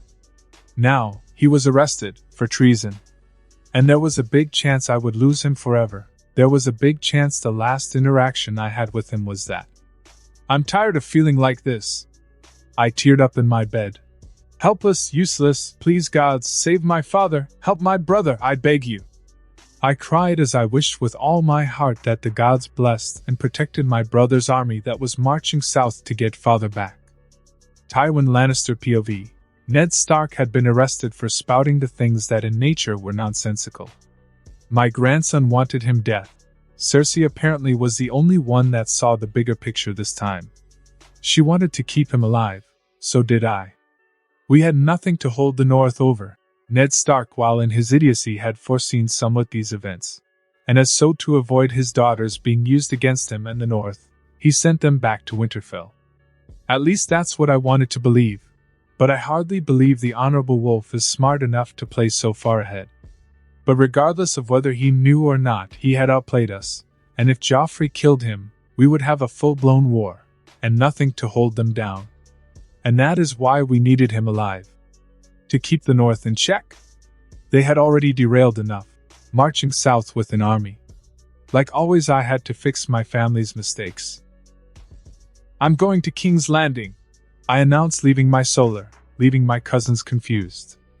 Ned Stark POV. I was thrown in a dungeon soon after I confronted the Queen for her infidelities. It's been almost 2 months since they threw me here, with nothing but rats to keep me company. Lord Stark. The despicable voice of Varys echoed in the dungeon. What are you doing here? You can't betray more, can't you? I scoffed. I never allied myself to you, Lord Stark. Varys sighed. So what are you doing here? I inquired, annoyed at his presence. Looking to help you, but be aware I'm no hero. Varys replied nonchalantly, with a sigh through the bars of my prison. I scoffed at that. Can you free me from this pit? Varys hummed at that. I could. But will I? No. As I said, I'm no hero. I laughed bitterly at that.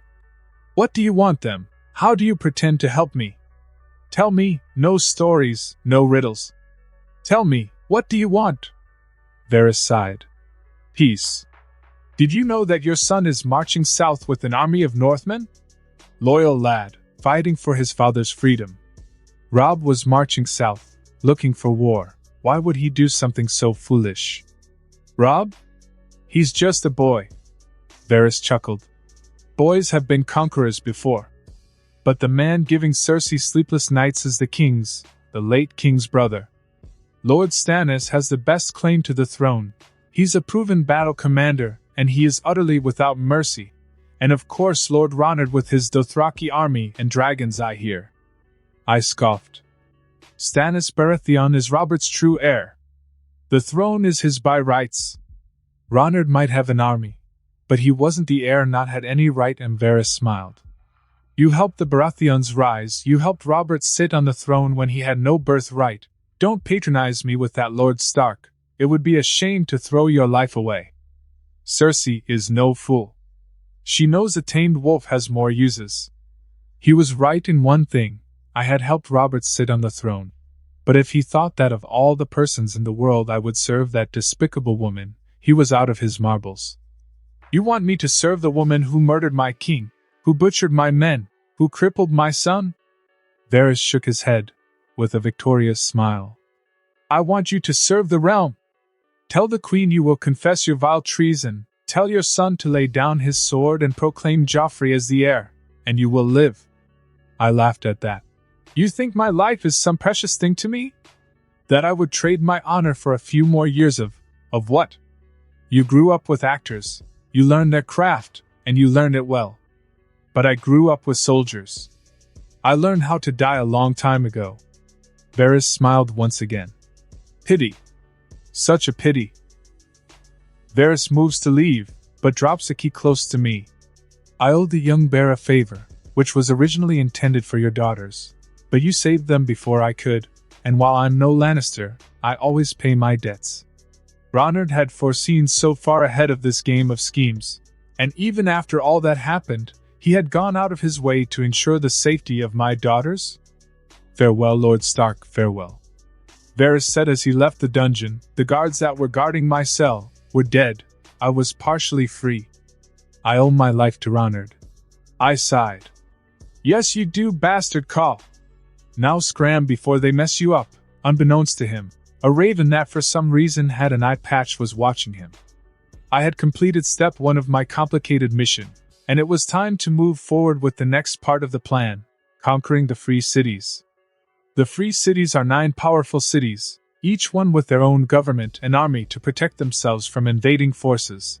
Not all of them are powerful, but they all are full of riches, mostly because they engage in extensive trade contact with the 7 kingdoms and other lands, and are known for practicing slavery. Unlike the Dothraki, they would prove a bit more challenging to conquer. All I knew about the Free Cities historically speaking is that they were founded centuries ago as colonies of the Valyrian Freehold.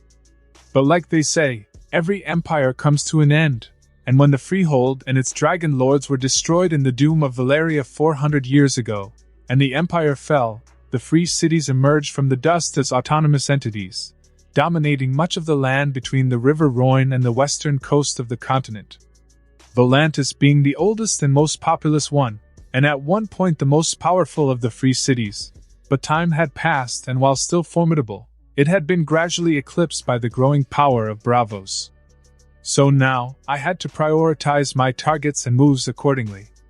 Braavos, the most powerful and northerly of Free Cities, led by the Sea Lord. It is home to the influential Iron Bank of Braavos and the secretive assassins guild known as the Faceless Men. And my hardest target, they had enough money to hire an army as big as mine and destroy mine if I played my cards the wrong way, which put this little bitch at the end of my list. Lys was an easy target and the first on my list. It was located on an island in the Summer Sea, which would allow me to use my Krakens to destroy their formidable navy. Myr would be my second target, for how easy it would be to attack it. After all, Myr was a seaport on an arm of the narrow sea close to Lys, which allowed me to also use my Krakens. They were famous for their skilled craftsmen and their products, particularly optical lenses and fine lace. Lys and Myr have been bitter rivals for centuries, perpetually fighting over the disputed lands between them, and I, like a good Samaritan, will end that dispute once and for all. I deserve some praise, don't I? Heis. Neltharion tilted his head in confusion seeing the map I was using. "You will one day burn those who oppose our family." I chuckled, getting a hiss of agreement. Should I be worried? I felt agreement on that hiss. Nah. Tyrush, like Lys, was an easy target, an island ready for the taking, and due to its location between the Stepstones, disputed lands, and Westeros, it is a major place for hiring the services of various professional Sellsword companies to serve in the various conflicts of these different regions. But in each case they would get assimilated into my army. Norvos, there was nothing special about them, which put them as my next target on the list, mostly because they were close to the last targets.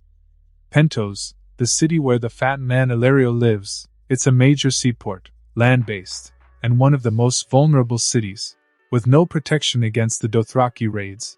When and how I would conquer it was unknown and really non-important. But conquering it would be a good way to stop Varys and his little plan to support the young Griff. Qohor was among the most interesting targets on my list. It was located in the immense forest of Qohor near the edge of the Dothraki Sea, which was beneficial now that I had my Dothraki with me. It would be easy to attack them, but they were really good on stopping raids and armies.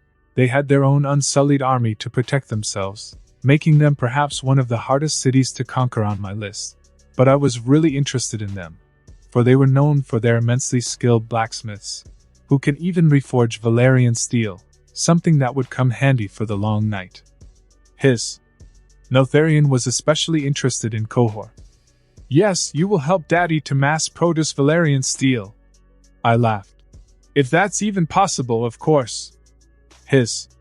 Notharian hissed, as he curled up inside my fur jacket to sleep. This will be incredibly creepy once you grow to be several times bigger than me. I chuckled, imagining a fully grown dragon trying to use me as a pillow. With a sigh, I continued making my list, getting to the last city, Volantis, the most populous and corrupt city, leading the market on slaves. Like Bravos, they would pose a challenge, but infinitely minor to Bravos, for they did have as much money as them to keep me at bay, and they would be the last to fall. Well, not really the last, for Bravos and Lorith would be the last ones, after Volantis. Lismir, Tyrosh, Norvos, Pentos, Cohor, Volantis, Lorith, Bravos. My list was complete. I would conquer the cities in that order, and then I would get the throne, and of course, I would kill Varys. Schlongless bastard. If he thinks I will let him double-cross me, just because he is the fat and bald version of Kent, he is sorely mistaken. Kent from Barbie is a joke. Haha, another pun. Well, it seems I'm trapped. I chuckled, realizing that if I moved I would wake up Notharian, and like a cat you must not do that. I woke up the next morning to see Notharian being fed by the ravens like he was a chick, and surprisingly he wasn't biting their heads off while they regurgitated the meat and corn inside his tiny dragon mouth. Call. Eat so you can be a healthy raven, call. The scene was just precious, which gave me a reason and the time to leave. Notharian noticed this and ran after me, climbing me like I was a scratched post. Hey buddy, I'll be back. The ravens will take care of you for a bit, okay? I chuckled, still surprised he was so attached to me. Notharian hissed like he wasn't sure if to believe me or not. I promise. I chuckled, wondering if I would have these weird conversations with him once he was fully grown. After a second of deep consideration, Notharian relented and went back to the ravens, leaving me with a hiss that translated to, "You better come back." Haha, adorable. I chuckled, leaving the tent. I explained to my generals what was our next step. The Dothraki were more than happy, saying I was a true stallion for deciding to take the world under my hoof. Nice. The Ironborn were also excited, for I was making everybody pay the iron price. Frankly, I should have seen it coming. Daenerys, on the other hand, already knew about my plans, and knew that while I loved her she could not stop me from doing this. She wanted to conquer Westeros, but she didn't want me to do the same here, for she feared I would lose my life. But she understood my reasons. Aren't we overreaching? Daenerys asked worriedly. We must do this, I reassured her. Ned Stark POV. I still had yet to escape King's Landing.